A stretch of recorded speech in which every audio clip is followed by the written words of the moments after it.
Friends, ಎಲ್ರಿಗೂ ನಮಸ್ಕಾರ. ಜ್ಞಾನ ಗಂಗೋತ್ರಿ ಸಂಸ್ಥೆಗೆ ಸ್ವಾಗತ. ಈ ಸೆಷನ್ ಅಲ್ಲಿ ನಾವು ಗ್ರಾಮ ಆಡಳಿತ ಅಧಿಕಾರಿ ಪರೀಕ್ಷೆಗೆ ಸಂಬಂಧಪಟ್ಟಂತೆ ಇಂಗ್ಲಿಷ್ ಪ್ರಶ್ನೆಗಳನ್ನ ನಾನು ಸಾಲ್ವ್ ಮಾಡ್ತಾ ಇದ್ದೇನೆ.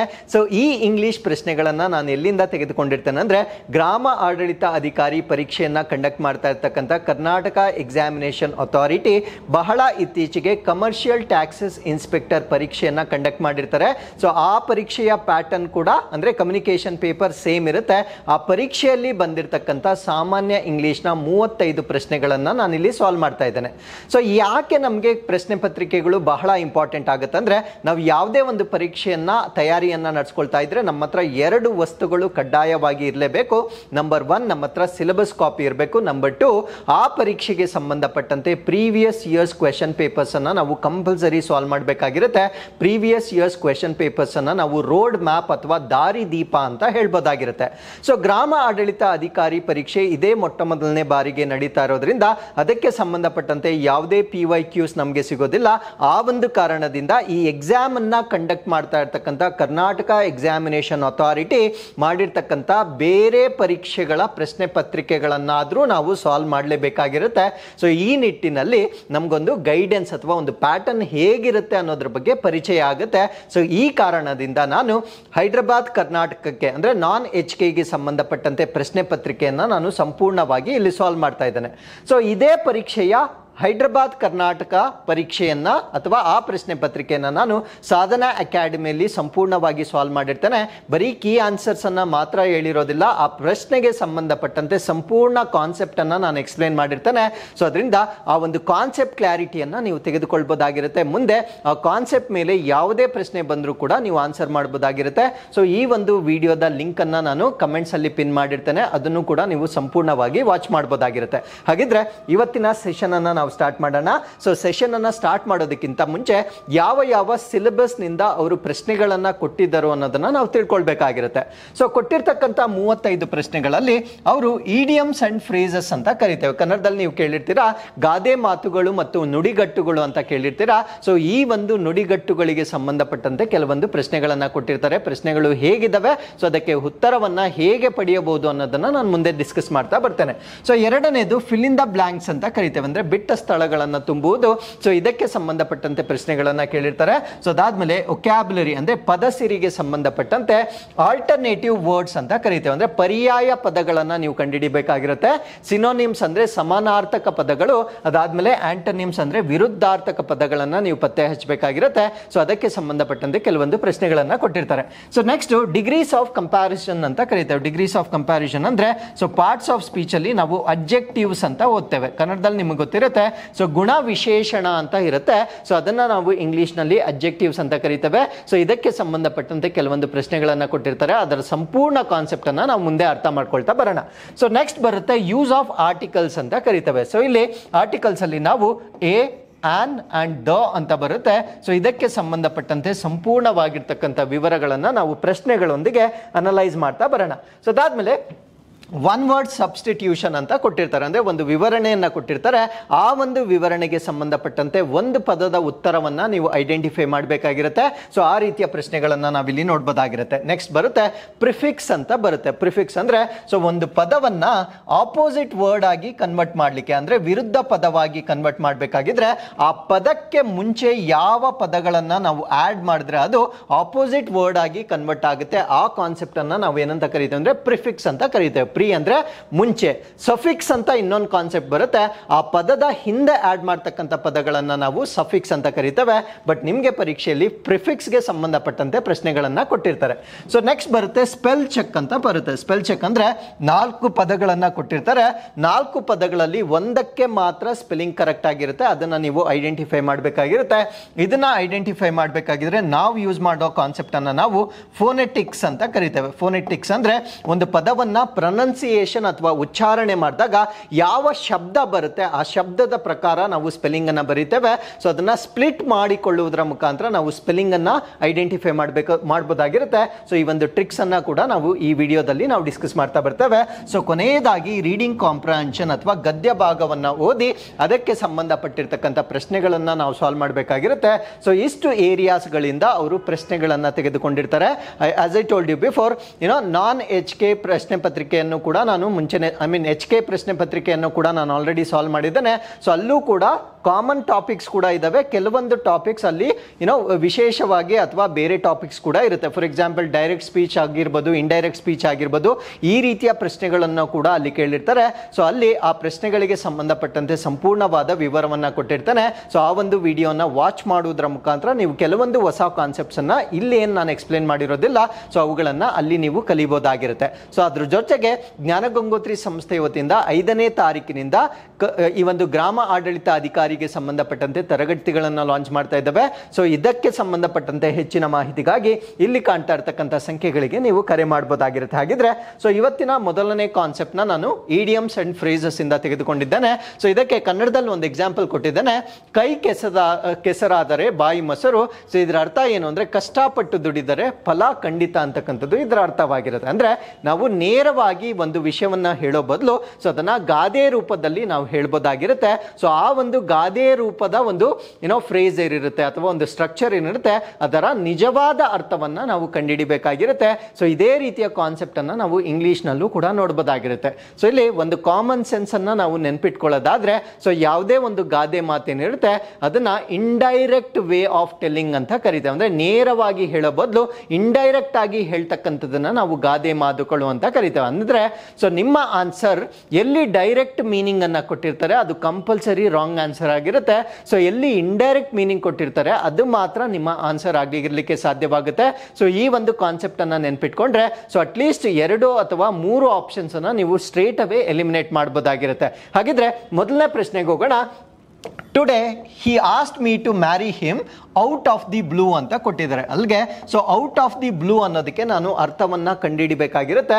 So today he asked me to marry him ಅಂದ್ರೆ ಇವತ್ತು ಅವನು ನನ್ನನ್ನ ಮದುವೆ ಆಗ್ಲಿಕ್ಕೆ ಔಟ್ ಆಫ್ ದಿ ಬ್ಲೂ ಕೇಳಿದಾನೆ ಅಂತಕ್ಕಂಥ ಒಂದು ಪ್ರಶ್ನೆಯನ್ನ ಕೊಟ್ಟಿರ್ತಾರೆ. ಸೊ ನಾವು ಔಟ್ ಆಫ್ ದಿ ಬ್ಲೂ ಇದರ ಅರ್ಥವೇನು ಅಂತ ನಾವು ತಿಳ್ಕೊಳ್ಬೇಕಾಗಿರುತ್ತೆ. ಹಾಗಿದ್ರೆ ನಾನು ಮುಂಚೆನೆ ಹೇಳ್ದೆ ಸೊ ಎಲ್ಲಿ ಡೈರೆಕ್ಟ್ ಮೀನಿಂಗ್ ಅನ್ನ ಕೊಟ್ಟಿರ್ತಾರೆ ಅದನ್ನ ನಾವು ಎಲಿಮಿನೇಟ್ ಮಾಡಬಹುದು ಅಂತ ಹೇಳಿದ್ದೇನೆ. ಇಲ್ಲಿ ನೋಡಿ, he asked me to marry him in a blue surrounding. So blue so ಇದು ಬ್ಲೂ ಅಂತಕ್ಕಂಥದ್ದು ಸೇಮ್ ಟರ್ಮ್ ಆಗಿರೋದ್ರಿಂದ ಅದು ಡೈರೆಕ್ಟ್ ಮೀನಿಂಗ್ ಆಗಿರುತ್ತೆ, ಇದನ್ನ ನಾವು ಎಲಿಮಿನೇಟ್ ಮಾಡಬಹುದು. ಸೊ ಎರಡನೇದು he asked me to marry him suddenly ಅಂತ ಕೊಟ್ಟಿದ್ದಾರೆ. ಸೊ ಇದರಲ್ಲಿ ಡೈರೆಕ್ಟ್ ಮೀನಿಂಗ್ ಏನು ಇಲ್ಲ, ಸೊ ಸಡನ್ಲಿ ಅಂತ ಕೊಟ್ಟಿದ್ದಾರೆ, ಇದು ಪ್ರಾಬಬಲಿ ಕರೆಕ್ಟ್ ಆನ್ಸರ್ ಇರಬಹುದು. He asked me to marry him in a blue dress ಅಂತ ಕೊಟ್ಟಿದ್ದಾರೆ. ಸೊ ಬ್ಲೂ ಡ್ರೆಸ್ ಅಂತಕ್ಕಂಥದ್ದು ಕೂಡ ಡೈರೆಕ್ಟ್ ಮೀನಿಂಗ್ ಆಗಿರೋದ್ರಿಂದ ಸೊ ಇದನ್ನು ಕೂಡ ನಾವು ಎಲಿಮಿನೇಟ್ ಮಾಡಬಹುದು. ಕೊನೆಯದಾಗಿರ್ತಕ್ಕಂಥದ್ದು he asked me to marry him outdoor ಅಂತ ಕೊಟ್ಟಿದ್ದಾರೆ. ಸೊ ನಾವಿವಾಗ ಸಡನ್ಲಿ ಕರೆಕ್ಟಾ ಔಟ್ಡೋರ್ ಕರೆಕ್ಟಾ ಅಂತಕ್ಕಂಥದನ್ನ ನಾವು ಐಡೆಂಟಿಫೈ ಮಾಡಬೇಕಾಗಿರುತ್ತೆ. So out of the blue ಅಂದ್ರೆ ಯಾವಾಗಲೂ ಅದರ ಅರ್ಥ ಏನು ಅಂದ್ರೆ ಸೊ ನನಗೆ ಅದ್ರ ಬಗ್ಗೆ ಐಡಿಯಾನೇ ಇಲ್ಲ. ಯಾರಾದ್ರೂ ಸಡನ್ ಆಗಿ ಒಂದು ವಿಷಯವನ್ನ ಪ್ರಸ್ತಾಪ ಮಾಡಿದಾಗ ಅದನ್ನ ನಾವೇನಂತ ಕರಿತೀವಿ ಅಂದ್ರೆ ಔಟ್ ಆಫ್ ದಿ ಬ್ಲೂ ಅಂತ ಕರಿತೇವೆ. ಸೊ ಹಾಗಿದ್ರೆ ಈ ಪ್ರಶ್ನೆಗೆ ಸರಿಯಾದ ಉತ್ತರ ಏನಾಗುತ್ತೆ ಅಂದ್ರೆ ಸಡನ್ಲಿ ಅಂದ್ರೆ ಅವನು ನನ್ನನ್ನ ಮದುವೆ ಆಗುವಂತ ಸಡನ್ ಆಗಿ ಕೇಳಿದಾನೆ ಅಂತ ಹೇಳೋದಕ್ಕೆ ಬದಲಾಗಿ ನಾವು ಔಟ್ ಆಫ್ ದಿ ಬ್ಲೂ ಅಂತ ಒಂದು ಇಡಿಯಮ್ ಅಥವಾ ಫ್ರೇಸ್ ಅನ್ನ ನಾವು ಯೂಸ್ ಮಾಡೋದ್ರಿಂದ ಸೊ ಆ ಒಂದು ವಾಕ್ಯದ ಅಲಂಕಾರವನ್ನ ನಾವು ಹೆಚ್ಚು ಮಾಡಬಹುದಾಗಿರುತ್ತೆ. ಸೊ ಇದು ಮೊದಲನೇ ಪ್ರಶ್ನೆಗೆ ಸಂಬಂಧಪಟ್ಟಿರ್ತಕ್ಕಂಥ ಉತ್ತರವಾಗಿರುತ್ತೆ. ಸೊ ಎರಡನೇ ಪ್ರಶ್ನೆಗೆ ಹೋಗೋಣ. I drink coffee once in a blue Moon ಅಂತ ಕರಿತೇವೆ. ಸೊ ಇಲ್ಲಿ ನೋಡಿ, ಬ್ಲೂ ಮೂನ್ ಅಂತ ಕೊಟ್ಟಿದ್ದಾರೆ. ಸೊ ಕನ್ನಡದಲ್ಲೂ ಕೆಲವೊಂದು ಗಾದೆ ಮಾತುಗಳು ಮ್ಯಾಚ್ ಆಗ್ತವೆ. ಅಂದ್ರೆ ಇಡಿಯಮ್ಸ್ ಅಂಡ್ ಫ್ರೇಸಸ್ ಇಂಗ್ಲಿಷ್ ನಲ್ಲೂ ಇರುತ್ತೆ, ಕನ್ನಡದಲ್ಲೂ ಇರುತ್ತೆ, ಬಟ್ ಬೇರೆ ರೀತಿಯಲ್ಲಿ ಇರುತ್ತೆ. ಫಾರ್ ಎಕ್ಸಾಂಪಲ್ ನಾವು ಕನ್ನಡದಲ್ಲಿ ಅಮಾವಾಸ್ಯೆಗೆ ಒಂದ್ಸತಿ ಅಥವಾ ಪೌರ್ಣಮಿಗೆ ಒಂದ್ಸತಿ ಬರ್ತಾನೆ ಅಥವಾ ಹೋಗ್ತಾನೆ ಅಥವಾ ಯಾವುದೇ ಒಂದು ವಿಷಯವನ್ನ ನಾವು ಕನೆಕ್ಟ್ ಮಾಡ್ತೇವೆ. ಸೊ ಸೇಮ್ ಮೀನಿಂಗ್ ಅನ್ನ ನಾವೇನಂತ ಕರಿತೀವಿ ಅಂದ್ರೆ once in a blue Moon ಅಂತ ಕರಿತೇವೆ. ಸೊ ಇದರ ಅರ್ಥ ಏನಾಗುತ್ತೆ ಅಂದ್ರೆ ಅಪರೂಪಕ್ಕೆ ನಡೀತಕ್ಕಂಥ ಇನ್ಸಿಡೆಂಟ್ ಗಳನ್ನ ನಾವೇನಂತ ಕರಿತೇವೆ ಅಂದ್ರೆ once in a blue Moon ಅಂತ ಕರಿತೇವೆ. ಸೊ ನನಗೆ ಆನ್ಸರ್ ಇವಾಗ ಗೊತ್ತಾಯ್ತು. ಸೊ ಎಲ್ಲಿ ರೇರ್ಲಿ ಅಥವಾ ಅಪರೂಪಕ್ಕೆ ಅಂತಕ್ಕಂಥ ಒಂದು ಮೀನಿಂಗ್ ಬರುತ್ತೆ ಸೊ ಅದು ಕಂಪಲ್ಸರಿ ನನ್ನ ಆನ್ಸರ್ ಆಗಿರುತ್ತೆ. ಇಲ್ಲಿ ನೋಡಿ, ಎವ್ರಿ ಡೇ ಅಂತ ಕೊಟ್ಟಿದ್ದಾನೆ. ಸೊ ಎವ್ರಿ ಡೇ ಅನ್ನೋದು ರಾಂಗ್ ಆಗುತ್ತೆ. ಸೊ ಟ್ವೈಸ್ ಎ ಡೇ ಅಂದ್ರೆ ದಿನಕ್ಕೆ 2 ಸಾರಿ ಅಂತ ಕೊಟ್ಟಿದ್ದಾನೆ. ಸೊ ಇದು ಕೂಡ ರಾಂಗ್ ಆಗುತ್ತೆ. ವೆರಿ ರೇರ್ಲಿ ಅಂತ ಕೊಟ್ಟಿದ್ದಾನೆ. ನಾನು ಮುಂಚೆನೆ ಹೇಳಿದ್ದೆ ಅಪರೂಪಕ್ಕೆ ಅನ್ನೋದು ಕರೆಕ್ಟ್ ಆನ್ಸರ್ ಆಗಿರ್ಬೇಕಾಗಿರುತ್ತೆ. ಸೊ ಕಂಪಲ್ಸರಿ ಆಪ್ಷನ್ ಸಿ ಇದಕ್ಕೆ ಕರೆಕ್ಟ್ ಆನ್ಸರ್ ಆಗಿರುತ್ತೆ. ಆಪ್ಷನ್ ಡಿ ಅನ್ನ ಐ ಡೋಂಟ್ ಡ್ರಿಂಕ್ ಅಂತ ಕೊಟ್ಟಿದ್ದಾನೆ. ಇದು ಎಕ್ಸಾಕ್ಟ್ಲಿ ಆಪೋಸಿಟ್ ಕೊಟ್ಟಿರೋದ್ರಿಂದ ಸೊ ಇದು ಇದಕ್ಕೆ ಆನ್ಸರ್ ಆಗಿರ್ಲಿಕ್ಕೆ ಸಾಧ್ಯನೇ ಆಗಿರೋದಿಲ್ಲ. ಸೊ ಹಾಗಿದ್ರೆ once in a blue Moon ಅದರ ಅರ್ಥ ಏನು ಅಂದ್ರೆ ಸೊ ವೆರಿ ರೇರ್ಲಿ ಅಥವಾ ಅಪರೂಪಕ್ಕೆ ನಡೀತಕ್ಕಂಥ ಘಟನೆಗಳನ್ನ ನಾವು once in a blue Moon ಅಂತ ಕರಿತೇವೆ. ಸೊ ಮೂರನೇ ಪ್ರಶ್ನೆಗೆ ಹೋಗೋಣ. The English test was a piece of a cake ಅಂತ ಕೊಟ್ಟಿದ್ದಾರೆ. ಇಲ್ಲಿ ನೋಡಿ, ಪೀಸ್ ಆಫ್ ಎ ಕೇಕ್, ಅದರ ಅರ್ಥ ಏನು ಅಂದ್ರೆ ಕೇಕ್ ತಿನ್ನೋದು ಎಲ್ಲರಿಗೂ ಇಷ್ಟ. ಸೊ ಕೇಕ್ ತಿಂತಕ್ಕಂಥದ್ದು ಸುಲಭ ಕೂಡ. ಅಂದ್ರೆ ಯಾವ ಕೆಲಸವನ್ನ ನಾವು ಸುಲಭವಾಗಿ ಮಾಡ್ಬೋದೋ ಅದನ್ನ ನಾವೇನಂತ ಕರಿತೀವಿ ಅಂದ್ರೆ ಪೀಸ್ ಆಫ್ ಕೇಕ್ ಅಂತ ಕರಿತೀವಿ. ಕನ್ನಡದಲ್ಲಿ ನೀರು ಕುಡ್ದಷ್ಟು ಸುಲಭ ನನಗೆ ಅಂತ ಹೇಳ್ತೀರಿ. ಸೊ ಅಂದ್ರೆ ಯಾವ ವಸ್ತು ನಮಗೆ ಅಥವಾ ಯಾವ ವಿಷಯ ನನಗೆ ಅತ್ಯಂತ ಸುಲಭವಾಗಿರುತ್ತೆ ಅದನ್ನ ನೇರವಾಗಿ ಹೇಳೋ ಬದಲು ನನಗೆ ನೀರು ಕುಡ್ದಷ್ಟು ಸುಲಭ ಅಂತ ಹೇಳ್ತೇವೆ. ಸೊ ಅದೇ ಒಂದು ಪದವನ್ನ ನಾವು ಇಂಗ್ಲಿಷ್ ನಲ್ಲಿ ಪೀಸ್ ಆಫ್ ಕೇಕ್ ಅಂತ ಕರಿತೇವೆ. ಅದರ ಅರ್ಥ ಏನು ಅಂದ್ರೆ ಸೊ ಅತ್ಯಂತ ಸುಲಭ ಅಥವಾ ವೆರಿ ಈಸಿ ಅಂತಕ್ಕಂಥದ್ದು ಈ ಒಂದು ಇಡಿಯಂ ಫ್ರೇಸ್ ನ ಅರ್ಥವಾಗಿರುತ್ತೆ. ಸೊ ಆಪ್ಷನ್ಸ್ ಅನ್ನ ನಾವು ನೋಡ್ತಾ ಬರೋಣ. ಸೊ ಇಲ್ಲಿ ಡಿಫಿಕಲ್ಟ್ ಅಂತ ಕೊಟ್ಟಿದ್ದಾನೆ, ಈಸಿ ಅಂತ ಕೊಟ್ಟಿದ್ದಾನೆ, ಬೋರಿಂಗ್ ಅಂತ ಕೊಟ್ಟಿದ್ದಾನೆ, ಕನ್ಫ್ಯೂಸಿಂಗ್ ಅಂತ ಕೊಟ್ಟಿದ್ದಾನೆ. ಸೊ ಬೋರಿಂಗ್ ಕ್ಯಾನ್ಸಲ್ ಆಗುತ್ತೆ, ಕನ್ಫ್ಯೂಸಿಂಗ್ ಕ್ಯಾನ್ಸಲ್ ಆಗುತ್ತೆ, ಡಿಫಿಕಲ್ಟ್ ಅನ್ನೋದು ಕ್ಯಾನ್ಸಲ್ ಆಗುತ್ತೆ. ಸೊ ಇದಕ್ಕೆ ಸರಿಯಾದ ಉತ್ತರ ಏನಾಗಿರುತ್ತೆ ಅಂದ್ರೆ ಈಸಿ, ತುಂಬಾ ಸುಲಭ ಅನ್ನೋದಕ್ಕೆ ನಾವು ಪೀಸ್ ಆಫ್ ಕೇಕ್ ಅಂತ ಹೇಳ್ಬೋದಾಗಿರುತ್ತೆ. ಸೊ ಇದು 3 ಪ್ರಶ್ನೆಗಳನ್ನ ಅವರು ಈ ಒಂದು ಇಡಿಯಂ ಫ್ರೇಸಸ್ ಮೇಲೆ ಕೊಟ್ಟಿರ್ತಾರೆ. ಸೊ ನೆಕ್ಸ್ಟ್ ಪ್ರಶ್ನೆಗೆ ಹೋಗೋಣ. ಈ ಪ್ರಶ್ನೆಯಲ್ಲಿ ನಾವು ಫಿಲ್ ಇನ್ ದ ಬ್ಲಾಂಕ್ಸ್ ಗೆ ಸಂಬಂಧಪಟ್ಟಂತೆ ಕೆಲವೊಂದು ಪ್ರಶ್ನೆಗಳನ್ನ ಕೊಟ್ಟಿರ್ತಾರೆ. ಸೊ ಆಲ್ಟರ್ನೇಟಿವ್ ಫಾರ್ಮ್ಸ್ ಅಂತ ನಾವು ಹೇಳ್ತೇವೆ. ಅಂದ್ರೆ ಪದಗಳು ಆಲ್ಮೋಸ್ಟ್ ಸೇಮ್ ಇರುತ್ತೆ, ಅಂದ್ರೆ ಮೀನಿಂಗ್ ಅಲ್ಲಿ ಹೆಚ್ಚು ಕಡಿಮೆ ಒಂದಕ್ಕೆ ಇಂದ ಇನ್ನೊಂದಕ್ಕೆ ಬಹಳಷ್ಟು ವ್ಯತ್ಯಾಸವಿರೋದಿಲ್ಲ. ಬಟ್ ಅದರಲ್ಲಿ ಬೆಸ್ಟ್ ಆನ್ಸರ್ ಅನ್ನ ನಾವು ಪಿಕ್ ಮಾಡಬೇಕಾಗಿರುತ್ತೆ. ಸೊ ಪ್ರಶ್ನೆಯನ್ನ ನೋಡಿದ್ರೆ ನಿಮ್ಗೆ ಅರ್ಥ ಆಗುತ್ತೆ. This person needs the dash of a psychiatrist ಅಂತ ಕೊಟ್ಟಿದ್ದಾರೆ. ನಮ್ಗೆ ಗೊತ್ತು ಸೈಕಿಯಾಟ್ರಿಸ್ಟ್ ಅಂದ್ರೆ ನಾವೇನಂತ ಹೇಳ್ತೀವಿ ಅಂದ್ರೆ ಮನೋವೈದ್ಯರು ಅಂತ ಹೇಳ್ತೇವೆ. ಸೊ ಮನೋವೈದ್ಯರನ್ನ ನಾವು ಸೈಕಿಯಾಟ್ರಿಸ್ಟ್ ಅಂತ ಕರಿತೇವೆ. ಸೊ ನಿಮ್ಗೆ ಡೆಫಿನೆಟ್ಲಿ ಗೊತ್ತಿರುತ್ತೆ. ಸೊ ಅಲ್ಲಿಗೆ ಯಾರೋ ಒಬ್ಬರನ್ನ ನಾವು ಸೈಕಿಯಾಟ್ರಿಸ್ಟ್ ಹತ್ರ ಕರ್ಕೊಂಡು ಹೋಗ್ತಾ ಇದ್ದೇವೆ. ಸೊ ಒಬ್ಬರನ್ನ ನಾವು ಸೈಕಿಯಾಟ್ರಿಸ್ಟ್ ಹತ್ರ ಕರ್ಕೊಂಡು ಹೋಗ್ತಾ ಇದ್ದೀವಿ ಅಂದ್ರೆ ಸೊ ಅವ್ರಿಗೆ ಒಂದು ಕೌನ್ಸಿಲಿಂಗ್ ಬೇಕಾಗಿರುತ್ತೆ. ಅದನ್ನ ನಾವು ಕನ್ನಡದಲ್ಲಿ ಸಮಾಲೋಚನೆ ಅಂತ ಹೇಳ್ತೇವೆ. ಆ ಕೌನ್ಸಿಲಿಂಗ್ ಅನ್ನೋ ಪದವನ್ನ ನೀವು ಪತ್ತೆ ಮಾಡಬೇಕಾಗಿರುತ್ತೆ. ಸೊ ಕೌನ್ಸಿಲಿಂಗ್ ಅನ್ನೋ ಪದವನ್ನ ನೀವು ಫಿಟ್ ಮಾಡಿದ್ರೆ ಸೊ ಈ ಪ್ರಶ್ನೆಗೆ ಸರಿಯಾದ ಉತ್ತರವಾಗಿರುತ್ತೆ. ಅಲ್ಲಿಗೆ ಯಾರ ಹತ್ರ ಕರ್ಕೊಂಡು ಹೋಗ್ತಾ ಇದ್ದಾರೆ ಅದನ್ನ ನೀವು ಕರೆಕ್ಟ್ ಆಗಿ ಐಡೆಂಟಿಫೈ ಮಾಡ್ಕೊಂಡ್ರೆ ಸೊ ಆ ಒಂದು ವ್ಯಕ್ತಿಗೆ ಸಂಬಂಧಪಟ್ಟಂತೆ ಯಾವ ಕೆಲಸ ಅಲ್ಲಿ ನಡೆಯುತ್ತೆ ಅನ್ನೋದನ್ನ ನೀವು ಸ್ಪಾಟ್ ಮಾಡೋದನ್ನ ನಾವು alternative forms of the word ಅಂತ ಕರಿತೇವೆ. ಹಾಗಿದ್ರೆ ಅವ್ರು ಏನೇನೋ ಆಪ್ಷನ್ಸ್ ಕೊಟ್ಟಿದ್ದಾರೆ. ಇಲ್ಲಿ ನೋಡಿ, ಕೌನ್ಸಿಲ್ ಅಂತ ಕೊಟ್ಟಿದ್ದಾರೆ. ಸೊ ಇದು ಸಮಾಲೋಚನೆ. ಸೊ ಇದು ಡೆಫಿನೆಟ್ಲಿ ಕರೆಕ್ಟ್ ಆನ್ಸರ್ ಆಗಿರುತ್ತೆ. ಪ್ರಾಕ್ಟೀಸ್ ಅಲ್ವಾ? ಸೊ ಇದು ನಮಗೆ ಸೈಕಿಯಾಟ್ರಿ ಅಂತ ನಾವು ರಿಲೇಟ್ ಮಾಡಿದ್ರೆ ನಾವು ಪ್ರಾಕ್ಟೀಸ್, ಅಭ್ಯಾಸ ಅಂತ ಕೂಡ ಬರೀಬೋದಾಗಿರುತ್ತೆ. ಬಟ್ ನಾವು ಕರ್ಕೊಂಡು ಹೋಗ್ತಾ ಇರ್ತಕ್ಕಂಥದ್ದು ಅಭ್ಯಾಸ ಮಾಡ್ಲಿಕ್ಕಲ್ಲ. ಸೊ ಅವ್ರಿಗೆ ಸಮಾಲೋಚನೆ ಅಥವಾ ಕೌನ್ಸಿಲಿಂಗ್ ತೆಗೆದುಕೊಳ್ಳಿಕ್ಕೆ ನಾವು ಕರ್ಕೊಂಡು ಹೋಗ್ತಾ ಇದ್ದೇವೆ. ಸೊ ಇದು ರಾಂಗ್ ಆಗುತ್ತೆ. ಪ್ರಪೋಸಲ್ ಅಂದ್ರೆ ಪ್ರಸ್ತಾವನೆ. ಸೊ ಸೈಕಿಯಾಟ್ರಿ ಹತ್ರ ಯಾರಾದ್ರೂ ಪ್ರಪೋಸಲ್ ಮಾಡೋದಿಲ್ಲ. ಅಂದ್ರೆ ಪ್ರಪೋಸಲ್ ಅಂದ್ರೆ ಅವ್ರು ಹೋಗ್ತಾ ಇರೋದು ಅವ್ರ ಹತ್ರ ಸಮಾಲೋಚನೆ ತೆಗೆದುಕೊಳ್ಳಿಕ್ಕೆ. ಸೊ ಅಲ್ಲಿ ಪ್ರಸ್ತಾವನೆ ಅಂತಕ್ಕಂಥ ಒಂದು ಪ್ರಮೇಯ ಅಥವಾ ವಿಷಯ ಬರೋದಿಲ್ಲ. ಇದು ಕೂಡ ರಾಂಗ್ ಆಗುತ್ತೆ. ಸೊ ಇಲ್ಲಿ ಕೌನ್ಸಿಲ್ ಅಂತ ಕೊಟ್ಟಿದ್ದಾರೆ ನೋಡಿ, ಇವೆರಡು ನಮಗೆ ಕನ್ಫ್ಯೂಷನ್ ಆಗುತ್ತೆ. ಇದು ಕೌನ್ಸಿಲ್ ಅಂತ ಇದೆ, ಇದು ಕೌನ್ಸಿಲ್ ಅಂತ ಇದೆ. ಸೊ ಕೌನ್ಸಿಲ್ ಅಂದ್ರೆ ಸಮಿತಿ ಅಥವಾ ಪರಿಷತ್ತು ಅನ್ನೋದು ಅದರ ಮೀನಿಂಗ್ ಆಗಿರುತ್ತೆ. ಸೊ ಇವು ಈ ರೀತಿ ಕ್ಲೋಸ್ಲಿ ರಿಲೇಟೆಡ್ ವರ್ಡ್ಸ್ ನಿಮಗೆ ಚೆನ್ನಾಗಿ ಗೊತ್ತಿರಬೇಕಾಗಿರುತ್ತೆ. ಸೊ ಕೌನ್ಸಿಲ್ ಅಂದ್ರೆ ಸಮಾಲೋಚನೆ, ಕೌನ್ಸಿಲ್ ಅಂದ್ರೆ ಪರಿಷತ್ತು ಅಥವಾ ಸಮಿತಿ ಅನ್ನೋದು ನಮ್ಗೆ ಗೊತ್ತಿರಬೇಕಾಗಿರುತ್ತೆ. ಸಮಿತಿಗೂ ಮತ್ತು ಈ ಒಂದು ಬ್ಲಾಂಕ್ಗೂ ಯಾವುದೇ ಸಂಬಂಧ ಬರೋದಿಲ್ಲ. ಸೊ ಅದರಿಂದ ಈ ಆಪ್ಷನ್ ಅನ್ನ ಕೂಡ ನಾವು ಎಲಿಮಿನೇಟ್ ಮಾಡಬಹುದಾಗಿರುತ್ತೆ. ಸೊ ಅಲ್ಲಿಗೆ ಕರೆಕ್ಟ್ ಆನ್ಸರ್ ಯಾವ್ದಾಗಿರುತ್ತೆ ಅಂದ್ರೆ ಕೌನ್ಸಿಲ್ ಅಂತಕ್ಕಂಥದ್ದು ಈ ಪ್ರಶ್ನೆಗೆ ಇರ್ತಕ್ಕಂಥ ಸರಿಯಾದ ಉತ್ತರ ಅಂತ ನಾವಿಲ್ಲಿ ಹೇಳ್ಬೋದಾಗಿರುತ್ತೆ. ಸೊ ಮುಂದಿನ ಪ್ರಶ್ನೆಗೆ ಹೋಗೋಣ. Dash the plane is taking off ಅಂತ ಕೊಟ್ಟಿದ್ದಾರೆ. ಅಂದ್ರೆ ಒಂದು ವಿಮಾನ ಟೇಕ್ ಆಫ್ ಆಗ್ತಾ ಇದೆ.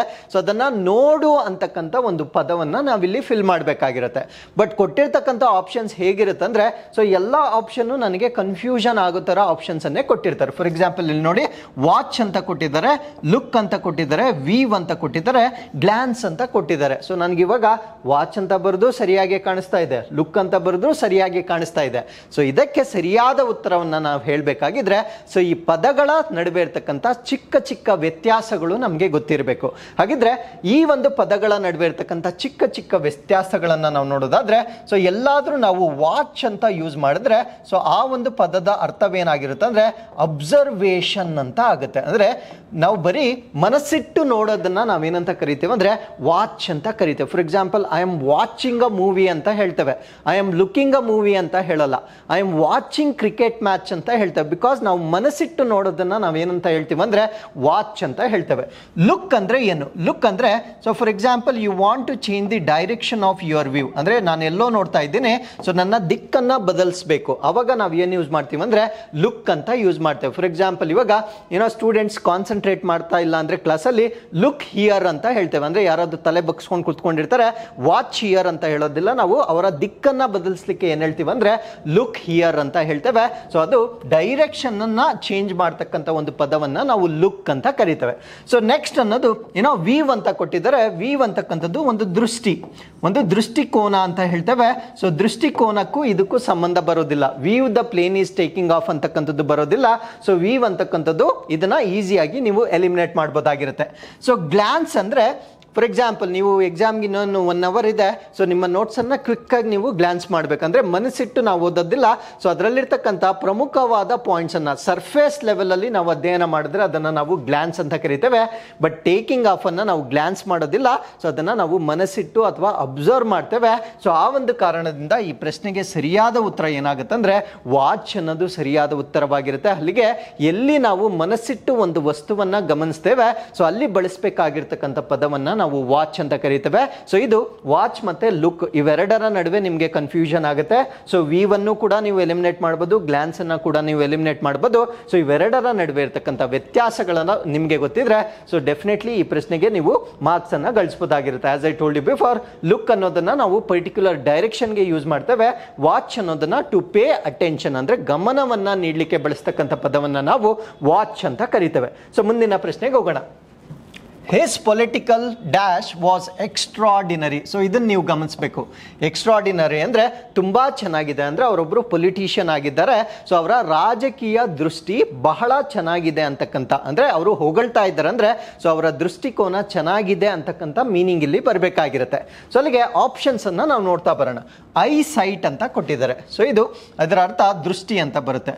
ಫೋರ್ ಸೈಟ್ ಅಂದರೆ ದೂರದೃಷ್ಟಿ ಅಂತ ಬರುತ್ತೆ. ವಿಸಿಬಿಲಿಟಿ ಅಂದರೆ ಗೋಚರತೆ ಅಂತ ಬರುತ್ತೆ. ಆಪ್ಟಿಕ್ಸ್ ಅಂದರೆ ದೃಗ್ವಿಜ್ಞಾನ ಅಂತ ಕರಿತೇವೆ. ಸೊ ಈ ಪದಗಳನ್ನು ನಾವು ಸ್ವಲ್ಪ ಅನಲೈಸ್ ಮಾಡಿದ್ರೆ ಐ ಸೈಟ್ ಅಂತಕ್ಕಂಥದ್ದು ನಮ್ಮ ಕಣ್ಣಿನಲ್ಲಿ ಏನಾದರೂ ದೋಷ ಇದ್ರೆ ಅದನ್ನು ಪರೀಕ್ಷೆ ಮಾಡಿದಾಗ ನಾವು ಐ ಸೈಟ್ ಅಂತ ಕರಿತೇವೆ. ಬಟ್ ನಾವು ಮಾತಾಡ್ತಾ ಇರ್ತಕ್ಕಂಥದ್ದು ಒಂದು ಪೊಲಿಟಿಕಲ್ ವ್ಯೂಸ್ ಬಗ್ಗೆ ಮಾತಾಡ್ತಾ ಇದ್ದೇವೆ. ಸೊ ಅಲ್ಲಿಗೆ ಇದನ್ನು ನಾವು ಕಂಪಲ್ಸರಿ ರೂಲ್ ಔಟ್ ಮಾಡ್ಬೋದಾಗಿರುತ್ತೆ. ಸೊ ಇಲ್ಲಿ ಫೋರ್ ಸೈಟ್ ಅಂತ ಇದೆ, ದೂರದೃಷ್ಟಿ ಅಲ್ವಾ. ಸೊ ಅವರೊಬ್ಬರು ಎಕ್ಸ್ಟ್ರಾರ್ಡಿನರಿ ಅಂತ ಹೇಳಬೇಕಾಗಿದ್ರೆ ಅವ್ರಿಗೆ ಮುಂಚೆನೆ ಮುಂದೆ ಏನು ನಡಿಬೋದು ಅನ್ನೋದು ಗೊತ್ತಿರಬೇಕಾಗಿರುತ್ತೆ. ಸೊ ಅಲ್ಲಿಗೆ ಇದು ತುಂಬಾ ಪರ್ಫೆಕ್ಟ್ ಆನ್ಸರ್ ಆಗ್ತಕ್ಕಂಥ ಒಂದು ಸಾಧ್ಯತೆ ಇರುತ್ತೆ.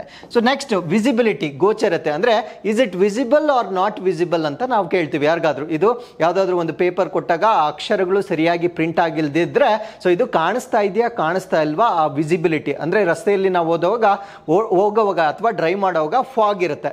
ಸೊ ಗ್ಲಾಸ್ ಮೇಲೆಲ್ಲ ಫಾಗ್ ಎಲ್ಲ ಡೆಪಾಸಿಟ್ ಆಗಿರುತ್ತೆ. ಅವಾಗ ವಿಸಿಬಿಲಿಟಿ ನನಗೆ ಗೋಚರಿಸ್ತಾ ಇದೆಯಾ ಇಲ್ವಾ ಅನ್ನೋದನ್ನ ಚೆಕ್ ಮಾಡ್ತೇವೆ. ಸೊ ಅಲ್ಲಿ ನಾವು ವಿಸಿಬಿಲಿಟಿ ಅಂತ ಬಳಸಬೇಕಾಗಿರುತ್ತೆ. ಬಟ್ ಇಲ್ಲಿ ಸೊ ಅವರ ಒಂದು ಮೈಂಡ್ ಸೆಟ್ಗೆ ಸಂಬಂಧಪಟ್ಟಿರೋದ್ರಿಂದ ಸೊ ವಿಸಿಬಿಲಿಟಿಯನ್ನ ಇಲ್ಲಿ ಕೂಡ ನಾವು ರೂಲ್ ಔಟ್ ಮಾಡಬಹುದಾಗಿರುತ್ತೆ. ಸೊ ನೆಕ್ಸ್ಟ್ ಬರುತ್ತೆ ಆಪ್ಟಿಕ್ಸ್. ಹೆಸರಲ್ಲೇ ಗೊತ್ತಿರುತ್ತೆ. ಸೊ ಆಪ್ಟಿಕಲ್ ಶಾಪ್ಸ್ ಅನ್ನ ನೀವು ನೋಡಿರ್ತೀರ, ಅದೊಂದು ಕನ್ನಡಕಕ್ಕೆ ಸಂಬಂಧಪಟ್ಟಿರ್ತಕ್ಕಂಥ ಒಂದು ಪದವಾಗಿರುತ್ತೆ. ಸೊ ಇದನ್ನು ಕೂಡ ನಾವು ಸ್ಟ್ರೇಟ್ ಅವೇ ಎಲಿಮಿನೇಟ್ ಮಾಡಬಹುದಾಗಿರುತ್ತೆ. ಸೊ ಈ ಪ್ರಶ್ನೆಗೆ ಸರಿಯಾದ ಉತ್ತರ ಯಾವ್ದಾಗಿರುತ್ತೆ ಅಂದ್ರೆ ಫೋರ್ ಸೈಟ್ ಅಥವಾ ದೂರದೃಷ್ಟಿ ಇತ್ತು. ಸೊ ಅದಕ್ಕೆ ಆ ಪೊಲಿಟಿಷಿಯನ್ ಅನ್ನು ನಾವೇನಂತ ಕರಿತಾ ಇದೀವಿ ಅಂದ್ರೆ ಎಕ್ಸ್ಟ್ರಾರ್ಡಿನರಿ ಅಂತ ಕರೀತಕ್ಕಂಥ ಒಂದು ಪೊಲಿಟಿಷಿಯನ್ ಆಗಿರುತ್ತೆ. ಸೊ ಈ ರೀತಿಯ ಸಣ್ಣ ಸಣ್ಣ ವ್ಯತ್ಯಾಸಗಳು ನೀವು ತಿಳ್ಕೊಂಡ್ರೆ ಸೊ ಈ ಪ್ರಶ್ನೆಗಳಿಗೆ ಸುಲಭವಾಗಿ ನೀವು ಉತ್ತರವನ್ನ ಕೊಡಬಹುದಾಗಿರುತ್ತೆ. ಸೊ ಮುಂದಿನ ಪ್ರಶ್ನೆಗೆ ಹೋಗೋಣ. ಐಡೆಂಟಿಫೈ ದಿ ಎರರ್ ಅಂತ ಪ್ರಶ್ನೆ ಕೊಟ್ಟಿದ್ದಾರೆ. ಅಂದ್ರೆ ಸೊ ಒಂದು ವಾಕ್ಯವನ್ನ ಕೊಟ್ಟಿರ್ತಾರೆ, ಆ ವಾಕ್ಯವನ್ನ 4 ಭಾಗಗಳಾಗಿ ಬ್ರೇಕ್ ಮಾಡಿರ್ತಾರೆ. ಇಲ್ಲಿ ನೋಡಿ, ಸೊ ಇಲ್ಲಿಗೆ ಒಂದು ಪಾರ್ಟ್ ಎ ಅಂತ ಇದೆ. ಸೊ ಇಲ್ಲಿಗೆ ಬಿ ಅಂತ ಒಂದು ಬ್ರೇಕ್ ಮಾಡಿರ್ತಾರೆ. ಸೊ ಇಲ್ಲಿಗೆ ಸಿ ಅಂತ ಒಂದು ಬ್ರೇಕ್ ಮಾಡಿರ್ತಾರೆ. ಸೊ ಲಾಸ್ಟ್ ಅಥವಾ ಕೊನೆಯ ಫ್ರಾಕ್ಷನ್ ಅನ್ನ ನೋ ಎರರ್ ಅಂತ ಕೊಟ್ಟಿದ್ದಾರೆ. ಅಂದ್ರೆ ಯಾವುದೇ ದೋಷವಿಲ್ಲ ಅಂತ ನಾವು ಸ್ಪಾಟ್ ಮಾಡಬೇಕಾಗಿರುತ್ತೆ. ಅಲ್ಲಿಗೆ ಮೊದಲ 3 ಭಾಗಗಳಲ್ಲಿ ಎಲ್ಲೂ ಕೂಡ ವ್ಯಾಕರಣ ತಪ್ಪು ಇಲ್ಲದಿದ್ದರೆ ಸೊ ನೀವು ಆಪ್ಷನ್ ಡಿ ಅಂತ ನೀವು ಮಾರ್ಕ್ ಮಾಡಬೇಕಾಗಿರುತ್ತೆ. ಸೊ ಮೊದಲ 3 ಭಾಗದಲ್ಲಿ ಯಾವುದಾದರೂ ಒಂದರಲ್ಲಿ ವ್ಯಾಕರಣ ತಪ್ಪಾಗಿದ್ರೆ ಸೊ ಅದನ್ನ ನಿಮ್ಮ ಆನ್ಸರ್. ಫಾರ್ ಎಕ್ಸಾಂಪಲ್ ಈ ಫ್ರಾಕ್ಷನ್ ಅಲ್ಲಿ ತಪ್ಪಿದ್ರೆ ಎ ಅಂತ ಮಾರ್ಕ್ ಮಾಡಬೇಕು, ಈ ಫ್ರಾಕ್ಷನ್ ಅಲ್ಲಿ ತಪ್ಪಿದ್ರೆ ಬಿ ಅಂತ ಮಾರ್ಕ್ ಮಾಡಬೇಕು, ಈ ಫ್ರಾಕ್ಷನ್ ಅಲ್ಲಿ ತಪ್ಪಿದ್ರೆ ನಾವು ಸಿ ಅಂತ ಮಾರ್ಕ್ ಮಾಡಬೇಕಾಗಿರುತ್ತೆ. ಸೊ ಈ ಪ್ರಶ್ನೆಯನ್ನ ನಾವು ಐಡೆಂಟಿಫೈಯಿಂಗ್ ದಿ ಎರರ್ ಅಂತ ಕರಿತೇವೆ. ಹಾಗಿದ್ರೆ ಈ ಪ್ರಶ್ನೆಯಲ್ಲಿ ಎರರ್ ಏನಾಗಿದೆ ಅಂತ ಚೆಕ್ ಮಾಡ್ತಾ ಬರೋಣ. ಇಲ್ಲಿ ನೋಡಿ, ಮೈ ಗ್ರ್ಯಾಂಡ್ ಮದರ್. ಸೊ ಇದರಲ್ಲಿ ಯಾವುದೇ ತಪ್ಪಿಲ್ಲ, ಇದೊಂದು ಸಬ್ಜೆಕ್ಟ್ ಅಷ್ಟೇ. ನನ್ನ ಗ್ರ್ಯಾಂಡ್ ಮದರ್, ನನ್ನ ಅಜ್ಜಿ ಅಂತ ಕೊಟ್ಟಿದ್ದಾರೆ. So my grand mother. ಮುಂದಕ್ಕೆ ಹೂ ಲೀವ್ ಅಂತ ಕೊಟ್ಟಿದ್ದಾರೆ. ಇಲ್ಲಿ ನೋಡಿ, ಸೊ ಇದು ನನ್ನ ಸಬ್ಜೆಕ್ಟ್ ಆಯಿತು. ಸಬ್ಜೆಕ್ಟ್ ಆದಮೇಲೆ ಅದ್ರ ಜೊತೆ ಏನಿರುತ್ತೆ ಅಂದರೆ ವರ್ಬ್ ಇರುತ್ತೆ, ಕ್ರಿಯಾಪದ ಇರುತ್ತೆ. ಯಾವಾಗಲೂ ನೆನ್ಪಿಟ್ಕೊಳ್ಳಿ, ಸಬ್ಜೆಕ್ಟ್ ಕ್ರಿಯಾಪದದೊಂದಿಗೆ ಮ್ಯಾಚ್ ಆಗಬೇಕು. ಅಂದರೆ ಸೊ ಅದು ಸಿಂಗುಲರ್ ಮತ್ತು ಪ್ಲೂರಲ್ ಅಂತ ಹೇಳ್ತೇವೆ, ಏಕವಚನ ಮತ್ತು ಬಹುವಚನ ಅಂತ ಹೇಳ್ತೇವೆ. ಈ ಒಂದು ಏಕವಚನ ಮತ್ತು ಬಹುವಚನ ಪರ್ಫೆಕ್ಟ್ ಆಗಿ ಮ್ಯಾಚ್ ಆಗಬೇಕಾಗಿರುತ್ತೆ. ಸೊ ಈ ಪ್ರಶ್ನೆಯನ್ನು ಅರ್ಥ ಮಾಡ್ಕೊಳ್ಳಿಕ್ಕೆ ನಾನು ಕೆಲವೊಂದು ಬೇಸಿಕ್ ಕಾನ್ಸೆಪ್ಟ್ಸ್ ಅನ್ನ ಎಕ್ಸ್ಪ್ಲೇನ್ ಮಾಡ್ತೇನೆ. ತುಂಬಾ ಸರಳವಾಗಿದೆ, ನಥಿಂಗ್ ಟು ವರಿ. ಸೊ ನೀವು ಕೂಡ ಇದನ್ನ ಈಸಿಯಾಗಿ ಫಾಲೋ ಮಾಡಬಹುದಾಗಿರುತ್ತೆ. ಫಾರ್ ಎಕ್ಸಾಂಪಲ್, ಯಾವುದೇ ಒಂದು ನಾಮಪದ, ನಾನು ಮಾತಾಡ್ತಾ ಇರ್ತಕ್ಕಂಥದ್ದು ನೌನ್, ನಾಮಪದ ಅಂತ ನಾವೇನು ಹೇಳ್ತೇವೆ. ಸೊ ನಾಮಪದ ಅಂದ್ರೆ ಯಾವುದೇ ಒಂದು ವಸ್ತು, ವ್ಯಕ್ತಿ, ಊರು, ಇವುಗಳ ಹೆಸರನ್ನ ನಾವು ನಾಮಪದ ಅಂತ ಹೇಳ್ತೇವೆ. ಸೊ ಕ್ಯಾಟ್, ಬೆಕ್ಕು ಒಂದು ಪ್ರಾಣಿ, ಇದು ಕೂಡ ಒಂದು ನಾಮಪದವಾಗುತ್ತೆ. ಸೊ ಒಂದು ನಾಮಪದವನ್ನ ಸಿಂಗುಲರ್ ಇಂದ ಪ್ಲೂರಲ್ ಆಗಿ ಅಂದ್ರೆ ಏಕವಚನದಿಂದ ಬಹುವಚನವಾಗಿ ಕನ್ವರ್ಟ್ ಮಾಡ್ಲಿಕ್ಕೆ ಸುಲಭವಾಗಿ ನಾವೇನ್ ಮಾಡ್ತೀವಿ ಅಂದ್ರೆ ಎಸ್ ಅಂತ ಆಡ್ ಮಾಡ್ತೀವಿ. ಇಲ್ಲಿ ನೋಡಿ, ಬೆಕ್ಕು ಅಂತ ಇದೆ, ಇದನ್ನ ಬೆಕ್ಕುಗಳು ಅಂತ ಮಾಡ್ಲಿಕ್ಕೆ ನಾವು ಎಸ್ ಅನ್ನ ಆಡ್ ಮಾಡ್ತೀವಿ. ಕ್ಯಾಟ್ ಬಿಕಮ್ಸ್ ಕ್ಯಾಟ್ಸ್ ಇನ್ ಪ್ಲೂರಲ್. ಸೊ ಅದು ನಮಗೆ ಡೆಫಿನೆಟ್ಲಿ ಗೊತ್ತಿರುತ್ತೆ.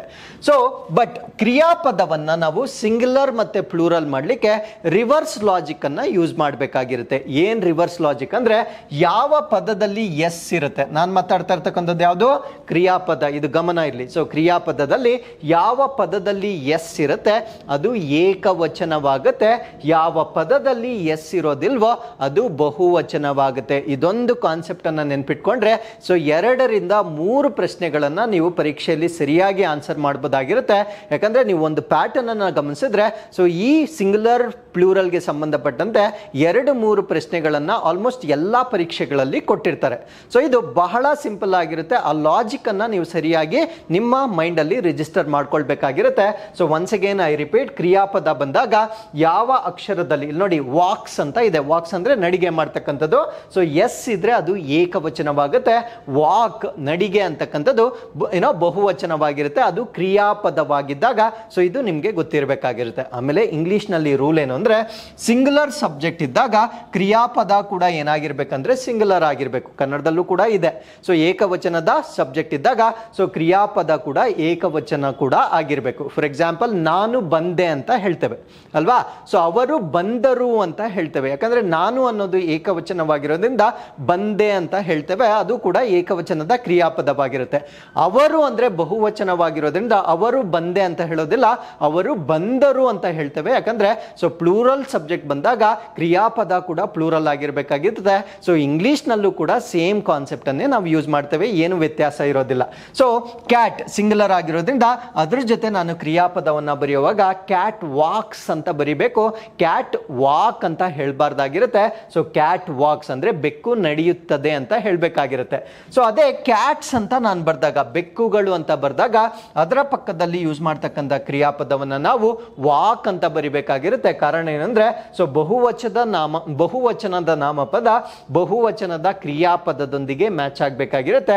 ಸೊ ಈ ರೀತಿಯ ಕಾನ್ಸೆಪ್ಟ್ ಅನ್ನ ನೀವು ಮ್ಯಾಚ್ ಮಾಡ್ಕೊಳ್ಳೋದ್ರಿಂದ ಸುಲಭವಾಗಿ ನೀವು ಆನ್ಸರ್ ಅನ್ನ ಸ್ಪಾಟ್ ಮಾಡಬಹುದಾಗಿರುತ್ತೆ. ಸೊ ನಮ್ಗೆ ಕೊಟ್ಟಿರ್ತಕ್ಕಂಥ ಪ್ರಶ್ನೆಯಲ್ಲಿ ಇವಾಗ ಅಂದ್ರೆ ಪರೀಕ್ಷೆಯಲ್ಲಿ ಕೊಟ್ಟಿರ್ತಕ್ಕಂಥ ಪ್ರಶ್ನೆಯಲ್ಲಿ ಸಬ್ಜೆಕ್ಟ್ ಮತ್ತೆ ಕ್ರಿಯಾಪದದ ನಡುವೆ ಸೊ ಒಂದು ಕನೆಕ್ಟಿಂಗ್ ವರ್ಡ್ ಇರುತ್ತೆ. ಸೊ ಇದನ್ನ ನಾವು ರಿಲೇಟಿವ್ ಪ್ರೊನೌನ್ ಅಂತ ಕರಿತೇವೆ. ಸೊ ಈ ರೀತಿಯ ರಿಲೇಟಿವ್ ಪ್ರೊನೌನ್ಸ್ ಅಥವಾ ಇದರ ಡೆಪ್ತ್ ಕಾನ್ಸೆಪ್ಟ್ ಅನ್ನ ನಾವು ಕ್ಲಾಸಸ್ ಅಲ್ಲಿ ಡಿಸ್ಕಸ್ ಮಾಡ್ತೇವೆ. ಸೊ ಹೂ ಅಂತ ಇದಕ್ಕಿಂತ ಮುಂಚೆ ಏನಿದೆ ಸಬ್ಜೆಕ್ಟ್ ಇದೆ. ಸೊ ಇದಾದ್ಮೇಲೆ ಏನ್ ಬರುತ್ತಂದ್ರೆ ವರ್ಬ್ ಇರುತ್ತೆ, ಅಷ್ಟೇ, ಇನ್ನೇನು ವ್ಯತ್ಯಾಸ ಇಲ್ಲ. ಸೊ ಇಲ್ಲಿ ರಿಲೇಟಿವ್ ಪ್ರೊನೌನ್ ಇರಲಿಲ್ಲ, ಡೈರೆಕ್ಟ್ ಆಗಿ ನಾವು ನಾಮಪದ ಮತ್ತು ಕ್ರಿಯಾಪದವನ್ನ ನೇರವಾಗಿ ಕನೆಕ್ಟ್ ಮಾಡಿದ್ವಿ. ಬಟ್ ಇಲ್ಲೊಂದೇ ಒಂದು ವ್ಯತ್ಯಾಸ ಆಗುತ್ತೆ. ಸೊ ಕ್ರಿಯಾಪದ ಮತ್ತು ನಾಮಪದದ ನಡುವೆ ಒಂದು ರಿಲೇಟಿವ್ ಪ್ರೊನೌನ್ ಬರುತ್ತೆ. ಬಟ್ ರೂಲ್ ಅಲ್ಲಿ ಏನು ಚೇಂಜ್ ಆಗಲ್ಲ. ಹೂ ಬಂದ್ರೂ ಅಷ್ಟೇ, ಬರ್ದೇ ಇದ್ರು ಅಷ್ಟೇ. ಸಿಂಗುಲರ್ ಸಬ್ಜೆಕ್ಟ್ ಇದ್ದಾಗ ಸಿಂಗುಲರ್ ವರ್ಬೇ ಇರಬೇಕು, ಪ್ಲೂರಲ್ ಸಬ್ಜೆಕ್ಟ್ ಬಂದಾಗ ಪ್ಲೂರಲ್ ವರ್ಬೇ ಇರಬೇಕು. ಅದು ನಿಮ್ಗೆ ಗೊತ್ತಿರಬೇಕಾಗಿರುತ್ತೆ. ಸೊ ಮತ್ತೊಮ್ಮೆ ನಾವು ಪ್ರಶ್ನೆಗೆ ವಾಪಸ್ ಬರೋಣ. ಸೊ ಇಲ್ಲಿ ಸಬ್ಜೆಕ್ಟ್ ಏನಿದೆ ಗ್ರ್ಯಾಂಡ್ ಮದರ್ ಅಂತ ಇದೆ. ಸೊ ಗ್ರ್ಯಾಂಡ್ ಮದರ್ ಅಂದ್ರೆ ಅಜ್ಜಿ. ಸೊ ಅವರು ಏಕವಚನವಾಗಿದ್ದಾರೆ. ಸೊ ಏಕವಚನವಾಗಿದ್ರೆ ನಾನು ಹೇಳಿರೋ ಕಾನ್ಸೆಪ್ಟ್ ಪ್ರಕಾರ ಸೊ ಕ್ರಿಯಾಪದ ಕೂಡ ಏಕವಚನವೇ ಆಗಿರ್ಬೇಕಾಗಿರುತ್ತೆ. ಸೊ ಇಲ್ಲಿ ನೋಡಿ, ಹೂ ಹೂ ಅಂತ ಕೊಟ್ಟಿದ್ದಾರೆ. ಸೊ ಇದನ್ನ ನೀವು ಇಗ್ನೋರ್ ಮಾಡಿ ಪರವಾಗಿಲ್ಲ. ಗ್ರ್ಯಾಂಡ್ ಮದರ್ ಏಕವಚನವಾಗಿರೋದ್ರಿಂದ ಇಲ್ಲಿ ಲೀವ್ ಅಂತ ಕೊಟ್ಟಿದ್ದಾರೆ. ಸೊ ಇದು ನಮಗೆ ಗೊತ್ತು, ವರ್ಬ್ ಅಥವಾ ಒಂದು ಕ್ರಿಯಾಪದ ಅಂತ ನಮಗೆ ಗೊತ್ತು. ಸೊ ನನಗೆ ಗೊತ್ತು ಕ್ರಿಯಾಪದ ಸಿಂಗುಲರ್ ಆಗಿರ್ಬೇಕಾಗಿದ್ರೆ ನಾನೊಂದು ರೂಲ್ ಅನ್ನ ಹೇಳಿದ್ದೇನೆ. ಸೊ ಅದೇನು ಅಂದ್ರೆ ಅದ್ರ ಜೊತೆ ಎಸ್ ಇರಲೇಬೇಕು, ಅವಾಗ ಮಾತ್ರ ಅದು ಸಿಂಗುಲರ್ ಆಗುತ್ತೆ ಅಂತ ಹೇಳಿದ್ದೇನೆ. ಬಟ್ ಪರೀಕ್ಷೆಯಲ್ಲಿ ಏನ್ ಕೊಟ್ಬಿಟ್ಟಿದ್ದಾನೆ ಅಂದ್ರೆ ಲೀವ್ ಅಂತ ಕೊಟ್ಟಿದ್ದಾನೆ, ಅವನು ಬಹುವಚನ ಕೊಟ್ಬಿಟ್ಟಿದ್ದಾನೆ. ಸೊ ಅದನ್ನ ನಾವು ಏಕವಚನಕ್ಕೆ ಕನ್ವರ್ಟ್ ಮಾಡಬೇಕಾಗಿರುತ್ತೆ. ಸೊ ಅಲ್ಲಿಗೆ ಈ ಪ್ರಶ್ನೆಯಲ್ಲಿ ಯಾವ ಫ್ರಾಕ್ಷನ್ ಅಲ್ಲಿ ದೋಷ ಇದೆ ಅಂದ್ರೆ ಫ್ರಾಕ್ಷನ್ ಬಿ ಅಲ್ಲಿ ದೋಷ ಇರುತ್ತೆ. ಸೊ ನೀವು OMR ಅಲ್ಲಿ ಮಾರ್ಕ್ ಮಾಡುವಾಗ ಬಿ ಆಪ್ಷನ್ಗೆ ಒಂದು ಸರ್ಕಲ್ ಕೊಟ್ಟಿರ್ತಾರೆ, ಅದನ್ನ ಮಾರ್ಕ್ ಮಾಡಿದ್ರೆ ಸಾಕಾಗುತ್ತೆ. ಸೊ ಈ ಪ್ರಶ್ನೆಗೆ ಅದು ಸರಿ ಉತ್ತರವಾಗಿರುತ್ತೆ. ಸೊ ಈ ಕಾನ್ಸೆಪ್ಟ್ ಅನ್ನ ನಾವು ಸಬ್ಜೆಕ್ಟ್ ವರ್ಬ್ ಅಗ್ರಿಮೆಂಟ್ ಅಂತ ಕರೀತೇವೆ. ಸೊ ಈ ರೀತಿ ಒಂದು 40ರಿಂದ 45 ರೂಲ್ಸ್ ಇರುತ್ತೆ. ಸೊ ತರಗತಿಗಳಲ್ಲಿ ಆ ಎಲ್ಲ ರೂಲ್ಸ್ ಅನ್ನ ನಿಮ್ಗೆ ಸಂಪೂರ್ಣವಾಗಿ ಹೇಳ್ಕೊಡ್ತೇವೆ. ಸೊ ಯಾವ ರೀತಿ ಪ್ರಶ್ನೆ ಬಂದರೂ ಕೂಡ ನಿಮ್ಗೆ ಆನ್ಸರ್ ಮಾಡ್ತಕ್ಕಂಥ ಒಂದು ಸಾಮರ್ಥ್ಯ ಇರುತ್ತೆ. ಸೊ ಮುಂದಿನ ಪ್ರಶ್ನೆಗೆ ಹೋಗೋಣ. ಸೊ ಇದು ಈ ಪ್ರಶ್ನೆಯನ್ನ ನಾನು ರಿಪೀಟೆಡ್ಲಿ ಹೇಳ್ತಾ ಇರ್ತೇನೆ. KPSC ಎಕ್ಸಾಮ್ ಕಂಡಕ್ಟ್ ಮಾಡಲಿ ಅಥವಾ KEA ಕಂಡಕ್ಟ್ ಮಾಡಲಿ ಅಥವಾ ಬ್ಯಾಂಕಿಂಗ್ ಪರೀಕ್ಷೆ ಮಾಡಲಿ ಅಥವಾ SSC ಆಗಲಿ, ಸೊ ಈ ಪ್ರಶ್ನೆ ಎಲ್ಲರ ಹಾಟ್ ಫೇವ್ರೇಟ್ ಆಗಿರುತ್ತೆ. ಕಂಪಲ್ಸರಿ ಈ ಪ್ರಶ್ನೆಯನ್ನ ನಾನು ಸಾಮಾನ್ಯವಾಗಿ ಎಲ್ಲ ಪ್ರಶ್ನೆ ಪತ್ರಿಕೆಗಳಲ್ಲಿ ನೋಡ್ಬೋದಾಗಿರುತ್ತೆ. So no surprises, once again ಇದೇ ಪ್ರಶ್ನೆಯನ್ನ ನಾನ್ ಹೈದರಾಬಾದ್ ಕರ್ನಾಟಕದಲ್ಲೂ ಕೇಳಿರ್ತಕ್ಕಂಥದ್ದನ್ನ ನಾವಿಲ್ಲಿ ನೋಡ್ಬೋದಾಗಿರುತ್ತೆ. ಸೊ ಪ್ರಶ್ನೆ, neither the manager nor his colleagues has apologized for their lapses and no error ಅಂತ ಕೊಟ್ಟಿದ್ದಾರೆ. Same thing. ಸೊ 4 ಫ್ರಾಕ್ಷನ್ ಅಲ್ಲಿ ಸೊ 3ರಲ್ಲಿ ದೋಷವಿದ್ದರೆ ನಾವು ಅದನ್ನ ಐಡೆಂಟಿಫೈ ಮಾಡಬೇಕು, ಇಲ್ದಿದ್ರೆ ನೋ ಎರರ್ ಅಂತ ನಾವು ಬರಿಬೇಕಾಗಿರುತ್ತೆ. ಹಾಗಿದ್ರೆ ಈ ಪ್ರಶ್ನೆಯನ್ನ ನಾವು ಆನ್ಸರ್ ಮಾಡಬೇಕಾಗಿದ್ರೆ ಸೊ ನಾವು ಸ್ವಲ್ಪ ಕಂಜಂಕ್ಷನ್ಸ್ ಅಂತ ಕರಿತೇವೆ. ಸೊ ಇಂಗ್ಲಿಷ್ನಲ್ಲಿ ಪಾರ್ಟ್ಸ್ ಆಫ್ ಸ್ಪೀಚ್ ಅಲ್ಲಿ ನಿಮಗೆ ಕಂಜಂಕ್ಷನ್ಸ್ ಅಂತಕ್ಕಂಥ ಒಂದು ಕಾನ್ಸೆಪ್ಟ್ ಬರುತ್ತೆ. ಸೊ ಕಂಜಂಕ್ಷನ್ಸ್ ಅನ್ನ ನಾವೇನಂತ ಕರಿತೀವಿ ಅಂದ್ರೆ ಸರಳವಾಗಿ ಹೇಳೋದಾದ್ರೆ ಕನೆಕ್ಟಿಂಗ್ ವರ್ಡ್ಸ್ ಅಂತ ಕರಿತೇವೆ. ಅಂದ್ರೆ ಒಂದು ಫ್ರಾಕ್ಷನ್ ಆಫ್ ದಿ ಸೆಂಟೆನ್ಸ್ ಅನ್ನ ಇನ್ನೊಂದು ಫ್ರಾಕ್ಷನ್ ಆಫ್ ದಿ ಸೆಂಟೆನ್ಸ್ಗೆ ಕನೆಕ್ಟ್ ಮಾಡ್ತಕ್ಕಂಥ ಪದಗಳನ್ನ ನಾವು ಕಂಜಂಕ್ಷನ್ಸ್ ಅಂತ ಕರಿತೇವೆ. ಸೊ ನಾವು ಕಂಜಂಕ್ಷನ್ಸ್ ಅನ್ನ ಬಳಕೆ ಮಾಡಿದಾಗ ನಾಮಪದ ಮತ್ತೆ ಕ್ರಿಯಾಪದಕ್ಕೆ ಸಂಬಂಧಪಟ್ಟಂತೆ ಕೆಲವೊಂದು ರೂಲ್ಸ್ ಇರುತ್ತೆ. ಆ ರೂಲ್ಸ್ ಏನ್ರ ಮೇಲೆ ಡಿಪೆಂಡ್ ಆಗಿರುತ್ತೆ ಅಂದ್ರೆ ನಾವು ಬಳಕೆ ಮಾಡ್ತಕ್ಕಂಥ ಕಂಜಂಕ್ಷನ್ ಮೇಲೆ ಡಿಪೆಂಡ್ ಆಗಿರುತ್ತೆ. ಹಾಗಿದ್ರೆ ಯಾವ ಕಂಜಂಕ್ಷನ್ ಅಲ್ಲಿ ಯಾವ ರೂಲ್ ಅನ್ನ ನಾನು ಅಪ್ಲೈ ಮಾಡಬೇಕು ಇದು ಗೊತ್ತಿದ್ರೆ ಸಾಕು. ಸೊ ಈ ಪ್ರಶ್ನೆಗೆ ನೇರವಾಗಿ ನಿಮಗೆ ಸುಲಭವಾಗಿ ಮಾರ್ಕ್ಸ್ ಸಿಗುತ್ತೆ. ಹಾಗಿದ್ರೆ ಸೊ ಇಲ್ಲಿ ಕೊಟ್ಟಿರ್ತಕ್ಕಂಥ ಕಂಜಂಕ್ಷನ್ ಯಾವುದು ಅಂದ್ರೆ ನೀದರ್ ಮತ್ತೆ ನಾರ್ ಅಂತ ಕೊಟ್ಟಿದ್ದಾರೆ. ಸೊ ಇದು ನಿಮ್ಮ ಕಂಜಂಕ್ಷನ್ ಆಗಿರುತ್ತೆ. ಸೊ ಯಾವುದೇ ಒಂದು ಕಂಜಂಕ್ಷನ್ ಕೊಟ್ಟಿರಲಿ, ಆ ಕಂಜಂಕ್ಷನ್ ಕೊಟ್ಟ ನಂತರ ನಿಮ್ಮ ವಾಕ್ಯದಲ್ಲಿ ಒಂದು ಸಬ್ಜೆಕ್ಟ್ ಇರಲ್ಲ, 2 ಸಬ್ಜೆಕ್ಟ್ ಇರುತ್ತೆ. ಇಲ್ಲೇ ನಮಗೆ ಕನ್ಫ್ಯೂಷನ್ ಆಗೋದು. ಆ 2 ಸಬ್ಜೆಕ್ಟ್ಸ್ ಇಲ್ಲಿ ಯಾವುದು ಅಂದ್ರೆ ಸೊ ಒಂದು ಮ್ಯಾನೇಜರ್ ಅಂತಕ್ಕಂಥದ್ದು ಒಂದು ಸಬ್ಜೆಕ್ಟ್, ಮ್ಯಾನೇಜರ್ ಅಂತಕ್ಕಂಥದ್ದು ಮೊದಲನೇ ಸಬ್ಜೆಕ್ಟ್. 2ನೇ ಸಬ್ಜೆಕ್ಟ್ ಯಾವುದು? ಕೊಲೀಗ್ಸ್ ಅಂತ ಕೊಟ್ಟಿದ್ದಾರೆ. ಅಂದ್ರೆ ಅವನ ಸಹೋದ್ಯೋಗಿಗಳು ಅಂತಕ್ಕಂಥದ್ದು ಒಂದು ಸಬ್ಜೆಕ್ಟ್ ಆಗಿರುತ್ತೆ. ಮ್ಯಾನೇಜರ್ ಅಂತಕ್ಕಂಥದ್ದು ಒಂದು ಸಬ್ಜೆಕ್ಟ್ ಆಗುತ್ತೆ. 2ಕ್ಕೂ ಸೇರಿ ಒಂದೇ ಕ್ರಿಯಾಪದ ಕೊಟ್ಟಿದ್ದಾನೆ. ಇಲ್ಲಿ ನೋಡಿ ಹ್ಯಾಸ್ ಅಂತ ಕೊಟ್ಟಿದ್ದಾನೆ. ಇವಾಗ ನನಗೆ ಕನ್ಫ್ಯೂಷನ್ ಆಯಿತು. ಹ್ಯಾಸ್ ಅಂತಕ್ಕಂಥದ್ದು ಮೊದಲನೇ ಸಬ್ಜೆಕ್ಟ್ಗೆ ಮ್ಯಾಚ್ ಮಾಡಬೇಕಾ, 2ನೇ ಸಬ್ಜೆಕ್ಟ್ ಜೊತೆಗೆ ಮ್ಯಾಚ್ ಮಾಡಬೇಕಾ, ಇದು ನನಗೆ ಕನ್ಫ್ಯೂಷನ್ ಆಗುತ್ತೆ. ಸೊ ಯಾವುದ್ರ ಜೊತೆ ಮ್ಯಾಚ್ ಮಾಡಬೇಕು ಅಂತಕ್ಕಂಥದ್ದು ನೀದರ್ ನಾರ್ ಮೇಲೆ ಡಿಪೆಂಡ್ ಆಗಿರುತ್ತೆ. ಸೊ ಈ ರೂಲ್ಸ್ ಅನ್ನ ಎಕ್ಸ್ಪ್ಲೇನ್ ಮಾಡಿ ಮತ್ತೊಮ್ಮೆ ನಾನು ಈ ಪ್ರಶ್ನೆಗೆ ವಾಪಸ್ ಬರ್ತೇನೆ. ಅರ್ಥ ಆಯ್ತಲ್ವಾ? ಸೊ ಇದನ್ನ ಮತ್ತೊಮ್ಮೆ ನಾವು ಸಬ್ಜೆಕ್ಟ್ ವರ್ಬ್ ಅಗ್ರಿಮೆಂಟ್ ಅಂತ ಕರಿತೇವೆ. ಸೊ ಸಬ್ಜೆಕ್ಟ್ ವರ್ಬ್ ಅಗ್ರಿಮೆಂಟ್ ಅಲ್ಲಿ ನಾನು ಆಲ್ರೆಡಿ ಸಿಂಗುಲರ್ ಮತ್ತೆ ಪ್ಲೂರಲ್ಗೆ ಡಿಫ್ರೆನ್ಸಸ್ ಅನ್ನ ಹೇಳಿದ್ದೇನೆ. ಕ್ರಿಯಾಪದದಲ್ಲಿ ಸೊ ಎಸ್ ಇದ್ರೆ ಅದನ್ನ ಸಿಂಗುಲರ್ ಅಂತ ಕರಿತೇವೆ, ಎಸ್ ಇಲ್ಲದಿದ್ರೆ ಅದನ್ನ ಪ್ಲೂರಲ್ ಅಂತ ಕರಿತೇವೆ. ಇದನ್ನ ಆಲ್ರೆಡಿ ನಾನು ಎಕ್ಸ್ಪ್ಲೇನ್ ಮಾಡಿದ್ದೇನೆ. ಸೊ ನಾವು ಯಾವುದೇ ಒಂದು ವಾಕ್ಯವನ್ನ ಬರೆದಾಗ ಸಾಕಷ್ಟು ಹೆಲ್ಪಿಂಗ್ ವರ್ಬ್, ಸಹಾಯಕ ಕ್ರಿಯಾಪದಗಳನ್ನ ಬಳಕೆ ಮಾಡ್ತೇವೆ. ನಾವು ಸಾಮಾನ್ಯವಾಗಿ ಬಳಕೆ ಮಾಡ್ತಕ್ಕಂಥ ಸಹಾಯಕ ಕ್ರಿಯಾಪದಗಳಲ್ಲಿ ಸಿಂಗುಲರ್ ಯಾವುದು ಪ್ಲೂರಲ್ ಯಾವುದು ಅದು ನನಗೆ ಫಸ್ಟ್ ಗೊತ್ತಿರಬೇಕು. ಫಾರ್ ಎಕ್ಸಾಂಪಲ್ ಈಸ್ ಅನ್ನೋದು ಏಕವಚನ, ಆರ್ ಅನ್ನೋದು ಬಹುವಚನ. ಫಾರ್ ಎಕ್ಸಾಂಪಲ್ ಶಿ ಈಸ್ ಅಂತ ಹೇಳ್ತೇವೆ. ಶಿ ಅನ್ನೋದು ಒಬ್ಳೆ ಆಗಿರೋದ್ರಿಂದ ಈಸ್ ಅಂತ ಹೇಳ್ತೇವೆ. ದೇ ಅಂದ್ರೆ ಅವರು ಅಂತಕ್ಕಂಥದ್ದು ಪ್ಲೂರಲ್ ಆಗಿರೋದ್ರಿಂದ ಆರ್ ಅಂತ ಯೂಸ್ ಮಾಡ್ತೇವೆ. ಅಷ್ಟೇ, ಇನ್ನೇನು ವ್ಯತ್ಯಾಸ ಇಲ್ಲ. ಸೊ ವಾಸ್ ಅನ್ನೋದು ಸಿಂಗುಲರ್, ಶಿ ವಾಸ್ ಅಂತ ಹೇಳ್ತೇವೆ. ವರ್ ಅನ್ನೋದು ಪ್ಲೂರಲ್, ದೇ ವರ್ ಅಂತ ಹೇಳ್ತೇವೆ. ಸೊ ಅದೇ ರೀತಿ ಹ್ಯಾಸ್ ಅನ್ನೋದು ಸಿಂಗುಲರ್, ಶಿ ಹ್ಯಾಸ್ ಅಂತ ಹೇಳ್ತೇವೆ. ಹ್ಯಾವ್ ಅನ್ನೋದು ಪ್ಲೂರಲ್, ದೇ ಹ್ಯಾವ್ ಅಂತ ಹೇಳ್ತೇವೆ. ಸೊ ಅದೇ ರೀತಿ ಡಸ್ ಅನ್ನೋದು ಸಿಂಗ್ಯುಲರ್, ಶಿ ಡಸ್ ಅಂತ ಹೇಳ್ತೇವೆ. ಡೂ ಅನ್ನೋದು ಪ್ಲೂರಲ್ ಆಗಿರುತ್ತೆ, ದೇ ಡೂ ಅಂತ ಕರಿತೇವೆ. ಸೊ ಅದೇ ರೀತಿ ಗೋಸ್ ಅನ್ನೋದು ಸಿಂಗ್ಯುಲರ್ ಅಂದ್ರೆ ಶಿ ಗೋಸ್ ಅಂತ ಹೇಳ್ತೇವೆ ಅಂಡ್ ದೇ ಗೋ ಅಂತ ಹೇಳ್ತೇವೆ. ಸೊ ಈ ವ್ಯತ್ಯಾಸಗಳು ನಮಗೆ ಏಕವಚನ ಯಾವುದು ಬಹುವಚನ ಯಾವುದು ಅಂತ ಗೊತ್ತಿರಬೇಕಾಗಿರುತ್ತೆ. ಸೊ ಬಹುತೇಕ ವಿದ್ಯಾರ್ಥಿಗಳಿಗೆ ಕಂಪಲ್ಸರಿ ಈ ಮೂರಂತೂ ಗೊತ್ತೇ ಇರುತ್ತೆ. ಸೊ ಇವೆರಡನ್ನ ಸ್ವಲ್ಪ ಅಬ್ಸರ್ವ್ ಮಾಡ್ಕೊಳ್ಳಿ. ಡಸ್ ಎಸ್ ಇಂದ ಎಂಡ್ ಆದ್ರೆ ಅದು ಸಿಂಗ್ಯುಲರ್ ಆಗಿರುತ್ತೆ, ಗೋಸ್ ಎಸ್ ಇಂದ ಎಂಡ್ ಆದ್ರೆ ಅದು ಸಿಂಗ್ಯುಲರ್ ಆಗಿರುತ್ತೆ. ಸೊ ಈ ಕಾನ್ಸೆಪ್ಟ್ ಅನ್ನ ಚೆನ್ನಾಗಿ ರಿಜಿಸ್ಟರ್ ಮಾಡ್ಕೊಂಡ್ಬಿಡಿ. 3ರಿಂದ 4 ಮಾರ್ಕ್ಸ್ ಕಂಪಲ್ಸರಿ ನಿಮಗೆ ಪರೀಕ್ಷೆಯಲ್ಲಿ ಬಂದೇ ಬರುತ್ತೆ. ಸೊ ಈಗ ನಾನು ಮಾತಾಡ್ತಾ ಇದ್ದೆ ಕಂಜಂಕ್ಷನ್ಸ್ ಬಗ್ಗೆ ನಾನು ಮಾತಾಡ್ತಾ ಇದ್ದೆ. ಸೊ ಕಂಜಂಕ್ಷನ್ಸ್ ಬಗ್ಗೆ ನಾನು ಮಾತಾಡೋದಕ್ಕಿಂತ ಮುಂಚೆ ಒಂದು ಫಂಡಮೆಂಟಲ್ ರೂಲ್ ಅನ್ನ ಆಲ್ರೆಡಿ ಹೇಳಿದ್ದೇನೆ. ಸಿಂಗ್ಯುಲರ್ ಸಬ್ಜೆಕ್ಟ್ ಇದ್ದಾಗ ವರ್ಬ್ ಏನಾಗಿರ್ಬೇಕು, ಸಿಂಗ್ಯುಲರ್ ವರ್ಬೇ ಆಗಿರ್ಬೇಕು. ಪ್ಲೂರಲ್ ಸಬ್ಜೆಕ್ಟ್ ಇದ್ದಾಗ ವರ್ಬ್ ಏನಾಗಿರ್ಬೇಕು, ಪ್ಲೂರಲ್ ವರ್ಬೇ ಆಗಿರ್ಬೇಕು. ಸೊ ಈ ಕಾನ್ಸೆಪ್ಟ್ ಅನ್ನ ನಾನು ಆಲ್ರೆಡಿ ಎಕ್ಸ್ಪ್ಲೇನ್ ಮಾಡಿದ್ದೇನೆ. ನೋಡಿ, ಶಿ ಅನ್ನೋದು ಸಿಂಗ್ಯುಲರ್ ಆಗಿರೋದ್ರಿಂದ ರೈಟ್ಸ್ ಅಂತ ಬರೀತೇನೆ. ಅಂದ್ರೆ ಏಕವಚನದ ನಾಮಪದ ಏಕವಚನದ ಕ್ರಿಯಾಪದದೊಂದಿಗೆ ಮ್ಯಾಚ್ ಆಗಬೇಕು. ದೇ ಅನ್ನೋದು ಪ್ಲೂರಲ್ ಆಗಿರೋದ್ರಿಂದ ನಾನು ಕೇವಲ ರೈಟ್ ಅಂತ ಬರೀತೇನೆ. ಕಾರಣ ಏನಂದ್ರೆ ಸೊ ಬಹುವಚನದ ಸಬ್ಜೆಕ್ಟ್ ಇರ್ತಕ್ಕಂಥದ್ದು ಅಂದ್ರೆ ಇದು ಪ್ರೊನೌನ್ ಇರ್ತಕ್ಕಂಥದ್ದು ಬಹುವಚನದ ಕ್ರಿಯಾಪದದೊಂದಿಗೆ ಮಾತ್ರ ಮ್ಯಾಚ್ ಆಗ್ಲಿಕ್ಕೆ ಸಾಧ್ಯವಾಗುತ್ತೆ. ಸೊ ಅದು ಮಿಸ್ ಮ್ಯಾಚ್ ಯಾವುದೇ ಕಾರಣಕ್ಕೂ ಆಗಬಾರ್ದು. ಸೊ ಇವಾಗ ಕಂಜಂಕ್ಷನ್ಸ್ ಅನ್ನ ನಾವು 2 ಕ್ಯಾಟಗರೀಸ್ ಆಗಿ ಡಿವೈಡ್ ಮಾಡ್ತೇವೆ. ಸೊ ಇದು ಕ್ಯಾಟಗರಿ ನಂಬರ್ 1 ಆಗಿರುತ್ತೆ, ಇದು ಕ್ಯಾಟಗರಿ ನಂಬರ್ 2 ಆಗಿರುತ್ತೆ. ಸೊ ಏನಕ್ಕೆ ನಾವು 2 ಕ್ಯಾಟಗರೀಸ್ ಆಗಿ ಡಿವೈಡ್ ಮಾಡ್ತೀವಿ ಅಂದ್ರೆ ಸೊ ಪ್ರತಿಯೊಂದು ಕ್ಯಾಟಗರಿಯಲ್ಲಿ ಅಪ್ಲೈ ಮಾಡ್ತಕ್ಕಂಥ ರೂಲ್ ಬೇರೆ ಬೇರೆ ಆಗಿರುತ್ತೆ. ಆ ಡಿಫ್ರೆನ್ಸಸ್ ನ ಕಾರಣದಿಂದ ನಾವು 2 ಗ್ರೂಪ್ಸ್ ಆಗಿ ಡಿವೈಡ್ ಮಾಡ್ತೇವೆ. ಫಾರ್ ಎಕ್ಸಾಂಪಲ್ ಇಲ್ಲಿ ನೋಡಿ, ಸೊ ಆರ್ ಅಂತಕ್ಕಂಥ ಒಂದು ಕಂಜಂಕ್ಷನ್ ಈದರ್ ಆರ್, ನೀದರ್ ನಾರ್, not only but also. So ಈ 4 ಕಂಜಂಕ್ಷನ್ಸ್ಗಳಲ್ಲಿ ನಾವು ಬಳಕೆ ಮಾಡ್ತಕ್ಕಂಥ ರೂಲೇ ಬೇರೆ ತರ. ಇನ್ನ ಕೆಲವೊಂದು ಕಂಜಂಕ್ಷನ್ಸ್ ವಿತ್ ಅಂತ ಬರುತ್ತೆ, ಆಸ್ ವೆಲ್ ಆಸ್ ಅಂತ ಬರುತ್ತೆ, ಅಲಾಂಗ್ ವಿತ್ ಅಂತ ಬರುತ್ತೆ, ನಾಟ್ ಅಂತ ಬರುತ್ತೆ, ಇನ್ ಅಡಿಷನ್ ಟು ಅಂತ ಬರುತ್ತೆ. ಸೊ ಈ ಕಂಜಂಕ್ಷನ್ಸ್ ಅಲ್ಲಿ ನಾವು ಯೂಸ್ ಮಾಡ್ತಕ್ಕಂಥ ರೂಲೇ ಬೇರೆ ತರ ಇರುತ್ತೆ. ಹಾಗಿದ್ರೆ what is the difference in rule? ನೆನ್ಪಿಟ್ಕೊಳ್ಳಿ, ವೆರಿ ವೆರಿ ಇಂಪಾರ್ಟೆಂಟ್. ಯಾವುದೇ ಕಂಜಂಕ್ಷನ್ಸ್ ಬಂದಾಗ ನಾನು ಹೇಳಿದ್ದೇನೆ 2 ಸಬ್ಜೆಕ್ಟ್ ಕಂಪಲ್ಸರಿ ಇದ್ದೇ ಇರುತ್ತೆ. ನೋಡಿ, 1 ಆರ್ 2 ಅಂದ್ರೆ ಸಬ್ಜೆಕ್ಟ್ ನಂಬರ್ 1 ಮತ್ತೆ subject number 2. So or, neither nor, either or, neither nor ಮತ್ತೆ ನಾಟ್ ಓನ್ಲಿ ಬಟ್ ಆಲ್ಸೋ ಬಂದಾಗ ನಾವು ಕನ್ಸಿಡರ್ ಮಾಡಬೇಕಾಗಿರ್ತಕ್ಕಂಥ ಸಬ್ಜೆಕ್ಟ್ ಯಾವಾಗಲೂ ಸೆಕೆಂಡ್ ಒನ್ ಮಾತ್ರ. ಇದನ್ನ ನೆನ್ಪಿಟ್ಕೊಳ್ಳಿ. ಅಂದ್ರೆ ಫಸ್ಟ್ ಸಬ್ಜೆಕ್ಟ್ ಅದು ಸಿಂಗ್ಯುಲರ್ ಆದ್ರೂ ಆಗಿರ್ಲಿ ಪ್ಲೂರಲ್ ಆದ್ರೂ ಆಗಿರ್ಲಿ ಅದು ನಮಗೆ ಅವಶ್ಯಕತೆ ಇಲ್ಲ. ಸೊ ನಾವು ಸೆಕೆಂಡ್ ಸಬ್ಜೆಕ್ಟ್ ಅನ್ನ ಮಾತ್ರ ಕನ್ಸಿಡರ್ ಮಾಡ್ತೇವೆ. ಸೆಕೆಂಡ್ ಸಬ್ಜೆಕ್ಟ್ ಏಕವಚನವಾಗಿದ್ರೆ ಕ್ರಿಯಾಪದ ಕೂಡ ಏಕವಚನವಾಗುತ್ತೆ. ಸೆಕೆಂಡ್ ಸಬ್ಜೆಕ್ಟ್ ಬಹುವಚನವಾಗಿದ್ದರೆ ಕ್ರಿಯಾಪದ ಕೂಡ ಬಹುವಚನವಾಗಿರುತ್ತೆ. ಸೊ ಈ 4 ಕಂಜಂಕ್ಷನ್ಸ್ ಅನ್ನ ನಾವು ಬಳಕೆ ಮಾಡಿದಾಗ ಮೊದಲನೇ ಸಬ್ಜೆಕ್ಟ್ ಅದು ಏನಾಗಿದ್ರೂ ಪರವಾಗಿಲ್ಲ, ಅದನ್ನ ನಾವು ಇಗ್ನೋರ್ ಮಾಡಬೇಕಾಗಿರುತ್ತೆ. ಸೊ ಎರಡನೇ ಸಬ್ಜೆಕ್ಟ್ ಅನ್ನ ಮಾತ್ರ ನಾವು ಕನ್ಸಿಡರ್ ಮಾಡಬೇಕಾಗಿರುತ್ತೆ. ಸೊ ಈ ಕಂಜಂಕ್ಷನ್ಸ್ ಗಳಲ್ಲಿ ಉಲ್ಟಾ ರೂಲ್ ಅನ್ನ ನೀವು ಅಪ್ಲೈ ಮಾಡಬೇಕು. ಇಲ್ಲಿ 1 ವಿತ್ 2 ಅಂತ ಕೊಟ್ಟಿದ್ದಾರೆ, ಅಂದ್ರೆ ಮೊದಲನೇ ಸಬ್ಜೆಕ್ಟ್ ಎರಡನೇ ಸಬ್ಜೆಕ್ಟ್ ನ ಜೊತೆಗೆ ಅಂತ ಕೊಟ್ಟಿದ್ದಾರೆ. ಇಲ್ಲಿ ನೋಡಿ, ಜೊತೆಗೆ ಅಂದ್ರೆ ಸೊ ಅದರಲ್ಲಿ ನಾವು ಫಸ್ಟ್ ಪರ್ಸನ್ ನಮ್ಗೆ ಇಂಪಾರ್ಟೆಂಟ್ ಆಗ್ತಾರೆ. ಅಂದ್ರೆ ಅವರ ಜೊತೆ ಇರ್ತಕ್ಕಂಥ ವ್ಯಕ್ತಿಗಳು ಸೆಕೆಂಡರಿ, ನಮಗ್ ಬೇಕಾಗಿರೋದು ಯಾರು? First person. ಫಾರ್ ಎಕ್ಸಾಂಪಲ್, ನಾವು ಯಾರನ್ನೋ ಮದುವೆಗೆ ಇನ್ವೈಟ್ ಮಾಡಿರ್ತೀವಿ ಒಂದು ಫ್ಯಾಮಿಲಿಯನ್ನ, ಆ ಫ್ಯಾಮಿಲಿಯವರು ಅವ್ರಿಗೆ ಗೊತ್ತಿರ್ತಕ್ಕಂಥ ಯಾರೋ ಫ್ರೆಂಡ್ಸ್ ಅನ್ನ ಕರ್ಕೊಂಡ್ ಬಂದಿರ್ತಾರೆ. ಬಟ್ ನಮ್ಗೆ ಇಂಪಾರ್ಟೆಂಟ್ ಯಾರು? ಸೊ ಆ ಫ್ಯಾಮಿಲಿ, ನಾವು ಇನ್ವೈಟ್ ಮಾಡಿರ್ತಕ್ಕಂಥವ್ರು ಇಂಪಾರ್ಟೆಂಟ್ ಆಗಿರ್ತಾರೆ. ಸೊ ಅಲ್ಲಿಗೆ ಫಸ್ಟ್ ಸಬ್ಜೆಕ್ಟ್ ಇಂಪಾರ್ಟೆಂಟ್ ಆಯ್ತು, ಅವರ ಜೊತೆಗೆ ಬಂದಿರತಕ್ಕಂಥವ್ರು ನನಗಷ್ಟು ಇಂಪಾರ್ಟೆಂಟ್ ಆಗಿರೋದಿಲ್ಲ. ಸೊ ಈ ನಿಟ್ಟಿನಲ್ಲಿ so with, as well as, along with, not, in addition to. So ಈ ಒಂದು ಕಂಜಂಕ್ಷನ್ಸ್ ಬಂದಾಗ ಎರಡನೇ ಸಬ್ಜೆಕ್ಟ್ ಅನ್ನ ನಾನು ಇಗ್ನೋರ್ ಮಾಡಬೇಕು. ಅದು ಏನಾದ್ರೂ ಆಗಿರ್ಬೋದು, ಸಿಂಗ್ಯುಲರ್ ಆದ್ರೂ ಆಗಿರ್ಲಿ ಪ್ಲೂರಲ್ ಆದ್ರೂ ಆಗಿರ್ಲಿ, ಎರಡನೇ ಸಬ್ಜೆಕ್ಟ್ ಅನ್ನ ನಾವು ಕಡೆಗಣಿಸಬೇಕು.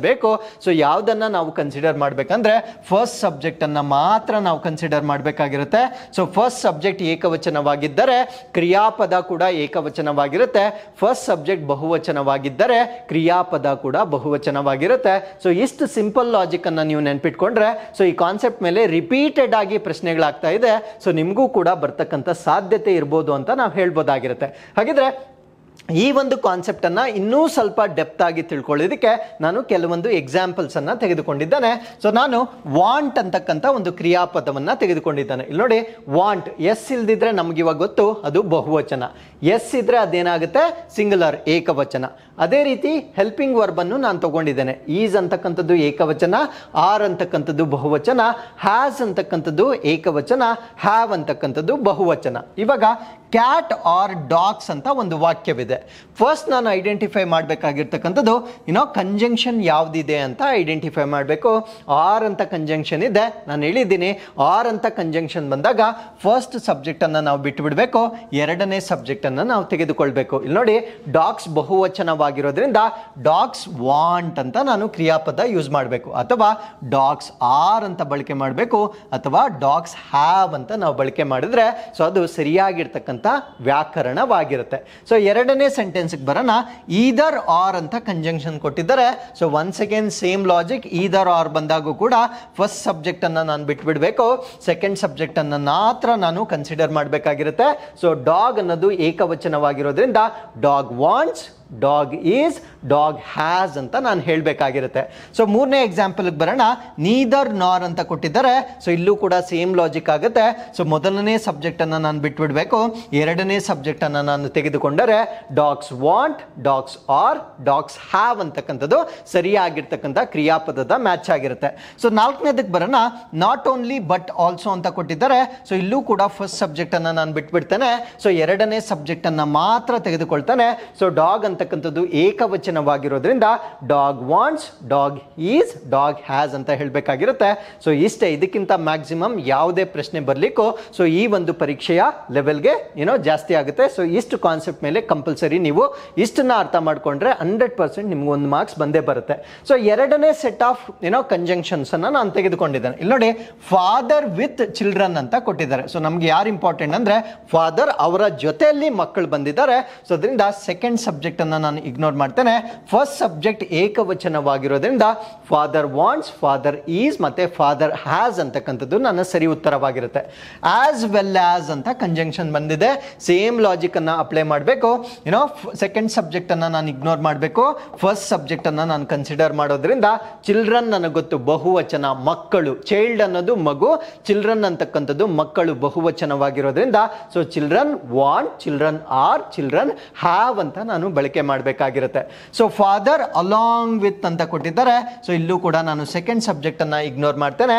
ಸೊ ಮೊದಲನೇ ಸಬ್ಜೆಕ್ಟ್ ಫಾದರ್ ಏಕವಚನವಾಗಿರೋದ್ರಿಂದ father wants, father is, father has ಅಂತ ನಾನು ಕ್ರಿಯಾಪದಗಳನ್ನ ಬಳಸಬೇಕಾಗಿರುತ್ತೆ.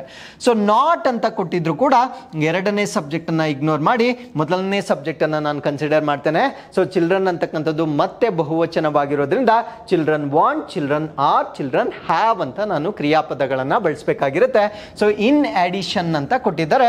ಸೊ ಇಲ್ಲೂ ಕೂಡ ನಾವು ಸೆಕೆಂಡ್ ಸಬ್ಜೆಕ್ಟ್ ಅನ್ನ ಇಗ್ನೋರ್ ಮಾಡ್ತೇವೆ. ಸೊ ಫಸ್ಟ್ ಸಬ್ಜೆಕ್ಟ್ ಫಾದರ್ ಏಕವಚನವಾಗಿರೋದ್ರಿಂದ so father wants, father is ಮತ್ತೆ ಫಾದರ್ ಹ್ಯಾಸ್ ಅಂತ ನಾವು ಬಳಸಬೇಕಾಗಿರುತ್ತೆ. ಸೊ ಇದ್ರ ಜೊತೆಗೆ ಬಿಸೈಡ್ಸ್ ಅಂತ ಕೂಡ ಕೊಡ್ತಾರೆ. ಸೊ ಬಿಸೈಡ್ಸ್ ಅಂತ ಕೊಟ್ಟಾಗೂ ಕೂಡ ಸೊ ಮೊದಲನೇ ಸಬ್ಜೆಕ್ಟ್ ಅನ್ನ ಮಾತ್ರ ಕನ್ಸಿಡರ್ ಮಾಡ್ತಾನೆ, ಸೊ ಎರಡನೇ ಸಬ್ಜೆಕ್ಟ್ ಅನ್ನ ನಾವು ಇಗ್ನೋರ್ ಮಾಡಬೇಕು. ಸೊ ಇಷ್ಟು ರೂಲ್ಸ್ ಅನ್ನ ಗೊತ್ತಿದ್ರೆ ನಮಗೆ ಕಂಪಲ್ಸರಿ ಒಂದು ಮಾರ್ಕ್ಸ್ ಅನ್ನ ಬಹಳ ಸುಲಭವಾಗಿ ನಾವು ಸ್ಕೋರ್ ಮಾಡಬಹುದಾಗಿರುತ್ತೆ. ಹಾಗಿದ್ರೆ ಪರೀಕ್ಷೆಯಲ್ಲಿ ಕೊಟ್ಟಿರ್ತಕ್ಕಂಥ ಪ್ರಶ್ನೆಗೆ ನಾವು ವಾಪಸ್ ಹೋಗೋಣ. ನೀದರ್ ದಿ ಮ್ಯಾನೇಜರ್ ನಾರ್ ಹೀಸ್ ಕೊಲೀಗ್ಸ್ ಅಂತ ಕೊಟ್ಟಿದ್ದಾರೆ. ನಾನು ಮುಂಚೆನೆ ಹೇಳಿದ್ದೇನೆ, ಫಸ್ಟ್ ನೀವು ಐಡೆಂಟಿಫೈ ಮಾಡಬೇಕಾಗಿರ್ತಕ್ಕಂಥದ್ದು ಕಂಜಂಕ್ಷನ್ ಯಾವುದು ಅಂತ ಐಡೆಂಟಿಫೈ ಮಾಡ್ಬೇಕು. ನನಗೆ ಗೊತ್ತಾಯ್ತು ಇವಾಗ. ನೀದರ್ ನಾರ್ ಅಂತಕ್ಕಂಥ ಒಂದು ಕಂಜಂಕ್ಷನ್ ಅನ್ನ ಕೊಟ್ಟಿದ್ದಾರೆ. ಸೊ ಯಾವುದೇ ಕಂಜಂಕ್ಷನ್ ಕೊಟ್ಟಿದ್ರೆ ಎರಡು ಸಬ್ಜೆಕ್ಟ್ಸ್ ಇರುತ್ತೆ ಅಂತ ಹೇಳಿದ್ದೇನೆ. ಸೊ ಇದು ಮೊದಲನೇ ಸಬ್ಜೆಕ್ಟ್, ಮ್ಯಾನೇಜರ್ ಅಂತಕ್ಕಂಥದ್ದು ಮೊದಲನೇ ಸಬ್ಜೆಕ್ಟ್ ಆಗಿರುತ್ತೆ, ಕೊಲೀಗ್ಸ್ ಅಂತಕ್ಕಂಥದ್ದು ಎರಡನೇ ಸಬ್ಜೆಕ್ಟ್ ಆಗಿರುತ್ತೆ. ಸೊ ಇವಾಗ ನೆಕ್ಸ್ಟ್ ರೂಲ್ಗೆ ಬರಬೇಕು. ನೀದರ್ ನಾರ್ ಕೊಟ್ಟಿದ್ರೆ ಯಾವ ಸಬ್ಜೆಕ್ಟ್ ಅನ್ನ ನಾನು ಕನ್ಸಿಡರ್ ಮಾಡಬೇಕು ಅಂತ ರೂಲ್ ಹೇಳಿದ್ದೇನೆ. ಸೊ ಮೊದಲನೇ ಸಬ್ಜೆಕ್ಟ್ ಅನ್ನ ನಾನು ಬಿಟ್ಬಿಡ್ತೇನೆ, ಎರಡನೇ ಸಬ್ಜೆಕ್ಟ್ ಅನ್ನ ಮಾತ್ರ ನಾನು ಕನ್ಸಿಡರ್ ಮಾಡಬೇಕು ಅಂತ ಗೊತ್ತಾಯ್ತು. ಸೊ ಎರಡನೇ ಸಬ್ಜೆಕ್ಟ್ ಸಹೋದ್ಯೋಗಿಗಳು, ಕೊಲೀಗ್ಸ್ ಅನ್ನೋದು ಪ್ಲೂರಲ್ ಆಗಿರೋದ್ರಿಂದ, ಬಟ್ ಇಲ್ಲಿ ಏನ್ ಕೊಟ್ಟಿದ್ದಾನೆ, ಹ್ಯಾಸ್ ಅಂತ ಕೊಟ್ಟಿದ್ದಾನೆ. ನಾನು ಹೇಳಿದ್ದೆ ಹ್ಯಾಸ್ ಅನ್ನೋದು ಏಕವಚನವಾಗಿರುತ್ತೆ. ಸೊ ಕೊಲೀಗ್ಸ್ ಅನ್ನೋದು ಪ್ಲೂರಲ್ ಆಗಿರೋದ್ರಿಂದ ಸೊ ಇಲ್ಲಿ ಸರಿಯಾದ ಗ್ರಾಮರ್ ಹೇಳಿದಿದ್ರೆ ಹ್ಯಾವ್ ಅಂತ ಕೊಡ್ಬೇಕಾಗಿತ್ತು, ಬಟ್ ಅವನು ಏನಂತ ಕೊಟ್ಬಿಟ್ಟಿದ್ದಾನೆ, ಹ್ಯಾಸ್ ಅಂತ ಕೊಟ್ಟಿದ್ದಾನೆ. ಸೊ ಅದರಿಂದ ಆಪ್ಷನ್ ಸಿ ಅಂದ್ರೆ ಸಿ ಫ್ರಾಕ್ಷನ್ ಅಲ್ಲಿ ಮಿಸ್ಟೇಕ್ ಇದೆ ಅನ್ನೋದನ್ನ ನೀವು ಸ್ಪಾಟ್ ಮಾಡಬೇಕಾಗಿರುತ್ತೆ. ಸೊ ಎಷ್ಟು ಕಾನ್ಸೆಪ್ಟ್ ಗೊತ್ತಿದ್ರೆ ಕಂಪಲ್ಸರಿ ನಿಮಗೆ ಒಂದು ಮಾರ್ಕ್ಸ್ ಸುಲಭವಾಗಿ ಗಳಿಸಬಹುದಾಗಿರುತ್ತೆ. ಸೊ ಅದು ಕಂಜಂಕ್ಷನ್ಸ್ಗೆ ರಿಲೇಟೆಡ್ ಆಗಿರ್ತಕ್ಕಂಥ ಒಂದು ಕಾನ್ಸೆಪ್ಟ್ ಅನ್ನ ನಾನು ಎಕ್ಸ್ಪ್ಲೇನ್ ಮಾಡಿರ್ತೇನೆ. ಸೊ ಮುಂದಿನ ಪ್ರಶ್ನೆಗೆ ಬರೋಣ. A lot of documents is reported missing from the office and no error ಅಂತ ಕೊಟ್ಟಿದ್ದಾನೆ. ಅಂದ್ರೆ ಒಂದು ಕಚೇರಿಯಲ್ಲಿ ಅನೇಕ ದಾಖಲೆಗಳು ಮಿಸ್ ಆಗಿದೆ ಅಂತಕ್ಕಂಥ ಒಂದು ವಾಕ್ಯವನ್ನ ಕೊಟ್ಟಿದ್ದಾರೆ. ಇಲ್ಲಿ ನನಗೆ ಕೊಟ್ಟಿರ್ತಕ್ಕಂಥ ಸಬ್ಜೆಕ್ಟ್ ಏನು ಅಂದ್ರೆ ಅ ಲಾಟ್ ಆಫ್ ಡಾಕ್ಯುಮೆಂಟ್ಸ್ ಅಂತ ಕೊಟ್ಟಿದ್ದಾರೆ. ಸೊ ಇಲ್ಲಿ ನನಗೆ ಕನ್ಫ್ಯೂಷನ್ ಆಗೋದು ಲಾಟ್ ಅನ್ನೋದನ್ನ ಕನ್ಸಿಡರ್ ಮಾಡ್ಬೇಕಾ. ಲಾಟ್ ಅನ್ನೋದು ನನಗೆ ಸಿಂಗುಲರ್ ತರ ಕಾಣಿಸ್ತಾ ಇದೆ. ಅ ಲಾಟ್ ಅಂದ್ರೆ ಒಂದು ಲಾಟ್, ಅದು ಏಕವಚನ. ಡಾಕ್ಯುಮೆಂಟ್ಸ್ ಅಂತಕ್ಕಂಥದ್ದು ದಾಖಲೆಗಳು, ಅದು ಪ್ಲೂರಲ್ ಆಗಿ ಕಾಣಿಸ್ತಾ ಇದೆ. ಸೊ ಇವಾಗ ನಾನು ಕನ್ಫ್ಯೂಷನ್ ಆಗೋದು ಇಲ್ಲಿ ಈಸ್ ಅಂತ ಕೊಟ್ಟಿದ್ದಾನೆ. ಈಸ್ ಅಂತಕ್ಕಂಥದ್ದು ಏಕವಚನ. ಸೊ ಇದು ಲಾಟ್ ಜೊತೆ ಕಂಪೇರ್ ಮಾಡಬೇಕಾ ಅಥವಾ ಡಾಕ್ಯುಮೆಂಟ್ಸ್ ಜೊತೆ ಮ್ಯಾಚ್ ಮಾಡಬೇಕಾ ಅಂತಕ್ಕಂಥ ಒಂದು ಡೌಟ್ ಬರುತ್ತೆ. ಸೊ ನೆನಪಿರ್ಲಿ, ಆ ಲಾಟ್ ಅಂತ ಕೊಟ್ಟಿದ್ರೆ ಸೊ ಅದ್ರ ಜೊತೆ ಬರ್ತಕ್ಕಂಥ ನಾಮಪದ ನನಗೆ ಇಂಪಾರ್ಟೆಂಟ್ ಆಗುತ್ತೆ. ಆ ಲಾಟ್ ಅನ್ನೋದನ್ನ ನಾವು ಇಗ್ನೋರ್ ಮಾಡಬೇಕು. ಇಲ್ಲಿ ನೋಡಿ, ಸೊ ಲಾಟ್ ಅನ್ನೋದನ್ನ ನಾನು ಇಗ್ನೋರ್ ಮಾಡಿದಾಗ ಉಳಿದಿರ್ತಕ್ಕಂಥದ್ದೇನೋ ಡಾಕ್ಯುಮೆಂಟ್ಸ್ ಅಥವಾ ದಾಖಲೆಗಳು ಮಾತ್ರ ಉಳಿದಿದೆ. ಸೊ ಕ್ರಿಯಾಪದ ಇದರ ಜೊತೆಗೆ ಮ್ಯಾಚ್ ಆಗಬೇಕು. ಫಂಡಮೆಂಟಲ್ ರೂಲ್ ಏನಿದೆ, ಸಿಂಗುಲರ್ ಸಬ್ಜೆಕ್ಟ್ ಬಂದಾಗ ಕ್ರಿಯಾಪದ ಕೂಡ ಸಿಂಗುಲರ್ ಬರಬೇಕು, ಪ್ಲೂರಲ್ ಸಬ್ಜೆಕ್ಟ್ ಬಂದಾಗ ಕ್ರಿಯಾಪದ ಕೂಡ ಪ್ಲೂರಲ್ ಬರಬೇಕು. ಡಾಕ್ಯುಮೆಂಟ್ಸ್ ಅಂತಕ್ಕಂಥದ್ದು ಪ್ಲೂರಲ್ ಬಹುವಚನವಾಗಿರೋದ್ರಿಂದ ಸೊ ಇಲ್ಲಿ ಈಸ್ ಅಂತ ಕೊಟ್ಟಿದ್ದಾನೆ, ನಾನು ಏನಂತ ಚೇಂಜ್ ಮಾಡ್ತೀನಿ, ಇಲ್ಲಿ ಆರ್ ಅಂತ ಚೇಂಜ್ ಮಾಡ್ತೇನೆ. ಸೊ ನೀವು ಚೇಂಜ್ ಮಾಡೋ ಅವಶ್ಯಕತೆ ಇಲ್ಲ. ಸೊ ಈ ಭಾಗದಲ್ಲಿ ಎರರ್ ಇದೆ ಅಂತ ನೀವು ಮಾರ್ಕ್ ಮಾಡಿದ್ರೆ ಸಾಕಾಗುತ್ತೆ. ಸೊ ಅದನ್ನ ರೆಕ್ಟಿಫೈ ಮಾಡೋ ಅವಶ್ಯಕತೆ ಇಲ್ಲ. ನೀವು ಕಲೀಲಿ ಅನ್ನೋದಕ್ಕೆ ನಾನು ರೆಕ್ಟಿಫಿಕೇಶನ್ ಹೇಳ್ತಾ ಇದ್ದೇನೆ. ಸೊ ಆಪ್ಷನ್ ಬಿ ಅಂತಕ್ಕಂಥದ್ದು ಈ ಪ್ರಶ್ನೆಗೆ ಸರಿಯಾದ ಉತ್ತರವಾಗಿರುತ್ತೆ. ಸೊ ಇದು ಅ ಲಾಟ್ ಆಫ್ ಡಾಕ್ಯುಮೆಂಟ್ಸ್ಗೆ ಸಂಬಂಧಪಟ್ಟಂತೆ ಕಾನ್ಸೆಪ್ಟ್ಸ್ ಆಗಿರುತ್ತೆ. ಸೊ ಮುಂದಿನ ಪ್ರಶ್ನೆಗೆ ಹೋಗೋಣ. A great deal of work, same like before. ಅಲ್ಲಿ ಅ ಲಾಟ್ ಆಫ್ ಅಂತ ಕೊಟ್ಟಿದ್ರು, ಇಲ್ಲಿ ಅ ಗ್ರೇಟ್ ಡೀಲ್ ಆಫ್ ಅಂತ ಕೊಟ್ಟಿದ್ದಾನೆ. ಸೊ ಒನ್ಸ್ ಅಗೇನ್ ನಾನು ಹಿಂದೆ ಹೇಳಿರೋ ರೂಲ್ನ ಪ್ರಕಾರ ಅ ಗ್ರೇಟ್ ಡೀಲ್ ಆಫ್ ಅನ್ನೋದನ್ನ ಇಗ್ನೋರ್ ಮಾಡ್ತೇನೆ. ಸೊ ಇದನ್ನ ಇಗ್ನೋರ್ ಮಾಡಿದ್ರೆ ಉಳಿದಿದ್ದೇನೋ ವರ್ಕ್ ಅನ್ನೋದು ಉಳಿತು ಅಲ್ವಾ. ಸೊ ವರ್ಕ್ ಅನ್ನೋದು ಏನೋ ಒಂದು ಸಿಂಗುಲರ್ ನೌನ್ ಆಗಿರೋದ್ರಿಂದ ಅದನ್ನ ನಾವು ಅನ್ಕೌಂಟಬಲ್ ನೌನ್ ಅಂತ ಕರಿತೇವೆ. ಅದನ್ನ ನಾನು ಮುಂದೆ ಎಕ್ಸ್ಪ್ಲೇನ್ ಮಾಡ್ತೇನೆ. ಸೊ ವರ್ಕ್ ಅನ್ನೋದು ಕೆಲಸ ಅಲ್ವಾ. ಸೊ ಕೆಲಸ ಅಂತಕ್ಕಂಥದ್ದು ಏಕವಚನ ವಾಗಿರೋದ್ರಿಂದ ಸೊ ಇಲ್ಲಿ ಏನ್ ಕೊಟ್ಟಿದ್ದಾನೆ, ವಾಸ್ ಅಂತ ಕೊಟ್ಟಿದ್ದಾನೆ. ನಮ್ಗೆ ಗೊತ್ತು ವಾಸ್ ಅನ್ನೋದು ಏಕವಚನ, ವೆರ್ ಅಂತ ಕೊಟ್ಟಿದ್ದಿದ್ರೆ ಅದು ಬಹುವಚನವಾಗಿರ್ತಾ ಇತ್ತು. ಸೊ ಇಲ್ಲಿ ವರ್ಕ್ ಅನ್ನೋದು ಸಿಂಗುಲರ್ ಇದೆ, ವಾಸ್ ಅನ್ನೋದು ಸಿಂಗುಲರ್ ಇದೆ. ಸೊ ಎರಡು ಮ್ಯಾಚ್ ಆಯ್ತು ಅಲ್ಲಿಗೆ. ಸೊ ಈ ಪ್ರಶ್ನೆಯಲ್ಲಿ ಯಾವುದೇ ತಪ್ಪಿಲ್ಲ. ಸೊ ಅಲ್ಲಿಗೆ ನೀವು ಆಪ್ಷನ್ ಡಿ ಅಂತ ಮಾರ್ಕ್ ಮಾಡಬೇಕಾಗಿರುತ್ತೆ. ಸೊ ಇಷ್ಟು ಈ ಪ್ರಶ್ನೆಗೆ ಸಂಬಂಧಪಟ್ಟಿರ್ತಕ್ಕಂಥ ಒಂದು ಕಾನ್ಸೆಪ್ಟ್ ಆಗಿರುತ್ತೆ. ಹಾಗಿದ್ರೆ ಸೊ ಮುಂದಿನ ಸೆಕ್ಷನ್ಗೆ ಹೋಗೋಣ.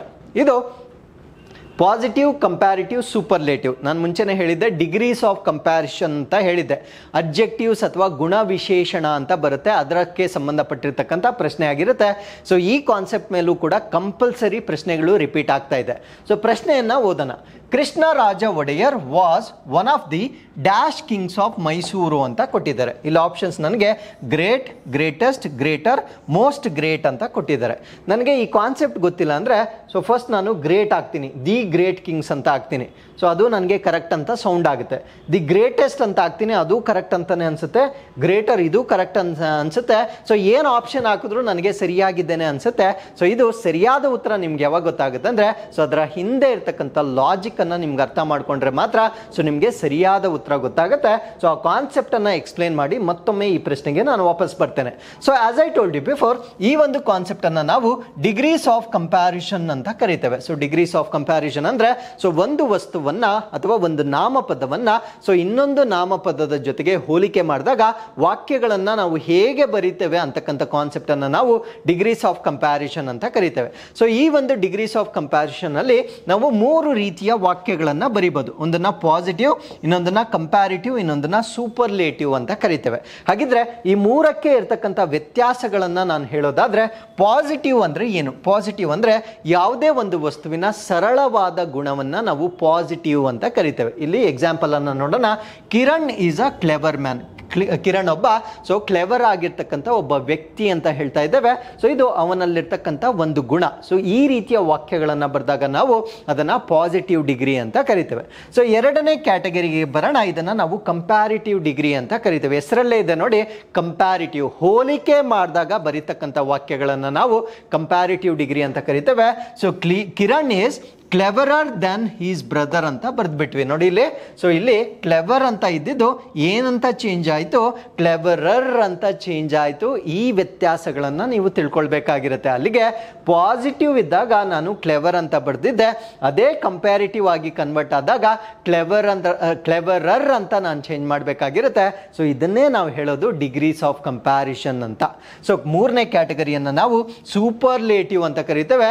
ಸೂಪರ್ಲೇಟಿವ್ ಅಂದರೆ ಟಾಪ್ ಮೋಸ್ಟ್ ಕ್ವಾಲಿಟಿ, ಅಂದರೆ ಯಾವುದೇ ಒಂದು ನಾಮಪದದ ಅತ್ಯುನ್ನತ ಗುಣಮಟ್ಟವನ್ನು, ಅದರ ಅರ್ಥ ಏನು ಅಂದರೆ ಅದಕ್ಕಿಂತ ಆಚೆ ಇನ್ಯಾವುದು ಗುಣ ಇಲ್ಲ ಅಂತಕ್ಕಂಥದ್ದು, ಅಥವಾ ಅದನ್ನು ಮೀರಿಸ್ತಕ್ಕಂಥ ಕ್ವಾಲಿಟಿ ಇನ್ಯಾವುದು ಇಲ್ಲ ಅಂತ ಹೇಳಿದಾಗ ಬರೀತಕ್ಕಂಥ ವಾಕ್ಯಗಳನ್ನು ನಾವು ಸೂಪರ್ಲೇಟಿವ್ ಡಿಗ್ರಿ ಅಂತ ಕರಿತೇವೆ.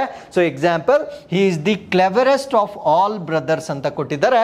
ಸೊ ಇಲ್ಲಿ ನೋಡಿ, ಕ್ಲೆವರರ್ ಅಂತಕ್ಕಂಥದ್ದು ಏನಾಗಿದೆ, ಕ್ಲೆವರೆಸ್ಟ್ ಅಂತ ಆಗಿದೆ. ಸೊ ಕ್ಲೆವರೆಸ್ಟ್ ಅಂತ ನಾನು ಬರಿಬೇಕಾಗಿದ್ರೆ ಸೊ ಅದು ಕಂಪಲ್ಸರಿ ಯಾವ ಡಿಗ್ರಿ ಆಗಿರಬೇಕು, ಸೂಪರ್ಲೇಟಿವ್ ಡಿಗ್ರಿ ಆಗಿರಬೇಕು. ಅದರ ಅರ್ಥ ಇಲ್ಲಿ ನೋಡಿ, ಕಿರಣ್ ಅಂತಕ್ಕಂಥ ವ್ಯಕ್ತಿ ತನ್ನ ಎಲ್ಲ ಸಹೋದರರಿಗಿಂತ ಅತ್ಯಂತ ಕ್ಲೆವರ್, ಅಂದರೆ ಅತ್ಯಂತ ಹೆಚ್ಚಿನ ಬುದ್ಧಿವಂತನಾಗಿದ್ದಾನೆ. ಸೊ ಅದರಿಂದ ಜಾಣನಾಗಿರೋದ್ರಿಂದ ಇವನನ್ನು ನಾವು ಕ್ಲೆವರೆಸ್ಟ್ ಅಂತ ಹೇಳಬೇಕಾಗಿರುತ್ತೆ. ಸೊ ಈ ರೀತಿಯಾಗಿ ವಾಕ್ಯಗಳನ್ನು ನಾವು 3 ಡಿಗ್ರೀಸ್ಗಳಲ್ಲಿ ಬರಿಬೇಕಾಗಿರುತ್ತೆ. ಅದು ಯಾವ ಡಿಗ್ರಿಯಲ್ಲಿರುತ್ತೆ ಅದೇ ಅಬ್ಜೆಕ್ಟಿವ್ ಅನ್ನು ನಾನು ಬಳಕೆ ಮಾಡಬೇಕಾಗಿರುತ್ತೆ. ಫಾರ್ ಎಕ್ಸಾಂಪಲ್ ಇಲ್ಲಿ Kiran is a cleverer man ಅಂತ ಬರೀಲಿಕ್ಕಾಗಲ್ಲ. Kiran is a cleverest man ಅಂತ ಕೂಡ ಬರೆಯೋಕ್ಕಾಗೋದಿಲ್ಲ. So Kiran is a clever man ಅಂತಾನೆ ಬರಿಬೇಕು. ಇಲ್ಲಿ ನೋಡಿ, so Kiran is cleverer than his brother, ಇಲ್ಲಿ ನಾನು Kiran is clever than his brother ಅಂತ ಬರೆದ ತಪ್ಪಾಗೋಯ್ತು. ಸೊ ಅದೇ ರೀತಿ is the cleverest of all brothers, ಇಲ್ಲೂ ಕೂಡ ನಾನು is the clever of all brothers ಅಂತ ಬರೆದ್ರೆ ತಪ್ಪಾಯ್ತು, ಅಥವಾ is the ಕ್ಲೆವರರ್ of all brothers ಅಂದ್ರೂ ಕೂಡ ಸೊ ಅದು ತಪ್ಪಾಗಿರ್ತಕ್ಕಂಥ ಒಂದು ವಾಕ್ಯವಾಗಿರುತ್ತೆ. ಸೊ ಇಷ್ಟು ಸಿಂಪಲ್ ಕಾನ್ಸೆಪ್ಟ್ ನಿಮಗೆ ಗೊತ್ತಿದ್ರೆ ಸೊ ಈ ಪ್ರಶ್ನೆಗೂ ಕೂಡ ನೀವು ಸುಲಭವಾಗಿ ಆನ್ಸರ್ ಅನ್ನ ತೆಗಿಬಹುದಾಗಿರುತ್ತೆ. ಬಟ್ ಇಲ್ಲಿ ಕೆಲವೊಂದು ಟ್ರಿಕ್ಸ್ ಅನ್ನ ಕೂಡ ಹೇಳ್ಕೊಡ್ತೇನೆ, ಅಂದ್ರೆ ಸುಲಭವಾಗಿ ರೂಲ್ಸ್ ಅನ್ನ ತಿಳಿದಿದ್ರೂ ಕೂಡ ಆನ್ಸರ್ ಹೇಗೆ ಮಾಡ್ಬೋದು ಅಂತಕ್ಕಂಥ ಟ್ರಿಕ್ಸ್ ಅನ್ನ ನಾನು ಮುಂದೆ ಹೇಳ್ತಾ ಬರ್ತೇನೆ. ಸೊ ಅದಕ್ಕಿಂತ ಮುಂಚೆ ಈ ಅಬ್ಜೆಕ್ಟಿವ್ಸ್ ಗುಣವಿಶೇಷಗಳನ್ನು ಒಂದು ಡಿಗ್ರಿಯಿಂದ ಇನ್ನೊಂದು ಡಿಗ್ರಿಗೆ ಹೇಗೆ ಕನ್ವರ್ಟ್ ಮಾಡಬೇಕು ಅನ್ನೋದಕ್ಕೆ ಕೆಲವೊಂದು ಎಕ್ಸಾಂಪಲ್ಸ್ ಅನ್ನ ಕೊಟ್ಟಿದ್ದಾನೆ. ಇಲ್ಲಿ ನೋಡಿ, ಬ್ರೈಟ್ ಅನ್ನೋದು ಪಾಸಿಟಿವ್, ಬ್ರೈಟರ್ ಅಂತಕ್ಕಂಥದ್ದು ಕಂಪ್ಯಾರಿಟಿವ್, ಬ್ರೈಟೆಸ್ಟ್ ಅಂತಕ್ಕಂಥದ್ದು ಸೂಪರ್ಲೇಟಿವ್. ಇಲ್ಲಿ ನೋಡಿ, ಹೀಗೆ ER ಅಂತ ಹಾಕಿದ್ದೀವಿ, EST ಅಂತ ಆ್ಯಡ್ ಮಾಡಿದ್ರೆ ಅದು ಸೂಪರ್ಲೇಟಿವ್ ಆಗೋಯ್ತು. ಅದೇ ರೀತಿ ಕ್ಲೆವರ್, ಕ್ಲೆವರರ್, ಕ್ಲೆವರೆಸ್ಟ್. ಸೊ ಇದನ್ನೇ ನಾವು ಎಕ್ಸಾಂಪಲ್ ಅಲ್ಲಿ ತೆಗೆದುಕೊಂಡಿದ್ದೇವೆ. ಸೊ ಅದರಿಂದ ನಿಮ್ಗೆ ಅರ್ಥ ಆಗಿರುತ್ತೆ. ಇಲ್ಲಿ ನೋಡಿ, ಫೈನ್. ಸೊ ಇಲ್ಲಿ ಆಲ್ರೆಡಿ ಇರೋದ್ರಿಂದ ನಾವು ಬರೀ R ಅಂತ ಆ್ಯಡ್ ಮಾಡ್ತೀವಿ, ಮತ್ತೊಮ್ಮೆ ER ಅಂತ ಆ್ಯಡ್ ಮಾಡೋದಿಲ್ಲ. ಫೈನರ್, ಫೈನೆಸ್ಟ್ ಅಂತ ಹೇಳ್ತೇವೆ. ಸೊ ಅದೇ Y ಇಂದ ಎಂಡ್ ಆದರೆ ಸೊ Y ಅನ್ನು ನಾವು ಡಿಲೀಟ್ ಮಾಡಿ IER ಅಂತ ಬರ್ಕೊಳ್ಬೇಕು. ಯಾವುದಕ್ಕೆ, ಕಂಪ್ಯಾರಿಟಿವ್ ಡಿಗ್ರಿಗೆ. ಸೊ ಸೂಪರ್ಲೇಟಿವ್ ಡಿಗ್ರಿಗೆ Y ಅನ್ನು ಡಿಲೀಟ್ ಮಾಡಿ EST ಅಂತ ಬರ್ಕೊಳ್ಬೇಕು. ಇಲ್ಲಿ ನೋಡಿ, ಈಸಿ, ಈಸಿಯರ್, ಈಸಿಯೆಸ್ಟ್ ಅಂತ ಬರ್ಕೊಂಡ್ವಿ. ಹ್ಯಾಪಿ, ಹ್ಯಾಪಿಯರ್, ಹ್ಯಾಪಿಯೆಸ್ಟ್ ಅಂತ ಬರ್ಕೊಂಡ್ರಿ. ಸೊ ಯಾವುದೇ ಒಂದು ಪದ ಕಾನ್ಸನೆಂಟ್ ಇಂದ ಎಂಡ್ ಆದ್ರೆ, ಇಲ್ಲಿ ನೋಡಿ, ಈ ಒಂದು ಪದ ಬಿಗ್ ಅಂತಕ್ಕಂಥದ್ದು ಕಾನ್ಸನೆಂಟ್ ಇಂದ ಎಂಡ್ ಆಗಿರುತ್ತೆ. ಸೊ ಆ ಕಾನ್ಸನೆಂಟ್ ಅನ್ನ ನಾವು ಡಬಲ್ ಮಾಡ್ಕೊಳ್ತೀವಿ. ಇಲ್ಲಿ ನೋಡಿ, ಬಿಗ್ ಅಂತಕ್ಕಂಥದ್ದನ್ನ ಬಿಗ್ಗರ್, ಜಿ ಅಂತ ಬರ್ಕೊಂಡ್ವಿ. ಅದೇ ರೀತಿ ಇಲ್ಲಿ ಕಾನ್ಸನೆಂಟ್ ಅನ್ನ ಡಬಲ್ ಮಾಡ್ಕೊಳ್ತೀವಿ, ಬಿಗ್ಗೆಸ್ಟ್ ಅಂತ ಬರ್ದ್ವಿ. ಸೊ ಅದೇ ರೀತಿ ಡಿಮ್ ಅಂತಕ್ಕಂಥದ್ದನ್ನ ಡಿಮ್ಮರ್ ಅಂತ ಬರಿತೇವೆ, ಮತ್ತೆ ಡಿಮ್ಮೆಸ್ಟ್ ಅಂತ ಬರಿತೇವೆ. ಸೊ ಈ ರೀತಿಯಾಗಿ ಪದಗಳನ್ನ ನಾವು ಒಂದು ಡಿಗ್ರಿಯಿಂದ ಇನ್ನೊಂದು ಡಿಗ್ರಿಗೆ ಸೊ ಕನ್ವರ್ಟ್ ಆಗ್ತಕ್ಕಂಥ ಎಲ್ಲ ಪಾಸಿಬಲ್ ಎಕ್ಸಾಂಪಲ್ಸ್ ಅನ್ನ ನಾನು ಇಲ್ಲಿ ಕೊಟ್ಟಿರ್ತೇನೆ. ಸೊ ನೆಕ್ಸ್ಟ್ ಬರುತ್ತೆ, ಕೆಲವೊಂದು ಪದಗಳನ್ನ ನಾವು ನೇರವಾಗಿ ಕನ್ವರ್ಟ್ ಮಾಡೋಕ್ಕಾಗಲ್ಲ. ಸೊ ನಾವು ಪ್ರೀವಿಯಸ್ ಟೇಬಲ್ ಅಲ್ಲಿ ನೋಡಿರ್ತಕ್ಕಂಥ ಪದಗಳನ್ನ ಸುಲಭವಾಗಿ ಒಂದು ಡಿಗ್ರಿಯಿಂದ ಇನ್ನೊಂದು ಡಿಗ್ರಿಗೆ ಕನ್ವರ್ಟ್ ಮಾಡ್ಬೋದು. ಬಟ್ ಕೆಲವೊಂದು ಪದಗಳನ್ನ ನಾವು ಬದಲಾವಣೆ ಮಾಡಲಿಕ್ಕೆ ಸಾಧ್ಯವಾಗೋದಿಲ್ಲ. ಆ ರೀತಿಯ ಪದಗಳನ್ನ ನಾವು ಕಂಪ್ಯಾರಿಟಿವ್ ಡಿಗ್ರಿಗೆ ಚೇಂಜ್ ಮಾಡಬೇಕಾಗಿದ್ರೆ ಮೋರ್ ಅಂತ ಆಡ್ ಮಾಡಬೇಕು. ಸೂಪರ್ಲೇಟಿವ್ ಡಿಗ್ರಿಗೆ ಚೇಂಜ್ ಮಾಡಬೇಕಾಗಿದ್ರೆ ಮೋಸ್ಟ್ ಅಂತ ಆಡ್ ಮಾಡಬೇಕು. ಫಾರ್ ಎಕ್ಸಾಂಪಲ್ ಇಲ್ಲಿ ನೋಡಿ, ಆಕ್ಟಿವ್, ಇದನ್ನ ಕಂಪ್ಯಾರಿಟಿವ್ ಡಿಗ್ರಿಗೆ ಮಾಡಲಿಕ್ಕೆ ನಾನು ಮೋರ್ ಆಕ್ಟಿವ್ ಅಂತ ಬರಿಬೇಕು. ಸೂಪರ್ಲೇಟಿವ್ ಡಿಗ್ರಿಗೆ ಬರೀಲಿಕ್ಕೆ ನಾನು ಮೋಸ್ಟ್ ಆಕ್ಟಿವ್ ಅಂತ ಬರಿಬೇಕು. ಸೊ ಇದನ್ನ ನಾವು ಆಕ್ಟಿವ್, ಆಕ್ಟಿವರ್, ಆಕ್ಟಿವೆಸ್ಟ್ ಅಂತ ಹೇಳಲಿಕ್ಕೆ ಬರೋದಿಲ್ಲ, ಬಿಕಾಸ್ ಆ ರೀತಿಯ ಪದಗಳು ಇಂಗ್ಲಿಷ್ನಲ್ಲಿ ಇಲ್ಲ. ಸೊ ಅದೇ ರೀತಿ brilliant, more brilliant, most brilliant, brillianter, brilliantest ಅಂತ ಹೇಳಲಿಕ್ಕೆ ಬರೋದಿಲ್ಲ, ಆ ಪದಗಳು ಇಂಗ್ಲಿಷ್ನಲ್ಲಿ ಇರೋದಿಲ್ಲ. ಸೊ ಅದೇ ರೀತಿ careful, more careful, most careful ಅಂತ ಹೇಳ್ತೇವೆ. ಕನ್ನಿಂಗ್, ಮೋರ್ ಕನ್ನಿಂಗ್, ಮೋಸ್ಟ್ ಕನ್ನಿಂಗ್ ಅಂತ ಹೇಳ್ತೇವೆ. Difficult, more difficult, most difficult ಅಂತ ಹೇಳ್ತೇವೆ. ಸೊ ಈ ರೀತಿಯಾಗಿ ಕೆಲವೊಂದು ಪದಗಳನ್ನು ಮೋರ್ ಅಥವಾ ಮೋಸ್ಟ್ ಆಡ್ ಮಾಡುವುದರ ಮುಖಾಂತರ ಸೊ ಬೇರೆ ಬೇರೆ ಡಿಗ್ರೀಸ್ಗಳಾಗಿ ನಾವು ಕನ್ವರ್ಟ್ ಮಾಡ್ಬೋದಾಗಿರುತ್ತೆ. ಸೊ ಇನ್ನೂ ಕೆಲವೊಂದು ಪದಗಳು ಮೋರ್ ಹಾಕಿದ್ರು ಕನ್ವರ್ಟ್ ಆಗಲ್ಲ, ಮೋಸ್ಟ್ ಹಾಕಿದ್ರು ಕನ್ವರ್ಟ್ ಆಗೋದಿಲ್ಲ. ಸೊ ಆ ಪದಗಳ ಸ್ಪೆಲ್ಲಿಂಗ್ ಅನ್ನ ಸಂಪೂರ್ಣವಾಗಿ ನಾವು ಬದಲಾವಣೆ ಮಾಡಬೇಕಾಗಿರುತ್ತೆ. ಸೊ ಆ ರೀತಿಯ ಪದಗಳ ಎಕ್ಸಾಂಪಲ್ಸ್ ಅನ್ನು ನಾನು ಇಲ್ಲಿ ಕೊಟ್ಟಿದ್ದೇನೆ. ಇಲ್ಲಿ ನೋಡಿ, ಬ್ಯಾಡ್, ವಾಸ್ ವರ್ಸ್ಟ್ ಅಂತ ನಾವು ಕನ್ವರ್ಟ್ ಮಾಡಬೇಕು. ಬ್ಯಾಡ್ ಅಂತಕ್ಕಂಥದ್ದು ಪಾಸಿಟಿವ್, ವರ್ಸ್ ಅಂತಕ್ಕಂಥದ್ದು ಕಂಪ್ಯಾರಿಟಿವ್, ವರ್ಸ್ಟ್ ಅಂತಕ್ಕಂಥದ್ದು ಸೂಪರ್ಲೇಟಿವ್ ಆಗಿರುತ್ತೆ. ಅದೇ ರೀತಿ ಇವಿಲ್ ವರ್ಸ್ ವರ್ಸ್ಟ್ ಅಂತ ಹೇಳ್ತೇನೆ, ಗುಡ್ ಬೆಟರ್ ಬೆಸ್ಟ್ ಅಂತ ಹೇಳ್ತಾನೆ, ವೆಲ್ ಬೆಟರ್ ಬೆಸ್ಟ್ ಅಂತ ಹೇಳಬೇಕು, ಇಲ್ ವರ್ಸ್ ವರ್ಸ್ಟ್ ಅಂತ ಹೇಳಬೇಕು, ಫಾರ್ ಫಾರ್ದರ್ ಫಾರ್ದೆಸ್ಟ್ ಅಂತ ಹೇಳಬೇಕು, ಮಚ್ ಮೋರ್ ಮೋಸ್ಟ್ ಅಂತ ಹೇಳಬೇಕು, ಮೆನಿ ಮೋರ್ ಮೋಸ್ಟ್ ಅಂತ ಹೇಳಬೇಕು. ಸೊ ಇವುಗಳನ್ನು ನಾವೇನಂತ ಹೇಳ್ತೀವಿ ಅಂದರೆ ಇರ್ರೆಗ್ಯುಲರ್ ಕಂಪ್ಯಾರಿಷನ್ಸ್ ಅಂತ ಕರಿತೇವೆ. ಏನಕ್ಕೆ ಇರ್ರೆಗ್ಯುಲರ್ ಅಂತ ಕರಿತೀವಿ ಅಂದರೆ ಸೊ ಒಂದಕ್ಕಿಂತ ಇನ್ನೊಂದಕ್ಕೆ ಸಂಪೂರ್ಣವಾಗಿರ್ತಕ್ಕಂಥ ಸ್ಪೆಲ್ಲಿಂಗನ್ನೇ ನಾನು ಬದಲಾವಣೆ ಮಾಡಬೇಕಾಗಿರುತ್ತೆ. ಸೊ ಇಷ್ಟು ಮಾಹಿತಿ ನಮಗೆ ಅಬ್ಜೆಕ್ಟಿವ್ಸನ್ನು ಹೇಗೆ ಬದಲಾವಣೆ ಮಾಡಬೇಕು ಅನ್ನೋದು ನಮ್ಗೆ ಗೊತ್ತಿರಬೇಕಾಗಿರುತ್ತೆ. ಸೊ ಇವಾಗ ನಾನು ಶಾರ್ಟ್ಕಟ್ ಟ್ರಿಕ್ಗೆ ಬರ್ತೀನಿ. ಶಾರ್ಟ್ಕಟ್ ಟ್ರಿಕ್ ಏನು ಅಂದರೆ ಇಲ್ಲಿ ನೋಡಿ, ಪಾಸಿಟಿವ್ ಡಿಗ್ರಿ, ಒಂದು ವಾಕ್ಯ ಯಾವ ಡಿಗ್ರಿಯಲ್ಲಿ ಇದೆ ಅನ್ನೋದನ್ನ ಐಡೆಂಟಿಫೈ ಮಾಡಲಿಕ್ಕೆ ಕೆಲವೊಂದು ಟ್ರಿಕ್ಸನ್ನು ನೀವು ನೆನ್ಪಿಟ್ಕೊಳ್ಬೇಕಾಗಿರುತ್ತೆ. ಸೊ ಯಾವ ವಾಕ್ಯದಲ್ಲಿ ಆಸ್ ಡ್ಯಾಶ್ ಆಸ್ ಅಂತ ಇರುತ್ತೆ, ಸೊ ಅದರ ಅರ್ಥ ಏನು ಅಂದರೆ ಆ ವಾಕ್ಯ ಪಾಸಿಟಿವ್ ಡಿಗ್ರಿಯಲ್ಲಿದೆ ಅಂತ ಅರ್ಥವಾಗುತ್ತೆ. ಸೊ ಅದರ ಅರ್ಥ ಏನು ಅಂದರೆ ಸೊ ನಾವು ಫಿಲ್ ಮಾಡಬೇಕಾಗಿರ್ತಕ್ಕಂಥ ಅಬ್ಜೆಕ್ಟಿವ್ ಕಂಪಲ್ಸರಿ ಪಾಸಿಟಿವ್ ಡಿಗ್ರಿಯಲ್ಲೇ ಇರಬೇಕು. ಫಾರ್ ಎಕ್ಸಾಂಪಲ್ ಇಲ್ಲಿ ನೋಡಿ, ಆಸ್, ಇಲ್ಲಿ ನಾನು ಕೆಲವೊಂದು ಪಾಸಿಟಿವ್ ಡಿಗ್ರಿ ಅಬ್ಜೆಕ್ಟಿವ್ಸ್ ಎಕ್ಸಾಂಪಲ್ಸನ್ನು ತೆಗೆದುಕೊಂಡಿದ್ದೇನೆ. ಆಸ್ ಬಿಗ್ ಆಸ್ ಅಂತ ನಾನು ಫಿಲ್ ಮಾಡ್ತೇನೆ, ಆಸ್ ಬ್ಯೂಟಿಫುಲ್ ಆಸ್ ಅಂತ ಫಿಲ್ ಮಾಡ್ತೇನೆ, ಆಸ್ ಗುಡ್ ಆಸ್ ಅಂತ ಫಿಲ್ ಮಾಡ್ತೇನೆ. ಸೊ ಅದರ ಅರ್ಥ ಏನು ಅಂದರೆ ಆಸ್ ಡ್ಯಾಶ್ ಆಸ್ ಅಂತ ಬಂದಾಗ ಆ ಒಂದು ವಾಕ್ಯ ಕಂಪಲ್ಸರಿ ಪಾಸಿಟಿವ್ ಡಿಗ್ರಿಯಲ್ಲೇ ಇರುತ್ತೆ. ಸೊ ಎರಡನೇದಕ್ಕೆ ಬರೋಣ, ಕಂಪ್ಯಾರಿಟಿವ್ ಡಿಗ್ರಿ. ಹೋಲಿಕೆಯನ್ನು ಮಾಡಿದಾಗ ದ್ಯಾನ್ ಅಂತಕ್ಕಂಥ ಒಂದು ಪದವನ್ನು ನೀವು ಸ್ಪಾಟ್ ಮಾಡಿದ್ರೆ ಸಾಕು, ಆ ವಾಕ್ಯ ಕಂಪ್ಯಾರಿಟಿವ್ ಡಿಗ್ರಿಯಲ್ಲಿದೆ ಅನ್ನೋದನ್ನು ನೀವು ಅರ್ಥ ಮಾಡ್ಕೊಳ್ಬೇಕಾಗಿರುತ್ತೆ. ಸೊ ಸಮ್ಟೈಮ್ಸ್ ಎರರ್ಸಲ್ಲಿ ಸ್ಪಾಟ್ ದಿ ಎರರ್ಸಲ್ಲಿ ದ್ಯಾನ್ ಬದಲು ದೆನ್ ಅಂತ ಕೊಟ್ಬಿಟ್ಟಿರ್ತಾನೆ, ಅದನ್ನು ಕೂಡ ನೀವು ನೋಡ್ಕೊಳ್ಬೇಕು. ದೆನ್ ಅಂದರೆ ಆವಾಗ ಸಮಯವನ್ನು ಸೂಚಿಸುತ್ತದೆ, ದ್ಯಾನ್ ಅಂದರೆ ಅದಕ್ಕಿಂತ ಅಥವಾ ಅವರಿಗಿಂತ ಅಂತಕ್ಕಂಥ ಅರ್ಥವನ್ನು ಕೊಡುತ್ತೆ. ಸೊ ಎಲ್ಲಿ ದ್ಯಾನ್ ಅಂತ ಇರುತ್ತೆ ಸೊ ಅಲ್ಲಿ ನಾವು ಕಂಪ್ಯಾರಿಟಿವ್ ಡಿಗ್ರಿಯನ್ನು ಫಿಲ್ ಮಾಡಬೇಕಾಗಿರುತ್ತೆ. So bigger than, more beautiful than, better than ಅಂತ ಹೇಳ್ತೇವೆ. ಸೊ ಈ ಪದಗಳನ್ನು ಮಾತ್ರ ಅಲ್ಲಿ ಫಿಲ್ ಮಾಡಲಿಕ್ಕೆ ಸೂಕ್ತವಾಗಿರುತ್ತೆ, ಬೇರೆ ಪದಗಳನ್ನು ಫಿಲ್ ಮಾಡಿದ್ರೆ ಸೊ ಅದು ತಪ್ಪಾಗುತ್ತೆ. ಸೊ ನೆಕ್ಸ್ಟ್ ಬರೋಣ ಸೂಪರ್ಲೇಟಿವ್ ಡಿಗ್ರಿ. ಸೊ ಬ್ಲ್ಯಾಂಕ್ಗಿಂತ ಮುಂಚೆ ಏನಿರುತ್ತೆ ಅಂದರೆ ಡೆಫಿನೆಟ್ ಆರ್ಟಿಕಲ್ ದ ಅಂತ ಇರುತ್ತೆ. ಸೊ ದ ಅಂತ ಬ್ಲ್ಯಾಂಕ್ಗಿಂತ ಮುಂಚೆ ಇದ್ರೆ ಸಾಕು, ಅದು ಕಂಪಲ್ಸರಿ ಯಾವ ಡಿಗ್ರಿ ಆಗಿರುತ್ತೆ, ಸೂಪರ್ಲೇಟಿವ್ ಡಿಗ್ರಿ ಆಗಿರುತ್ತೆ ಅಂತ ನಮಗೆ ಗೊತ್ತಿರಬೇಕಾಗಿರುತ್ತೆ. ಸೊ ದ ಬಿಗ್ಗೆಸ್ಟ್ ಅಂತ ಹೇಳಬೇಕು, ದ ಮೋಸ್ಟ್ ಬ್ಯೂಟಿಫುಲ್ ಅಂತ ಹೇಳಬೇಕು, ದ ಬೆಸ್ಟ್ ಅಂತಾನೆ ನಾನು ಫಿಲ್ ಮಾಡಬೇಕಾಗಿರುತ್ತೆ. ಸೊ ಈ ಮೂರು ಟ್ರಿಕ್ಸ್ ಅನ್ನ ನೀವು ನೆನ್ಪಿಟ್ಕೊಂಡಿದ್ದರೆ ಸೊ ಡಿಗ್ರೀಸ್ ಆಫ್ ಕಂಪ್ಯಾರಿಷನ್ ಮೇಲೆ ಯಾವ ಪ್ರಶ್ನೆ ಬಂದರೂ ಕೂಡ ನೀವು ಸುಲಭವಾಗಿ ಆನ್ಸರ್ ಮಾಡಬಹುದಾಗಿರುತ್ತೆ. ಸೊ ಈಗ ನಾನು ಪ್ರಶ್ನೆಗೆ ವಾಪಸ್ ಬರ್ತೇನೆ. ಸೊ ಪ್ರಶ್ನೆ ಏನು ಕೊಟ್ಟಿದ್ದಾರೆ, Krishnaraja Wodeyar was one of the ಅಂತ ಕೊಟ್ಟಿದ್ದಾರೆ. ನಾನು ಹೇಳ್ತಿರ್ತಕ್ಕಂಥ ಟ್ರಿಕ್ನ ಪ್ರಕಾರ ಬ್ಲ್ಯಾಂಕ್ಗಿಂತ ಮುಂಚೆ ಏನಿದೆ, ದ ಅಂತ ಇದೆ. ಸೊ ದ ಅಂತ ಇದ್ರೆ ಸೊ ಇಲ್ಲಿ ಯಾವ ಡಿಗ್ರಿ ಬರಬೇಕು ಅಂತ ಹೇಳಿದ್ದಾನೆ, ಇಲ್ಲಿ ನಾವು ಸೂಪರ್ಲೇಟಿವ್ ಡಿಗ್ರಿಯನ್ನೇ ನಾವು ಫಿಲ್ ಮಾಡಬೇಕಾಗಿರುತ್ತೆ. ಹಾಗಿದ್ರೆ ಕೊಟ್ಟಿರ್ತಕ್ಕಂಥ ಆಪ್ಷನ್ಸ್ ಅಲ್ಲಿ ಸೂಪರ್ಲೇಟಿವ್ ಡಿಗ್ರಿ ಯಾವ್ದಿದೆ ಅನ್ನೋದನ್ನ ಚೆಕ್ ಮಾಡೋಣ. ಇಲ್ಲಿ ನೋಡಿ, ಗ್ರೇಟ್ ಅಂತಕ್ಕಂಥದ್ದು ಪಾಸಿಟಿವ್ ಡಿಗ್ರಿ, ಸೊ ಗ್ರೇಟೆಸ್ಟ್ ಅಂತಕ್ಕಂಥದ್ದು ಸೂಪರ್ಲೇಟಿವ್ ಡಿಗ್ರಿ, ಗ್ರೇಟರ್ ಅಂತಕ್ಕಂಥದ್ದು comparative degree, so most great ಅನ್ನೋದನ್ನ ನಾವು ಬಳಕೆ ಮಾಡೋದಿಲ್ಲ. ಸೊ ಹಾಗಿದ್ರೆ ಯಾವ ಬ್ಲ್ಯಾಂಕ್ಗೆ ನಾವು ಏನನ್ನ ಫಿಲ್ ಮಾಡ್ಬೇಕಂದ್ರೆ ದ ಗ್ರೇಟೆಸ್ಟ್ ಅನ್ನೋದನ್ನ ನಾವು ಫಿಲ್ ಮಾಡಬೇಕಾಗಿರುತ್ತೆ. So Krishnaraja Wodeyar was one of the greatest kings of Mysuru ಅಂತಕ್ಕಂಥದ್ದು ಸೊ ಈ ಪ್ರಶ್ನೆಗೆ ಸರಿಯಾದವಾದ ಉತ್ತರವಾಗಿರುತ್ತೆ. ಎರಡನೇ ಪ್ರಶ್ನೆಗೆ ಬರೋಣ, Jaipur is dash than Delhi. ಮುಗಿದಲ್ಲಿ ಸೊ ಏನ್ ಕೊಟ್ಟಿದ್ದಾರೆ, ಇಲ್ಲಿ ದ್ಯಾನ್ ಅಂತ ಕೊಟ್ಟಿದ್ದಾರೆ. ಸೊ ನಾನು ಆಲ್ರೆಡಿ ಹೇಳಿದ್ದೇನೆ, ದ್ಯಾನ್ ಅಂತ ಕೊಟ್ಟಿದ್ರೆ ಸೊ ಯಾವ ಡಿಗ್ರಿ ಯೂಸ್ ಮಾಡ್ಬೇಕಂದ್ರೆ ನಾವು ಕಂಪ್ಯಾರಿಟಿವ್ ಡಿಗ್ರಿಯನ್ನ ಮಾತ್ರ ಯೂಸ್ ಮಾಡಬೇಕಾಗಿರುತ್ತೆ. ಸೊ ಆಪ್ಷನ್ಸ್ ಅನ್ನ ನಾವು ನೋಡ್ತಾ ಬರೋಣ. ಹಾಟ್ ಅಂತಕ್ಕಂಥದ್ದು ಪಾಸಿಟಿವ್ ಡಿಗ್ರಿ, ಹಾಟರ್ ಅಂತಕ್ಕಂಥದ್ದು ಕಂಪ್ಯಾರಿಟಿವ್ ಡಿಗ್ರಿ, ಹಾಟೆಸ್ಟ್ ಅಂತಕ್ಕಂಥದ್ದು ಸೂಪರ್ಲೇಟಿವ್ ಡಿಗ್ರಿ. ಸೊ ಇಲ್ಲಿ ನನ್ ಆಫ್ ದಿ ಅಬೋ ಅಂತ ಕೊಟ್ಟಿದ್ದಾರೆ. ಸೊ ಇದನ್ನ ನಾವು ಈಸಿಯಾಗಿ ಎಲಿಮಿನೇಟ್ ಮಾಡಬಹುದಾಗಿರುತ್ತೆ.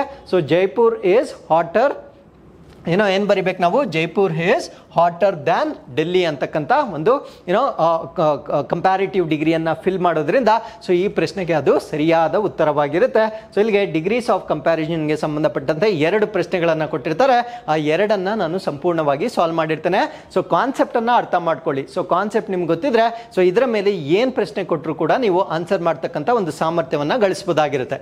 ಸೊ ನೆಕ್ಸ್ಟ್ ಕೊಟ್ಟಿದ್ದಾರೆ ಸ್ಪೆಲ್ಲಿಂಗ್ ಮಿಸ್ಟೇಕ್ಸ್, ಅಂದರೆ ಕೊಟ್ಟಿರ್ತಕ್ಕಂಥ ಪದಗಳಲ್ಲಿ ಇರುವ ಸ್ಪೆಲ್ಲಿಂಗ್ ದೋಷಗಳನ್ನು ನೀವು ಪತ್ತೆ ಹಚ್ಚಬೇಕಾಗಿರುತ್ತೆ. ಅದರ ಅರ್ಥ ಏನು ಅಂದರೆ, ಸೊ ಒಂದೇ ಪದಕ್ಕೆ ಸಂಬಂಧಪಟ್ಟಂತೆ 4 ಸ್ಪೆಲ್ಲಿಂಗ್ಸ್ಗಳನ್ನು ಕೊಟ್ಟಿರ್ತಾರೆ, ಅದರಲ್ಲಿ 3 ತಪ್ಪಾಗಿರುತ್ತೆ, ಒಂದೇ ಒಂದು ಮಾತ್ರ ಕರೆಕ್ಟ್ ಆಗಿರುತ್ತೆ.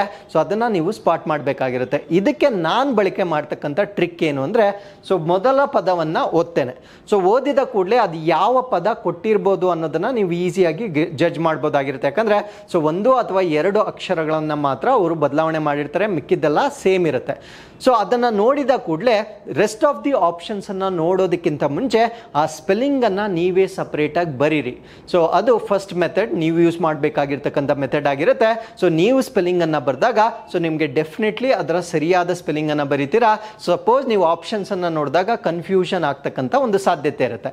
ಸೊ ನೆಕ್ಸ್ಟ್ ಪಾಯಿಂಟ್ ಏನು ಅಂದರೆ, ಸರ್ ನನಗೆ ಆ ಪದ ಗೊತ್ತೇ ಇಲ್ಲ, ಸೊ ಆ ಪದದ ಸ್ಪೆಲ್ಲಿಂಗೂ ಗೊತ್ತಿಲ್ಲ ಅಂದರೆ, ಸೊ ಇನ್ನೊಂದು ಮೆಥಡ್ ಏನು ಅಂದರೆ ಫೋನೆಟಿಕ್ಸ್ ಅಂತ ಕರೀತೇವೆ. ಅಂದರೆ ಅದನ್ನು ಉಚ್ಚಾರಣೆ ಅಥವಾ ಪ್ರೊನೌನ್ಸಿಯೇಷನ್ ಮಾಡಿದಾಗ ಯಾವ ಶಬ್ದಗಳು ಬರುತ್ತೆ ಅನ್ನೋ ಆಧಾರದ ಮೇಲೆ ಅದನ್ನು ಸ್ಪ್ಲಿಟ್ ಮಾಡಿಕೊಂಡು ನೀವು ಆನ್ಸರನ್ನು ಫೈಂಡ್ ಔಟ್ ಮಾಡ್ಬೋದಾಗಿರುತ್ತೆ. ಫಾರ್ ಎಕ್ಸಾಂಪಲ್ ಇಲ್ಲಿ ಆಕ್ಸಿಲರೇಷನ್ ಅಂತ ಕೊಟ್ಟಿದ್ದಾರೆ. ಸೊ ಇದನ್ನು ನಾನು 4 ಫೋನೆಟಿಕ್ಸ್ ಆಗಿ ಡಿವೈಡ್ ಮಾಡ್ತೇನೆ. ಇಲ್ಲಿ ನೋಡಿ, ಆಕ್ ಫಸ್ಟ್ ಶಬ್ದ, ಎರಡನೇದು ಸೆಲೆ, ಮೂರನೇದು ರೇ, ನಾಲ್ಕನೇದು ಶನ್ ಅಂತ ಹೇಳ್ತೇವೆ. ಸೊ ಇಲ್ಲಿ ನೀವು ಕೊಟ್ಟಿರ್ತಕ್ಕಂಥ ಆಪ್ಷನ್ಸನ್ನು ಚೆಕ್ ಮಾಡಿ. ಇಲ್ಲಿ TION common, TION common, TION common, TION common. So ಇದರಿಂದ ಈ ಪದದಿಂದ ಅಂದರೆ ಶನ್ ಅಂತಕ್ಕಂಥ ಪದದಿಂದ ನೀವು ಎಲಿಮಿನೇಟ್ ಮಾಡೋಕ್ಕಾಗಲ್ಲ. ನೆಕ್ಸ್ಟ್ ಏನು ಕೊಟ್ಟಿದ್ದಾರೆ, ರೇ ಅಂತ ಕೊಟ್ಟಿದ್ದಾರೆ. ಇಲ್ಲಿ ನೋಡಿ, ಇಲ್ಲೂ ಕೂಡ RA. ಸೊ ಇದನ್ನು ಕೂಡ ನಾವು ಬಳಕೆ ಮಾಡ್ಲಿಕ್ಕೆ ಆಗೋದಿಲ್ಲ, ಬಿಕಾಸ್ ಎಲ್ಲದರಲ್ಲೂ ಸೇಮ್ ಸ್ಪೆಲ್ಲಿಂಗ್ ಕೊಟ್ಟಿದ್ದಾರೆ. ಸೊ ನೆಕ್ಸ್ಟ್ ಹೋಗೋಣ, ಸೆಲೆ ಅಂತ ಕೊಟ್ಟಿದ್ದಾರೆ. ಓಕೆ, ಸೆಲೆ ಅಂತ ಕೊಟ್ಟಿದ್ದಾರೆ. ಇಲ್ಲಿ ಇಲೆ ಅಂತ ಇದೆ, ಇದನ್ನು ಎಲಿಮಿನೇಟ್ ಆಗುತ್ತೆ. ಇಲ್ಲಿ ಈಲೆ ಅಂತ ಇದೆ, ಇದು ಕೂಡ ಎಲಿಮಿನೇಟ್ ಆಗುತ್ತೆ. ಇಲ್ಲಿ ನೋಡಿ, ಸೆಲೆ ಅಂತಕ್ಕಂಥದ್ದು ಇಲ್ಲಿ ಸೆಲ್ಲಾ ಅಂತ ಬರ್ತಾ ಇದೆ. ಸೊ ಎ ಅಂತ ಬರ್ತಾ ಇಲ್ಲ, ಸೆಲ್ಲಾ ಅಂತ ಬರ್ತಾ ಇದೆ. ಸೊ ಇದು ಕೂಡ ಎಲಿಮಿನೇಟ್ ಆಗುತ್ತೆ. ಸೊ ಇದು ಸೆಲೆ ಅಂತ ಮೀನಿಂಗ್ ಬರ್ತಾ ಇದೆ. ಸೊ ಇದು ಮಾತ್ರ ನನ್ನ ಪ್ರೊನೌನ್ಸಿಯೇಷನ್ ಜೊತೆ ಮ್ಯಾಚ್ ಆಗ್ತಾ ಇರ್ತಕ್ಕಂಥ ಒಂದು ಸೌಂಡ್ ಆಗಿರುತ್ತೆ. ಸೊ ಮಿಕ್ಕಿದ್ದನ್ನ ನೀವು ಚೆಕ್ ಮಾಡಲೇಬಹುದು, ಮಾಡದೇ ಇದ್ರು ಕೂಡ. ಸೊ ಅಲ್ಟಿಮೇಟ್ಲಿ ಇದು ನಿಮ್ಮ ಸರಿಯಾದ ಉತ್ತರವಾಗಿರುತ್ತೆ. ಸೊ ಆಕ್ಸಿಲರೇಷನ್ ಅಂತಕ್ಕಂಥದ್ದು ಇಲ್ಲೂ ಕೂಡ ನೋಡಿ, AC ಎಲ್ಲ ಕೂಡ ಸೇಮ್ ಇದೆ. ಸೊ ಇದರಿಂದ ನೀವು ಸರಿಯಾದ ಉತ್ತರವನ್ನು ಸ್ಪಾಟ್ ಮಾಡಬಹುದಾಗಿರುತ್ತೆ. ಸೊ ಇದನ್ನ ನಾವೇನಂತ ಕರಿತೇವೆ ಅಂದ್ರೆ ಫೋನೆಟಿಕ್ ಮೆಥಡ್ ಅಂತ ಕರಿತೇವೆ. ಸೊ ಈ ಒಂದು ಮೆಥಡ್ ಅನ್ನ ನೀವು ಯೂಸ್ ಮಾಡಬೇಕಾಗಿದ್ರೆ ಆ ಪದವನ್ನ ಹೇಗೆ ಕರೆಕ್ಟ್ ಆಗಿ ಪ್ರೊನೌನ್ಸಿಯೇಷನ್ ಮಾಡ್ತಾರೆ ಅದು ನಿಮಗೆ ಗೊತ್ತಿರಬೇಕಾಗಿರುತ್ತೆ. ಸೊ ಆಗ ಮಾತ್ರ ಈ ಟ್ರಿಕ್ ಅನ್ನ ಯೂಸ್ ಮಾಡಿಕೊಂಡು ನೀವು ಸರಿಯಾದ ಉತ್ತರವನ್ನ ಐಡೆಂಟಿಫೈ ಮಾಡಬಹುದಾಗಿರುತ್ತೆ. ಸೊ ಎರಡನೇ ಪದಕ್ಕೆ ಬರೋಣ. ಇಲ್ಲಿ ಅಗ್ರೆಸಿವ್ ಅಂತ ಕೊಟ್ಟಿದ್ದಾರೆ. ಸೊ ಇದನ್ನು ಕೂಡ ನಾನು ಸ್ಪ್ಲಿಟ್ ಮಾಡಬಹುದಾಗಿರುತ್ತೆ 3 ಸೌಂಡ್ಸ್ ಆಗಿ. ಒಂದು ಅಗ್, ರೇ, ಇನ್ನೊಂದು ಸಿವ್ ಅಂತ ಹೇಳ್ತೇವೆ. ಸೊ ಇಲ್ಲಿ ನೋಡಿ, ಸಿವ್, ಇಲ್ಲಿ ನೋಡಿ ಸಿವ್ ಅಂತ ಕೊಟ್ಟಿದ್ದಾರೆ. ಸಿವ್ ಅಂದ್ರೆ ಸೊ ಸಿಗೆ ಸಾವತ್ತಿರೋದ್ರಿಂದ ಸೊ ಅದು ಡಬಲ್ ಎಸ್ ಬಂದ್ರೆ ಮಾತ್ರ ಅದು ಸಿ ಆಗುತ್ತೆ. ಇಲ್ಲದಿದ್ರೆ ಬರೀ ಸಿವ್ ಅಂತ ನಾವು ಬರಿಬೇಕು. ಸಿವ್ ಅಂದ್ರೆ CIVE ಅಷ್ಟೇ ಅಲ್ವಾ. ಸೊ ಇದು ಸಿವ್ ಅಂತ ಇರೋದ್ರಿಂದ ಡಬಲ್ ಸೌಂಡ್ ಬರಬೇಕಾಗಿರುತ್ತೆ. ಸೊ ಇಲ್ಲಿ ನೋಡಿ, ಅಗ್ರೆಸಿವ್ ಅಂತಕ್ಕಂಥ ಒಂದು ಪದ. ಸೊ ಇಲ್ಲಿ SSIV, ಇಲ್ಲೂ SSIV ಕೊಟ್ಟಿದ್ದಾರೆ, ಇಲ್ಲಿ SSIV ಕೊಟ್ಟಿದ್ದಾರೆ. ಸೊ ಇಲ್ಲಿ SSEV ಅಂತ ಕೊಟ್ಟಿದ್ದಾರೆ, ಇದಾಗೋದಿಲ್ಲ. ಇಲ್ಲಿ SIVE ಅಂತ ಒಂದೇ ಒಂದು ಎಸ್ ಕೊಟ್ಟಿದ್ದಾರೆ, ಇದನ್ನ ನಾನು ಎಲಿಮಿನೇಟ್ ಮಾಡಬಹುದಾಗಿರುತ್ತೆ. ಹಾಗಿದ್ರೆ ಇದು ಎಲಿಮಿನೇಟ್ ಆಯ್ತು, ಇದು ಎಲಿಮಿನೇಟ್ ಆಯ್ತು. ಸೊ ಮಿಕ್ಕಿರ್ತಕ್ಕಂಥದ್ದು ಇವೆರಡೆ, ಅರ್ಥ ಆಯ್ತಲ್ವಾ. ಸೊ ಇವೆರಡರಲ್ಲಿ ಇವೆರಡು ಕಾಮನ್ ಇರೋದ್ರಿಂದ ಸೊ ಬೇರೆ ಒಂದು ಫೋನೆಟಿಕ್ ಅನ್ನ ನಾನು ಫೈಂಡ್ ಔಟ್ ಮಾಡಬೇಕು. ರೇ ಅಂತ ಕೊಟ್ಟಿದ್ದಾರೆ, ಇಲ್ಲೂ ಕೂಡ ನೋಡಿ ರೇ ಅಂತ ಇದೆ. ಸೊ ಇಲ್ಲೂ ಕೂಡ ರೇ ಅಂತ ಇದೆ, ಬಟ್ ಇಲ್ಲೊಂದು ಆರ್ ಎಕ್ಸ್ಟ್ರಾ ಇದೆ. ಸೊ ಇದನ್ನ ನಾನು ಕನ್ನಡದಲ್ಲಿ ಬರೆದಾಗ ರಾಗೆ ಮತ್ತೆ ರಾವತ್ ಕೊಡಬೇಕು, ರೇ ಅಂತ ಆಗುತ್ತೆ. ಬಟ್ ಅಲ್ಲಿ ರೇ ಅಂತ ನಾನು ಸ್ಟ್ರೆಸ್ ಮಾಡೋದಿಲ್ಲ, ಅಗ್ರೆಸಿವ್ ಅಷ್ಟೇ ಅಲ್ವಾ. ಸೊ ರೇ ಅನ್ನೋದು ಮೊದಲನೇ ರಾಗ ಇರುತ್ತೆ, ಮತ್ತೆ ಅದಕ್ಕೆ ರಾವತ್ತು ಕೊಡೋ ಅವಶ್ಯಕತೆ ಇಲ್ಲ. ಸೊ ಆ ನಿಟ್ಟಿನಲ್ಲಿ ಇದು ಕೂಡ ಕ್ಯಾನ್ಸಲ್ ಆಗುತ್ತೆ. ಸೊ ಅಲ್ಲಿಗೆ ಆಪ್ಷನ್ ಬಿ ಅಂತಕ್ಕಂಥದ್ದು ಸರಿಯಾದ ಉತ್ತರವಾಗಿರುತ್ತೆ. ಅಗ್ರೆಸಿವ್ ಅಂತಕ್ಕಂಥದ್ದು ಸೊ ಈ ಒಂದು ಪದದ ಸರಿಯಾದ ಸ್ಪೆಲ್ಲಿಂಗ್ ಆಗಿರುತ್ತೆ. So this is what we call it as phonetic method ಅಂತ ಕರಿತೇವೆ. ಸೊ ನೆಕ್ಸ್ಟ್ ಬರುತ್ತೆ ಇಮಿನೆಂಟ್ ಅಂತ ಕರಿತೇವೆ. ಸೊ ಇಮಿನೆಂಟ್ ಎರಡೇ ಪದ ಇದೆ. ಸೊ ಒಂದು ಇಮಿ, ಓಕೆ, ಒಂದು ಇಮಿ. ಸೊ ಇನ್ನೊಂದು ನೆಂಟ್ ಅಂತ ಇದೆ. ಸೊ ನೆಂಟ್ ಅಂತಕ್ಕಂಥದ್ದು ಎಲ್ಲ ಕಡೆ ಸೇಮೇ ಕೊಟ್ಟಿರ್ತಾರೆ, ನೆಂಟ್. ಇದೊಂದು ನೀಂಟ್ ಅಂತ ಕೊಟ್ಟಿದ್ದಾರೆ, ಇದನ್ನ ನಾವು ಎಲಿಮಿನೇಟ್ ಮಾಡಬೇಕು. ಸೊ ಇನ್ನೊಂದು ಇಮ್ಮಿ ಅಂತ ಹೇಳ್ತೇವೆ. ಸೊ ಇದು ಇಮಿನೆಂಟ್ ಅಲ್ಲ, ಇಮ್ಮಿ ಅಂತ ಬರಬೇಕು.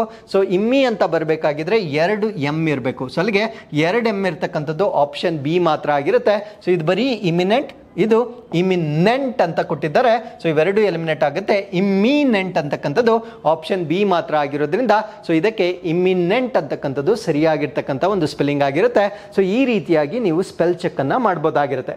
ಸೊ ನೆಕ್ಸ್ಟ್ ಬರೋಣ I want dash ice cube ಅಂತ ಕೊಟ್ಟಿದ್ದಾರೆ. ಸೊ ಈ ಪ್ರಶ್ನೆಯನ್ನು ನೋಡಿದರೆ ಗೊತ್ತಾಯಿತು, ಓ ಆ್ಯನ್ ದ ಅಂತ ಕೊಟ್ಟಿದ್ದಾರೆ. ಸೊ ಇದು ಆರ್ಟಿಕಲ್ಸ್ಗೆ ಸಂಬಂಧಪಟ್ಟಿರ್ತಕ್ಕಂಥ ಒಂದು ಪ್ರಶ್ನೆ ಆಗಿರುತ್ತೆ. ಹಾಗಿದ್ರೆ ಆರ್ಟಿಕಲ್ಸ್ಗೆ ಸಂಬಂಧಪಟ್ಟಂತೆ ರೂಲ್ಸನ್ನು ನಾವು ಡಿಸ್ಕಸ್ ಮಾಡ್ತಾ ಬರೋಣ. ಸೊ ಯಾವುದೇ ಒಂದು ಆರ್ಟಿಕಲ್ಸನ್ನು ನಾವು ಇಂಗ್ಲೀಷ್ನಲ್ಲಿ ಬಳಕೆ ಮಾಡಬೇಕಾಗಿದ್ರೆ ಸೊ 3 ರೀತಿಯ ಆರ್ಟಿಕಲ್ಸ್ ಬರುತ್ತೆ. ಒಂದನ್ನು ನಾವು ಡೆಫಿನೈಟ್ ಆರ್ಟಿಕಲ್ ಅಂತ ಕರಿತೇವೆ. ಸೊ ಇದಕ್ಕೆ ಎಕ್ಸಾಂಪಲ್ ಯಾವುದಾಗಿರುತ್ತೆ ಅಂದರೆ there is only one definite article, ಅದನ್ನು ನಾವು ದ ಅಂತ ಕರಿತೇವೆ. ಸೊ ಎರಡನೇದನ್ನು ನಾವು ಇಂಡೆಫಿನೈಟ್ ಆರ್ಟಿಕಲ್ಸ್ ಅಂತ ಕರಿತೇವೆ. ಸೊ ಇಂಡೆಫಿನೈಟ್ ಆರ್ಟಿಕಲ್ಸ್ ಅಂತ ಕರಿತೇವೆ. ಸೊ ಇಲ್ಲಿ 2 ಇಂಡೆಫಿನೈಟ್ ಆರ್ಟಿಕಲ್ಸ್ ಬರುತ್ತೆ. ಒಂದನ್ನ ಆ ಅಂತ ಕರಿತೇವೆ, ಇನ್ನೊಂದನ್ನ ಆನ್ ಅಂತ ಕರಿತೇವೆ.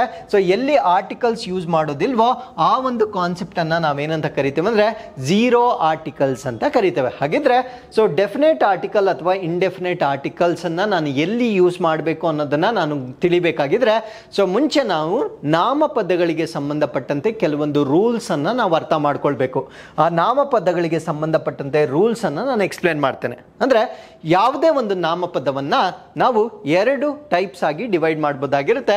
ಒಂದನ್ನ ಕೌಂಟಬಲ್ ನೌನ್ ಅಂತ ಕರಿತೇವೆ, ಇನ್ನೊಂದನ್ನ ಅನ್ಕೌಂಟಬಲ್ ನೌನ್ ಅಂತ ಕರಿತೇವೆ. ಸರ್ ನನಗೆ ಈ ಅನ್ಕೌಂಟಬಲ್ ಮತ್ತೆ ಕೌಂಟಬಲ್ ಏನಕ್ಕೆ ಗೊತ್ತಿರಬೇಕು? ಕೌಂಟಬಲ್ ಮತ್ತು ಅನ್ಕೌಂಟಬಲ್ ನನಗೆ ಏನಕ್ಕೆ ಗೊತ್ತಿರಬೇಕಂದ್ರೆ ಯಾವ ಆರ್ಟಿಕಲನ್ನು ನಾನು ಯೂಸ್ ಮಾಡಬೇಕೋ ಅದು ಮೇಜರ್ಲಿ ಡಿಪೆಂಡೆಂಟ್ ಆಗೋದು ಕೌಂಟಬಲ್ ಮತ್ತು ಅನ್ಕೌಂಟಬಲ್ ನೌನ್ ಮೇಲೆ ಡಿಪೆಂಡ್ ಆಗಿರುತ್ತೆ ಅಲ್ವಾ. ಸೊ ಅದರಿಂದ ಫಸ್ಟ್ ನಾನು ಕೌಂಟಬಲ್ ಮತ್ತು ಅನ್ಕೌಂಟಬಲ್ ನೌನ್ ನಡುವೆ ಇರ್ತಕ್ಕಂಥ ವ್ಯತ್ಯಾಸಗಳನ್ನು ಹೇಳ್ತೇನೆ. ನೋಡಿ, ಹೆಸರಲ್ಲೇ ಇದೆ. ಕೌಂಟಬಲ್ ಅಂದರೆ ಸಂಖ್ಯೆಗಳಿಂದ ಲೆಕ್ಕ ಹಾಕಬಹುದಾಗಿರ್ತಕ್ಕಂಥ ನಾಮಪದವನ್ನು ನಾವು ಕೌಂಟಬಲ್ ನೌನ್ ಅಂತ ಕರಿತೇವೆ. ಅಂದರೆ the noun that can be counted in number, ಸಂಖ್ಯೆಗಳಲ್ಲಿ ಎಣಿಸಲಾಗುವ ನಾಮಪದವನ್ನು ನಾವು ಕೌಂಟಬಲ್ ನೌನ್ ಅಂತ ಕರಿತೇವೆ. ಸೊ ಸಂಖ್ಯೆಗಳಲ್ಲಿ ಎಣಿಸಲಾಗದ ಅಂದರೆ ಕೆನಾಟ್ ಬಿ ಕೌಂಟೆಡ್ ಅದನ್ನು ನಾವು ಅನ್ಕೌಂಟಬಲ್ ನೌನ್ ಅಂತ ಕರಿತೇವೆ. ಇದರ ಅರ್ಥ ಏನು? ಫಾರ್ ಎಕ್ಸಾಂಪಲ್ ಇಲ್ಲಿ ನೋಡಿ, ಬುಕ್, ಇದನ್ನು ನಾವು 1 ಬುಕ್ ಅಂತನಾದ್ರೂ ಹೇಳ್ಬೋದು, 1000 ಬುಕ್ ಅಂತನಾದ್ರೂ ಹೇಳ್ಬೋದು. ಅಂದ್ರೆ ಬುಕ್ ಅಥವಾ ಪುಸ್ತಕವನ್ನು ನಾನು ಸಂಖ್ಯೆಗಳಿಂದ ಲೆಕ್ಕ ಹಾಕ್ಬೋದು. ಅದೇ ರೀತಿ ಪೆನ್ನನ್ನು ಲೆಕ್ಕ ಹಾಕ್ಬೋದು, ಮಾರ್ಕೆಟ್ಗಳು ಎಷ್ಟಿದ್ದಾವೆ ಅನ್ನೋದನ್ನ ಲೆಕ್ಕ ಹಾಕ್ಬೋದು, ಪೇಪರ್ಗಳು ಎಷ್ಟಿದ್ದಾವೆ ಅನ್ನೋದನ್ನ ನಾನು ಲೆಕ್ಕ ಹಾಕ್ಬೋದಾಗಿರುತ್ತೆ. ಸೊ ಇವೆಲ್ಲ ನಾಮಪದಗಳನ್ನು ನಾವೇನಂತ ಕರಿತೇವೆ ಅಂದ್ರೆ ಕೌಂಟಬಲ್ ನೌನ್ ಅಂತ ಕರಿತೇವೆ. ಇಲ್ಲಿ ನೋಡಿ, ವಾಟರ್ ಅನ್ಕೌಂಟಬಲ್ ನೌನ್, ನಾನು 1 ವಾಟರ್ ಅಂತ ಹೇಳಲಿಕ್ಕಾಗೋದಿಲ್ಲ. ಸೊ ಇದನ್ನ ನಾವು ಯೂನಿಟ್ಸ್ ಅನ್ನ ಆಡ್ ಮಾಡಬೇಕು, ಬರೀ ಸಂಖ್ಯೆಗಳಿಂದ ಆಗಲ್ಲ. ಸೊ ಇದಕ್ಕೆ ಯೂನಿಟ್ಸ್ ಅಥವಾ ಘಟಕಗಳನ್ನ ನಾನು ಆಡ್ ಮಾಡಬೇಕು. 1 litre water, 100 litre water. So litre ಅನ್ನೋದು ಮಧ್ಯದಲ್ಲಿ ಬರುತ್ತೆ. ಸೊ ಆ ಯೂನಿಟ್ ಬಂದಾಗ ಅದನ್ನ ನಾವೇನಂತ ಕರಿತೇವೆ ಅಂದ್ರೆ ಅನ್ಕೌಂಟಬಲ್ ನೌನ್ ಅಂತ ಕರಿತೇವೆ. ಅದೇ ನೋಡಿ, air, sugar 1 kg, 10 kg, milk 1 litre, 500 litre ಅಲ್ವಾ. ಸೊ ಇವುಗಳನ್ನ ಸಂಖ್ಯೆಗಳಲ್ಲಿ ನಾವು ಲೆಕ್ಕ ಹಾಕ್ಲಿಕ್ಕೆ ಆಗೋದಿಲ್ಲ. ಸೊ ಈ ರೀತಿಯ ನಾಮಪದಗಳನ್ನ ನಾವೇನಂತ ಕರಿತೇವೆ? ಅನ್ಕೌಂಟಬಲ್ ನೌನ್ಸ್ ಅಂತ ಕರಿತೇವೆ. There is one more definition, ಈ ಡೆಫಿನೇಷನ್ ಅನ್ನು ನೆನ್ಪಿಟ್ಕೊಳ್ಳಿ. ಸೊ ಇದು ಕೌಂಟಬಲ್ ನೌನ್ ಅಂತಕ್ಕಂಥದ್ದು ಸಿಂಗ್ಯುಲರ್ ಫಾರ್ಮ್ ಅಲ್ಲೂ ಇರುತ್ತೆ ಮತ್ತೆ ಪ್ಲೂರಲ್ ಫಾರ್ಮ್ಸ್ ಅಲ್ಲೂ ಇರುತ್ತೆ. ಅಂದ್ರೆ ಏಕವಚನ ಮತ್ತು ಬಹುವಚನ ಎರಡೂ ಇದ್ದರೆ ಸೊ ಅದನ್ನ ನಾವು ಕೌಂಟಬಲ್ ನೌನ್ ಅಂತ ಕರಿತೇವೆ. ಸೊ ಅದೇ ರೀತಿ ಅನ್ಕೌಂಟಬಲ್ ನೌನ್ ಅಲ್ಲಿ ಸೊ ಅಲ್ಲಿ ಸಿಂಗ್ಯುಲರ್ ಅಥವಾ ಪ್ಲೂರಲ್ ಆಗಿ ಯಾವುದೇ ರೀತಿಯ ಸಪರೇಷನ್ ಇರೋದಿಲ್ಲ. ಸೊ ಆ ರೀತಿಯ ಪದಗಳನ್ನು ನಾವೇನಂತ ನೆನ್ಪಿಟ್ಕೊಳ್ಬೇಕು? ಅನ್ಕೌಂಟಬಲ್ ನೌನ್ಸ್ ಅಂತ ನೆನ್ಪಿಟ್ಕೊಳ್ಬೇಕು. ಫಾರ್ ಎಕ್ಸಾಂಪಲ್ ಇಲ್ಲಿ ನೋಡಿ, ಬುಕ್ ಅಂತನಾದ್ರೂ ಬರಿಬೋದು, ಬುಕ್ಸ್ ಅಂತನಾದ್ರೂ ಬರಿಬೋದು, ಪೆನ್ ಅಂತನಾದ್ರೂ ಬರಿಬೋದು, ಪೆನ್ಸ್ ಅಂತನಾದ್ರೂ ಬರಿಬೋದು, ಮಾರ್ಕೆಟ್ ಅಂತನಾದ್ರೂ ಬರಿಬೋದು, ಮಾರ್ಕೆಟ್ಸ್ ಅಂತನಾದ್ರೂ ಬರಿಬೋದು, ಪೇಪರ್ ಅಂತನಾದ್ರೂ ಬರಿಬೋದು, ಪೇಪರ್ಸ್ ಅಂತನಾದ್ರೂ ಬರಿಬೋದು. ಅದರ ಅರ್ಥ ಏನು ಅಂದ್ರೆ ಸೊ ಕೌಂಟಬಲ್ ನಾಮಪದಗಳು ಏಕವಚನದಲ್ಲೂ ಕೂಡ ಇರುತ್ತವೆ, ಬಹುವಚನದಲ್ಲೂ ಕೂಡ ಇರುತ್ತವೆ ಅನ್ನೋದನ್ನ ನೀವು ನೆನ್ಪಿಟ್ಕೊಳ್ಬೇಕಾಗಿರುತ್ತೆ. ಸೊ ಅದೇ ರೀತಿ ಇಲ್ಲಿ ನೋಡಿ, ವಾಟರ್, ವಾಟರ್ಸ್ ಅಂತ ನಾನು ಬರೆಯಕ್ಕಾಗಲ್ಲ. ಮ್ಯೂಸಿಕ್, ಮ್ಯೂಸಿಕ್ಸ್ ಅಂತ ಹೇಳಲ್ಲ. ಆರ್ಟ್, ಕಲೆ, ಸೊ ಆರ್ಟ್ ಅಂತಾನೆ ಹೇಳಬೇಕು. ಲವ್, ಲವ್ ಅಂತಾನೆ ಹೇಳ್ತೀವಿ, ಲವ್ಸ್ ಅಂತ ಹೇಳಲ್ಲ. ಹ್ಯಾಪಿನೆಸ್, ಹ್ಯಾಪಿನೆಸ್ಸಸ್ ಅಂತ ಹೇಳೋದಿಲ್ಲ. ಸೊ ಪವರ್, ಪವರ್ಸ್ ಅಂತ ಹೇಳೋದಿಲ್ಲ. ಮನಿ, ಮನೀಸ್ ಅಂತ ಹೇಳೋದಿಲ್ಲ. ಸೊ ಇವುಗಳನ್ನು ನಾವು ಸಿಂಗುಲರ್ ಆಗಲಿ ಅಥವಾ ಪ್ಲೂರಲ್ ಫಾರ್ಮ್ ಅಲ್ಲಿ ನಾವು ಬರೀಲಿಕ್ಕೆ ಸಾಧ್ಯವಾಗೋದಿಲ್ಲ. ಸೊ ಈ ರೀತಿಯ ಪದಗಳನ್ನು ನಾವೇನಂತ ಕರಿತೀವಿ ಅಂದ್ರೆ ಅನ್ಕೌಂಟಬಲ್ ನೌನ್ ಅಂತ ಕರಿತೇವೆ. ಹಾಗಿದ್ರೆ ನಿಮ್ಗೊಂದು ಪ್ರಶ್ನೆಯನ್ನ ಕೇಳ್ತಾ ಇದ್ದೀನಿ. ಈ ಪ್ರಶ್ನೆಗೆ ನೀವು ಕಮೆಂಟ್ಸ್ ಅಲ್ಲಿ ನನಗೆ ಉತ್ತರ ಕೊಡಿ. ಸ್ಟಾರ್ ಅಥವಾ ನಕ್ಷತ್ರ ಇದು ಕೌಂಟಬಲ್ ನೌನಾ ಅನ್ಕೌಂಟಬಲ್ ನೌನಾ ಅನ್ನೋದನ್ನ ನೀವು ನನಗೆ ಕಮೆಂಟ್ಸ್ ಅಲ್ಲಿ ತಿಳಿಸ್ಬೇಕಾಗಿರುತ್ತೆ. ಸೊ ಕಮೆಂಟ್ಸ್ ಅಲ್ಲಿ ತಿಳಿಸೋದಕ್ಕಿಂತ ಮುಂಚೆ ನಾನು ಕೊಟ್ಟಿರ್ತಕ್ಕಂಥ 2 ಡೆಫಿನೇಷನ್ ಅನ್ನ ಅಪ್ಲೈ ಮಾಡಿ. ಫಸ್ಟ್ ಡೆಫಿನೇಷನ್ ಏನು? ಸ್ಟಾರ್ ಅನ್ನ ನಾವು ಸಂಖ್ಯೆಗಳಲ್ಲಿ ಲೆಕ್ಕ ಹಾಕ್ಬೋದಾ ಇಲ್ವಾ, ಅಂದ್ರೆ ಇದಕ್ಕಿಂತ ಮುಂಚೆ ನಾನು ನಂಬರ್ಸ್ ಅನ್ನ ಬರೀಬೋದಾ ಇಲ್ವಾ, ಅಥವಾ ಅದಕ್ಕೇನಾದ್ರೂ ಯೂನಿಟ್ಸ್ ಅನ್ನ ಬಳಕೆ ಮಾಡಬೇಕಾ, ಅದನ್ನ ಚೆಕ್ ಮಾಡ್ಕೊಳ್ಳಿ. ಎರಡನೇದು, ಈ ಸ್ಟಾರ್ ಅಂತಕ್ಕಂಥ ಪದ ಏಕವಚನ ಬಹುವಚನ ಎರಡೂ ರೂಪದಲ್ಲಿ ಇದೆಯಾ ಇಲ್ವಾ ಚೆಕ್ ಮಾಡ್ಕೊಳ್ಳಿ. ಈ ಎರಡೂ ಡೆಫಿನೇಷನ್ಗೆ ಎಸ್ ಅಂತ ಆದರೆ ನಿಮ್ಮ ಆನ್ಸರ್ ಏನಾಗಿರಬೇಕು, ಕೌಂಟಬಲ್ ಆಗಿರಬೇಕು. ಎರಡೂ ಡೆಫಿನೇಷನ್ಗೆ ನೋ ಅಂತ ಆದರೆ ನಿಮ್ಮ ಆನ್ಸರ್ ಏನಾಗಿರಬೇಕು, ಅನ್ಕೌಂಟಬಲ್ ಅಂತ ಬರೀಬೇಕಾಗಿರುತ್ತೆ. ಸೊ ಈ ಆನ್ಸರ್ಗೆ ನಾನು ನಿಮ್ಮನ್ನ ವೆಯ್ಟ್ ಮಾಡ್ತಾ ಇರ್ತೇನೆ. ಹಾಗಿದ್ರೆ ಇನ್ನೊಂದು ರೂಲ್ಗೆ ಬರೋಣ. ಇವಾಗ ಕೌಂಟಬಲ್ ಮತ್ತೆ ಅನ್ಕೌಂಟಬಲ್ ಅಂದ್ರೆ ಏನು ಅಂತ ನನಗೆ ಗೊತ್ತಾಯ್ತು. ಸೊ ಇದರ ಆಧಾರದ ಮೇಲೆ ಆರ್ಟಿಕಲ್ಸ್ ಅನ್ನ ಹೇಗೆ ಬಳಕೆ ಮಾಡೋದು ಅನ್ನೋದನ್ನ ನಾವು ಚೆಕ್ ಮಾಡ್ತಾ ಬರೋಣ. ಇಲ್ಲಿ ನೋಡಿ, ಮೊದಲು ನಾನು ತೆಗೆದುಕೊಂಡಿರ್ತಕ್ಕಂಥದ್ದು ಆ ಅಂತಕ್ಕಂಥದ್ದು ಇಂಡೆಫಿನೈಟ್ ಆರ್ಟಿಕಲ್ ಆಗಿರುತ್ತೆ. ಸೊ ಅದರಲ್ಲಿ ಬರ್ತಕ್ಕಂಥ ಮೊದಲನೇ ಒಂದು ಆರ್ಟಿಕಲ್ ಆಗಿರುತ್ತೆ. ಆ ಅನ್ನ ನಾವು ಎಲ್ಲಿ ಯೂಸ್ ಮಾಡ್ಬೇಕಂದ್ರೆ ಸಿಂಗುಲರ್ ಕೌಂಟಬಲ್ ನೌನ್ಸ್ ಅಲ್ಲಿ ಯೂಸ್ ಮಾಡ್ತೀವಿ. ನೋಡಿ, ಕೌಂಟಬಲ್ ನೌನ್ ಆಗಿರಬೇಕು, ಅದು ಕೂಡ ಏನಾಗಿರಬೇಕು, ಸಿಂಗುಲರ್ ಆಗಿರಬೇಕು. This is most important. ಈ ಸಿಂಪಲ್ ರೂಲ್ಸ್ ಅನ್ನ ನೀವು ನೆನ್ಪಿಟ್ಕೊಂಡ್ರೆ ಸಾಕು, ಸುಲಭವಾಗಿ ಮಾರ್ಕ್ಸ್ ಅನ್ನ ನೀವು ಪಡಿತಾ ಹೋಗ್ತೀರಾ ಅಲ್ವಾ. ಸೊ ಎ ಅನ್ನ ಎಲ್ಲಿ ಯೂಸ್ ಮಾಡ್ತೀವಿ ಅಂದ್ರೆ ಫಸ್ಟ್ ಪಾಯಿಂಟ್ ಏನು ಅಂದ್ರೆ ಕೌಂಟಬಲ್ ನೌನ್ ಆಗಿರಬೇಕು. ಅದು ಕೂಡ ಯಾವುದಾಗಿರ್ಬೇಕು, ಏಕವಚನದ ಕೌಂಟಬಲ್ ನೌನ್ ಆಗಿರಬೇಕು. ಇನ್ನೊಂದು ಕಂಡೀಷನ್ ಏನು ಅಂದ್ರೆ ಆ ಒಂದು ನೌನ್ ಅನ್ನ ನಾವು ಪ್ರೊನೌನ್ಸಿಯೇಷನ್ ಮಾಡಿದಾಗ ಕಾನ್ಸನೆಂಟ್ ಶಬ್ದವನ್ನ ನೀಡಬೇಕು. ಕಾನ್ಸನೆಂಟ್ ಶಬ್ದ ಅಂದ್ರೆ A E I O U ಇವುಗಳನ್ನ ಹೊರತುಪಡಿಸಿ ಮಿಕ್ಕಿದ ಎಲ್ಲ ಇಂಗ್ಲಿಷ್ ಅಕ್ಷರಗಳನ್ನ ನಾವು ಕಾನ್ಸನೆಂಟ್ಸ್ ಅಂತ ಕರಿತೇವೆ.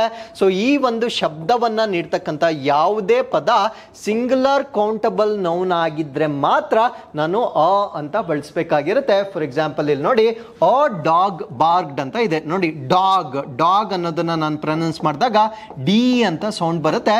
ಡಿ ಅನ್ನೋದು ಕಾನ್ಸನೆಂಟ್ ಆಗಿರೋದ್ರಿಂದ ಅ ಡಾಗ್ ಅಂತ ಬರಿತೀನಿ. ಡಾಗ್ ಅಂತಕ್ಕಂಥದ್ದು ಏಕವಚನ, ಸಿಂಗುಲರ್ ಆಗಿರುತ್ತೆ. ಕೌಂಟಬಲ್, ನಾನು ಡಾಗ್ಸ್ಗಳನ್ನು ಕೌಂಟ್ ಮಾಡ್ಬೋದು, ಒಂದಿದೆಯಾ 100 ಇದೆಯಾ ಕೌಂಟ್ ಮಾಡ್ಬೋದು. ಸೊ ಸಿಂಗುಲರ್ ಕೌಂಟಬಲ್ ನೌನ್ಗಿಂತ ಮುಂಚೆ ನಾನು ಏನನ್ನ ಯೂಸ್ ಮಾಡ್ಬೋದು, ಅ ಅಂತ ಬಳಕೆ ಮಾಡಬೇಕಾಗಿರುತ್ತೆ. ಬಟ್ ಕಂಡೀಷನ್ ಏನು, ಕಾನ್ಸನೆಂಟ್ ಸೌಂಡ್ ಬಂದರೆ ಮಾತ್ರ ನಾನು ಅ ಅಂತ ಬಳಕೆ ಮಾಡಬೇಕಾಗಿರುತ್ತೆ. ಅ ಅನ್ನೋದಕ್ಕೆ ಇನ್ನೊಂದು ಅರ್ಥ ಕೂಡ ಇದೆ. ಅ ಅಂದರೆ ಒಂದು ಅಂತಕ್ಕಂಥ ಅರ್ಥ ಕೂಡ ಇದೆ. ಸೊ ಇದನ್ನು ಕೂಡ ನೀವು ನೆನ್ಪಿಟ್ಕೊಳ್ಬೇಕಾಗಿರುತ್ತೆ. ಸೊ ನೆಕ್ಸ್ಟ್ ಬರೋಣ, ಎರಡನೇ ಆರ್ಟಿಕಲ್ ಅನ್ನ ನಾವು ಆನ್ ಅಂತ ಕರಿತೇವೆ. ಸೊ ಆನ್ ಅನ್ನೋದನ್ನ ಕೂಡ ಸಿಂಗುಲರ್ ಕೌಂಟಬಲ್ ನೌನ್ ಇದ್ರೆ ಮಾತ್ರ ಯೂಸ್ ಮಾಡ್ತೀವಿ. ಇವೆರಡಕ್ಕೂ ಸೇಮ್ ರೂಲ್ ಇರುತ್ತೆ. ಡಿಫ್ರೆನ್ಸ್ ಏನು ಅಂದ್ರೆ ಈ ಪದವನ್ನ ಅಂದ್ರೆ ಆನ್ ಅನ್ನ ನಾವು ಎಲ್ಲಿ ಯೂಸ್ ಮಾಡ್ಬೇಕಂದ್ರೆ ಆ ಪದವನ್ನ ನಾವು ಉಚ್ಚಾರಣೆ ಅಥವಾ ಪ್ರೊನೌನ್ಸಿಯೇಷನ್ ಮಾಡಿದಾಗ ಓವಲ್ ಸೌಂಡ್ ಬರಬೇಕು, ಆಗ ಮಾತ್ರ ನಾವು ಬಳಕೆ ಮಾಡಬೇಕು. ಓವಲ್ ಸೌಂಡ್ ಅಂದ್ರೆ A E I O U ನ ಯಾವುದೇ ಶಬ್ದ ಬಂದಾಗ ಮಾತ್ರ ನಾನು ಆನ್ ಅನ್ನ ಬಳಕೆ ಮಾಡಬೇಕಾಗಿರುತ್ತೆ. ಆನ್ ಆಪಲ್, ಇಲ್ಲಿ ನೋಡಿ, ಆ ಅಂತ ನಾನು ಅದನ್ನ ಸ್ಪೆಲ್ ಮಾಡಿದಾಗ ಆ ಅಂತ ಬರುತ್ತೆ. ಸೊ ಇದು ಓವಲ್ ಸೌಂಡ್ ಅನ್ನ ಪ್ರೊಡ್ಯೂಸ್ ಮಾಡ್ತಾ ಇರೋದ್ರಿಂದ ನಾನು ಆನ್ ಆಪಲ್ ಅಂತ ಹೇಳ್ಬೋದಾಗಿರುತ್ತೆ. ಅರ್ಥ ಆಯ್ತಲ್ವಾ. ಸೊ ನೆಕ್ಸ್ಟ್ ಬರೋಣ, ಡೆಫಿನೆಟ್ ಆರ್ಟಿಕಲ್ ಬಗ್ಗೆ ನಾನು ಮಾತಾಡೋಣ.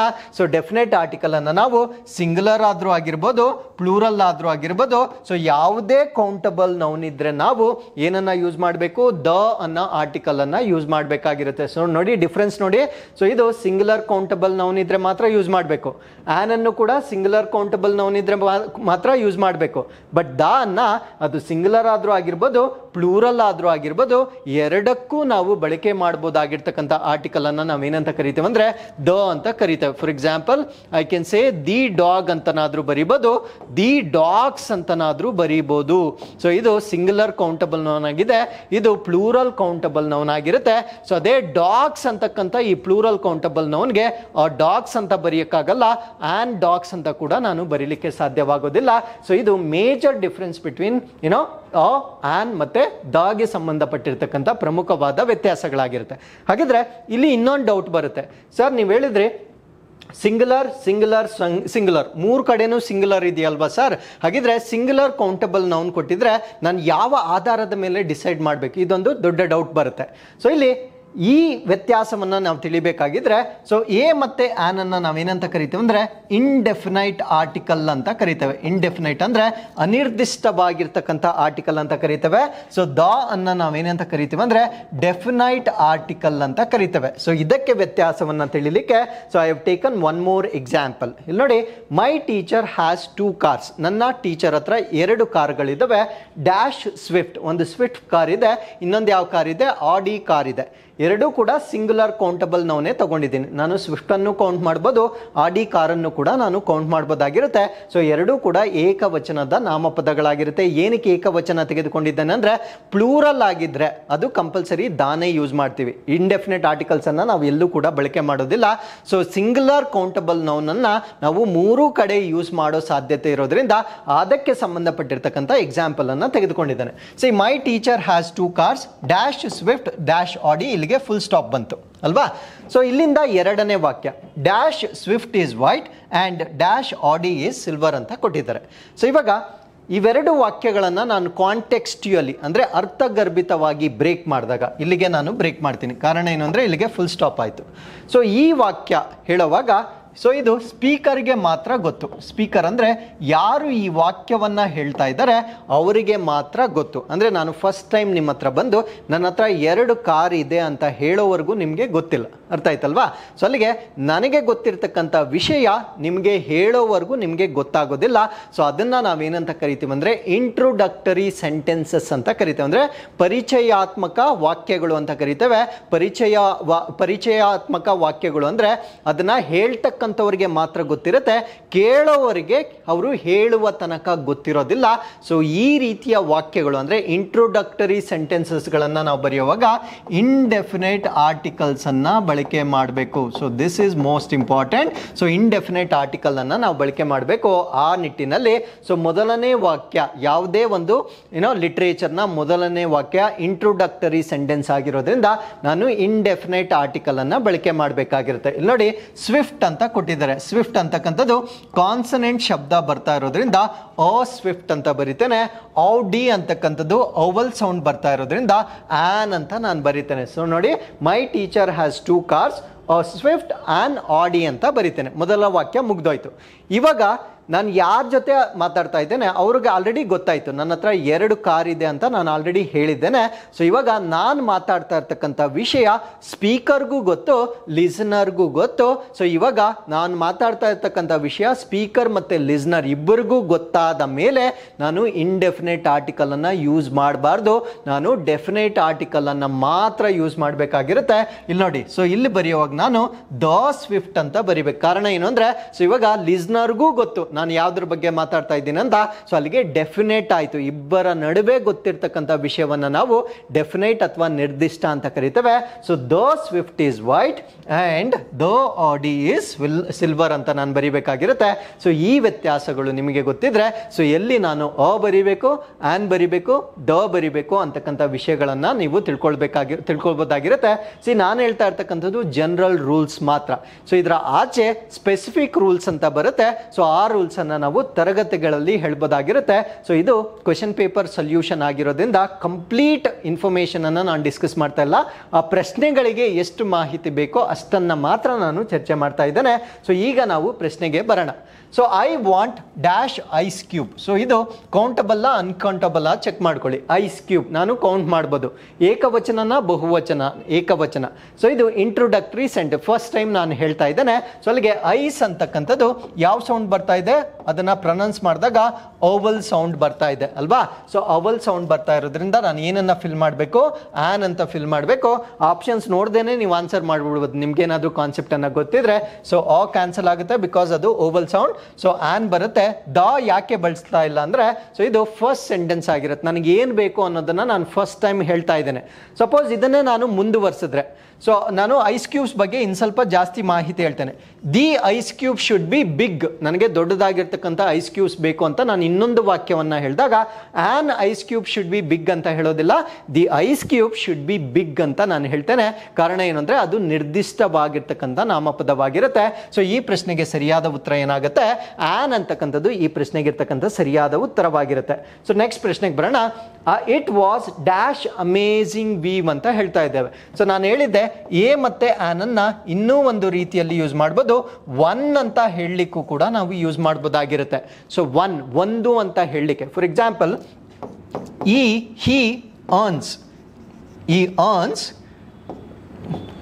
he earns 10 rupees per day. 10 rupees per day. ಅವನು ಒಂದು ದಿವಸಕ್ಕೆ 10 ರೂಪಾಯಿಗಳನ್ನು ಸಂಪಾದಿಸುತ್ತಾನೆ. ಸೊ ಇದನ್ನು ನಾನು ಈ earns 10 rupees a day ಅಂತ ಕೂಡ ಹೇಳ್ಬೋದು. ಅಲ್ಲಿಗೆ ಆ ಅಂದರೆ ಏನಾಯಿತು ಅಂದರೆ 1 ಅಂತ ಆಯಿತು. ಒಂದು ದಿವಸಕ್ಕೆ ಹೇಳುವಾಗ ನಾವು ಆ ಡೇ ಅಂತ ಕೂಡ ಹೇಳ್ಬೋದಾಗಿರುತ್ತೆ.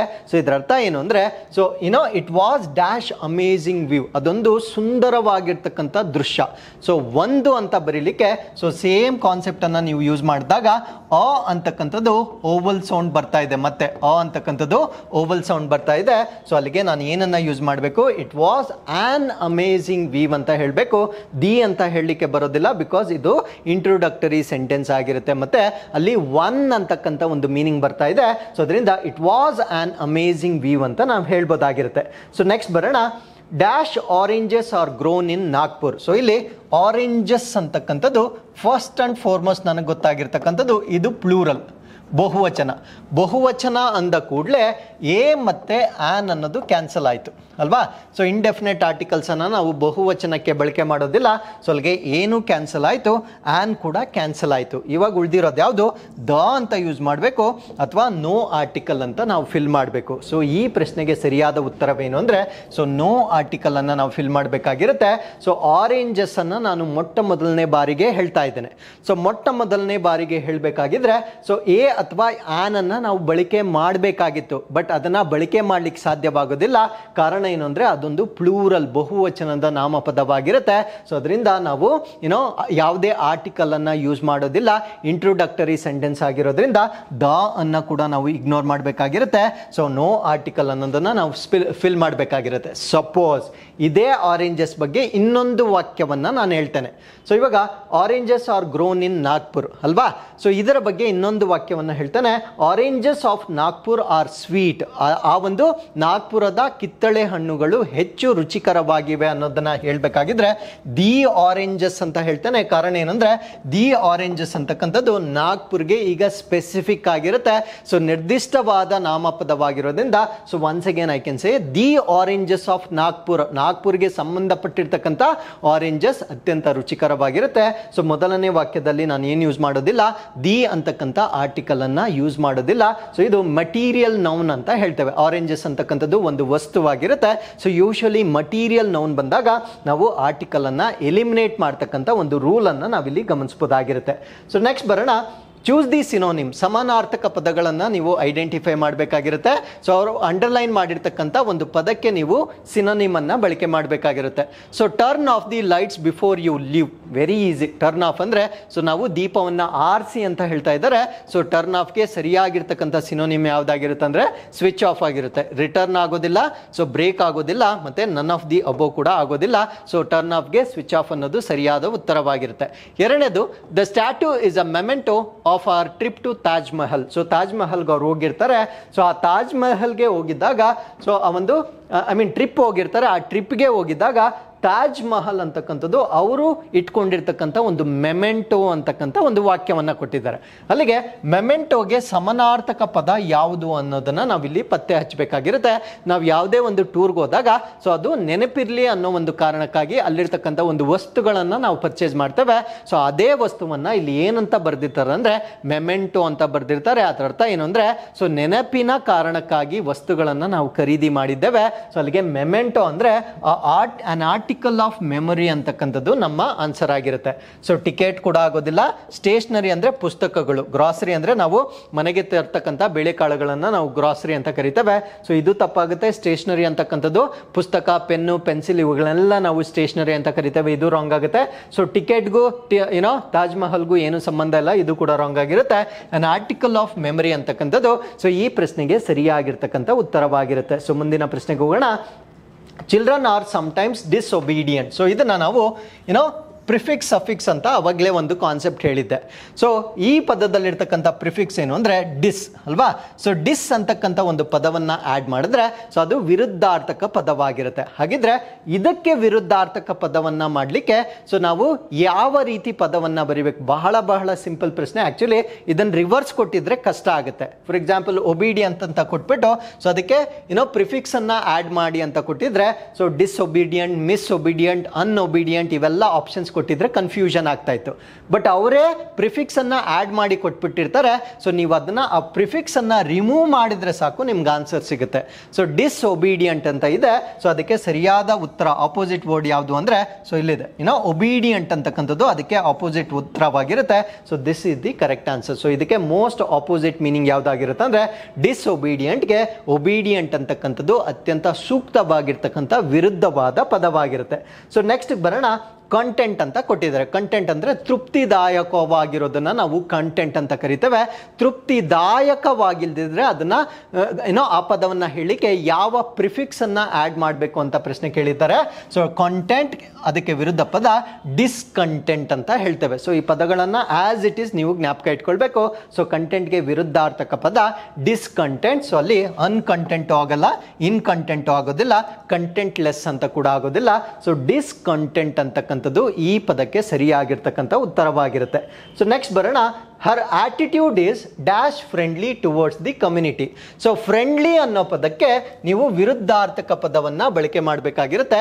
Very easy. ಫ್ರೆಂಡ್ಲಿಗೆ ನಾವು ಅನ್ಫ್ರೆಂಡ್ಲಿ ಅಂತ ಕರಿತೇವೆ. ಇಲ್ಲಿ ಡಿಸ್ಫ್ರೆಂಡ್ಲಿ ಅನ್ನಲ್ಲ, ಸೊ ಅನ್ಫ್ರೆಂಡ್ಲಿ ಅಂತ ಕರಿತೇವೆ. ಸೊ ಪ್ರತಿಯೊಂದು ಪದಕ್ಕೆ ತನ್ನದೇ ಆಗಿರ್ತಕ್ಕಂಥ ಒಂದು ಪ್ರಿಫಿಕ್ಸ್ ಇರುತ್ತೆ. ಇಲ್ಲಿ ನೋಡಿ, ಫಾರ್ ಎಕ್ಸಾಂಪಲ್ ಇಲ್ಲಿ ಕಂಟೆಂಟ್ಗೆ ನಾವು ಡಿಸ್ಕಂಟೆಂಟ್ ಅಂತ ಬರ್ದ್ವಿ, ಅನ್ಕಂಟೆಂಟ್ ಅಂತ ಬರಲಿಲ್ಲ ಅಲ್ವಾ. ಸೊ ಅದೇ ರೀತಿ ಪ್ರತಿಯೊಂದು ಪದಗಳಿಗೆ ತನ್ನದೇ ಆಗಿರ್ತಕ್ಕಂಥ ಒಂದು ಪ್ರಿಫಿಕ್ಸ್ ಅನ್ನ ಬರಿಬೇಕು. ಫ್ರೆಂಡ್ಲಿಗೆ ನಾವು ಏನಂತ ಬರಿಬೇಕಂದ್ರೆ ಅನ್ಫ್ರೆಂಡ್ಲಿ ಅಂತ ಬರಿಬೇಕು. ಇನ್ಫ್ರೆಂಡ್ಲಿನೂ ಆಗೋದಿಲ್ಲ, ಇಂಫ್ರೆಂಡ್ಲಿನೂ ಆಗೋದಿಲ್ಲ, ಕೋ ಫ್ರೆಂಡ್ಲಿ ಕೂಡ ಆಗೋದಿಲ್ಲ. ಸೊ ಅಲ್ಲಿಗೆ ಸರಿಯಾದ ಉತ್ತರ ಬಂದು ಅನ್ಫ್ರೆಂಡ್ಲಿ ಅಂತ ಆಗುತ್ತೆ. ಸೊ ನೆಕ್ಸ್ಟ್ ಬರೋಣ. Is behaviour was dash graceful ಅಂತ ಹೇಳ್ತಾನೆ. ಅಂದ್ರೆ ಗ್ರೇಸ್ಫುಲ್ಗೆ ವಿರುದ್ಧಾರ್ಥಕ ಪದವನ್ನ ಬರೆದಾಗ ಸೊ ಅದಕ್ಕೆ ಸರಿಯಾದ ಉತ್ತರ ಯಾವುದು ಅಂದ್ರೆ ಡಿಸ್ಗ್ರೇಸ್ಫುಲ್ ಅಂತ ಹೇಳ್ತೇವೆ. ಅನ್ಗ್ರೇಸ್ಫುಲ್ ಹೇಳಲ್ಲ, ಇನ್ಗ್ರೇಸ್ಫುಲ್ ಹೇಳಲ್ಲ, ಇನ್ಗ್ರೇಸ್ಫುಲ್ ಹೇಳಲ್ಲ. ಸೊ ಇದಕ್ಕೆ ಸರಿಯಾದ ಉತ್ತರ ಯಾವುದು ಅಂದ್ರೆ ಡಿಸ್ಗ್ರೇಸ್ಫುಲ್ ಅಂತಕ್ಕಂಥದ್ದು ಇದಕ್ಕೆ ಸರಿಯಾದ ಉತ್ತರವಾಗಿರುತ್ತೆ. ಸೊ ಇದಕ್ಕೆ ಸಂಬಂಧಪಟ್ಟಂತೆ ಇನ್ನೊಂದು ಪ್ರಶ್ನೆ ಕೂಡ ಇರುತ್ತೆ. ದ ನ್ಯೂ ಕೌಚ್, ಕೌಚ್ ಅಂದ್ರೆ ಸೋಫಾ ಏನಿರುತ್ತೆ ಅದನ್ನ ನಾವು ಕೌಚ್ ಅಂತ ಹೇಳ್ತೇವೆ. The new couch is dash comfortable. So comfortable ಗೆ ವಿರುದ್ಧಾರ್ಥಕ ಪದವನ್ನ ನಾವಿಲ್ಲಿ ಫೈಂಡ್ ಔಟ್ ಮಾಡಬೇಕಾಗಿರುತ್ತೆ. ಸೊ ಕಂಫರ್ಟಬಲ್ ಗೆ ವಿರುದ್ಧಾರ್ಥಕ ಪದ ಅನ್ಕಂಫರ್ಟಬಲ್ ಅಂತ ಹೇಳ್ಬೋದಾಗಿರುತ್ತೆ. ಸೊ ಮಿಸ್ಕಂಫರ್ಟಬಲ್ ಆಗೋದಿಲ್ಲ, ಇನ್ಕಂಫರ್ಟಬಲ್ ಆಗೋದಿಲ್ಲ, ಇನ್ಕಂಫರ್ಟಬಲ್ ಆಗೋದಿಲ್ಲ. ಸೊ ಇದಕ್ಕೆ ಸರಿಯಾದ ಉತ್ತರ ಅನ್ಕಂಫರ್ಟಬಲ್ ಆಗಿರುತ್ತೆ.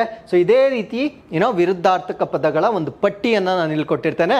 ಸೊ ಈ ಒಂದು ಟೇಬಲ್ ಅನ್ನ ನೀವು ಒಂದ್ಸತಿ ರಿವೈಸ್ ಮಾಡ್ಕೊಂಡ್ರೆ ಸಾಕಷ್ಟು ಪದಗಳಿಗೆ ನೀವು ಯಾವ ಪ್ರಿಫಿಕ್ಸ್ ಅನ್ನ ಆಡ್ ಮಾಡಬೇಕು ಅಂತಕ್ಕಂಥ ಮಾಹಿತಿಯನ್ನ ನೀವು ಇಲ್ಲಿ ಕಲೆಕ್ಟ್ ಮಾಡ್ಕೊಳ್ಬೋದಾಗಿರುತ್ತೆ. ಇವೆಲ್ಲ ಸೊ ವೇರಿಯಸ್ ಎಕ್ಸಾಮ್ಸ್ ಅಲ್ಲಿ ರಿಪೀಟೆಡ್ ಆಗಿ ಕೇಳಿರ್ತಕ್ಕಂಥ ಪ್ರಶ್ನೆಗಳ ಒಂದು ಪಟ್ಟಿಯನ್ನ ನೀವು ಇಲ್ಲಿ ನೋಡಬಹುದಾಗಿರುತ್ತೆ. ಸೊ ಇದು ಟೇಬಲ್ ನಂಬರ್ 1, ಸೊ ಇದು ಟೇಬಲ್ ನಂಬರ್ 2. ಸೊ ನೀವು ವಿಡಿಯೋನ ಪಾಸ್ ಮಾಡಿ ಇದನ್ನೆಲ್ಲ ನೋಟ್ ಮಾಡ್ಕೊಳ್ಳಿ. ಸೊ ಮುಂದೆ ಬರ್ತಕ್ಕಂಥ ಪರೀಕ್ಷೆಗಳಿಗೆ ಇವೆಲ್ಲ ತುಂಬಾ ಸೂಟಬಲ್ ಆಗಿರ್ತವೆ. ಸೊ ಇದು 2, ಸೊ ಇದು 3ನೇ ಟೇಬಲ್ ಆಗಿರುತ್ತೆ. ಸೊ ಇದು 4ನೇ ಟೇಬಲ್. ಸೊ ಇಲ್ಲಿಗೆ ಪ್ರಿಫಿಕ್ಸ್ಗೆ ಸಂಬಂಧಪಟ್ಟಿರ್ತಕ್ಕಂಥ ಪ್ರಶ್ನೆಗಳನ್ನ ಕಂಪ್ಲೀಟ್ ಮಾಡಿರ್ತೇನೆ. ನೆಕ್ಸ್ಟ್ ಬರೋಣ. Things one word substitution. Things that can easily catch fire ಅಂದ್ರೆ ಬೆಂಕಿಯನ್ನ ಸುಲಭವಾಗಿ ಕ್ಯಾಚ್ ಮಾಡ್ತಕ್ಕಂಥ ವಸ್ತುಗಳನ್ನ ನಾವೇನಂತ ಕರಿತೀವಿ ಅಂದ್ರೆ ಇನ್ಫ್ಲೇಮಬಲ್ ಅಂತ ಕರಿತೇವೆ. ನೀವು ಈ LPG ಗ್ಯಾಸಸ್ ಅನ್ನ ಇವೆಲ್ಲ ಟ್ರಾನ್ಸ್ಪೋರ್ಟ್ ಮಾಡ್ತಾ ಇರ್ತಕ್ಕಂಥ ಲಾರಿಗಳ ಮೇಲೆ ಬರ್ದಿರ್ತಾರೆ ಹೈಲಿ ಇನ್ಫ್ಲೇಮಬಲ್ ಅಂತ ಬರ್ದಿರ್ತಾರೆ. ಅದರ ಅರ್ಥ ಏನು ಅಂದ್ರೆ ಸುಲಭವಾಗಿ ಬೆಂಕಿಯನ್ನ ಕ್ಯಾಚ್ ಮಾಡ್ತಕ್ಕಂಥ ವಾಹನಗಳಾಗಿರ್ತವೆ. ಸೊ ಆ ವಾಹನಗಳು ಬಂದಾಗ ಎಚ್ಚರಿಕೆಯಿಂದ ಇರಿ ಅಂತಕ್ಕಂಥದ್ದು ಅದರ ಒಂದು ವಾರ್ನಿಂಗ್ ಆಗಿರುತ್ತೆ. ಸೊ ಇಲ್ಲೆಜಿಬಲ್ ಅಂತ ಕೊಟ್ಟಿದ್ದಾರೆ. ಇಲ್ಲೆಜಿಬಲ್ ಅಂದ್ರೆ ನಾವು ಯಾವ್ದಾದ್ರೂ ಒಂದು ವಾಕ್ಯವನ್ನ ಅಥವಾ ಯಾವುದೇ ಒಂದು ಆರ್ಟಿಕಲ್ ಅನ್ನ ಬರೆದಾಗ ನಮ್ಮ ಹ್ಯಾಂಡ್ ರೈಟಿಂಗ್ ಅಥವಾ ನಮ್ಮ ಬರವಣಿಗೆ ಓದ್ಲಿಕ್ಕೆ ಸುಲಭವಾಗಿದ್ರೆ ಅದನ್ನ ನಾವು ಲೆಜಿಬಲ್ ಅಂತ ಕರಿತೇವೆ. ನನಗೆ ಓದಕ್ಕೆ ಆಗ್ತಾ ಇಲ್ಲ ಅಂದ್ರೆ ಅದನ್ನ ನಾವು ಇಲ್ಲೆಜಿಬಲ್ ಅಂತ ಕರಿತೇವೆ. ಇಂಡೆಲಿಬಲ್, ಸೊ ಇಂಡೆಲಿಬಲ್ ಇಂಕ್ ಅಂತ ಕೇಳಿರ್ತೀರ. ನಾವು ಇವಾಗ ಓಟ್ ಹಾಕಿದಾಗ ನಮ್ಮ ಕೈ ಮೇಲೆ ಒಂದು ಮಾರ್ಕ್ ಹಾಕ್ತಾರೆ. ಆ ಇಂಕ್ ಏನ್ ಮಾಡಿದ್ರು ನಾವು ಅದನ್ನ ತೊಳಿಲಿಕ್ಕೆ ಸಾಧ್ಯವಾಗೋದಿಲ್ಲ. ಸೊ ಅಂದ್ರೆ ಶಾಶ್ವತವಾಗಿರ್ತಕ್ಕಂಥ ಒಂದು ಕಾನ್ಸೆಪ್ಟ್ ಅನ್ನ ನಾವೇನಂತ ಕರಿತೀವಿ ಅಂದ್ರೆ ಇಂಡೆಲಿಬಲ್. ಅಂದ್ರೆ for relatively for some time, ಕೆಲವು ಕಾಲದವರೆಗೆ ಅದು ಶಾಶ್ವತವಾಗಿ ಉಳ್ಕೊಂಡ್ರೆ ನಾವು ಇಂಡೆಲಿಬಲ್ ಅಂತ ಕರಿತೇವೆ.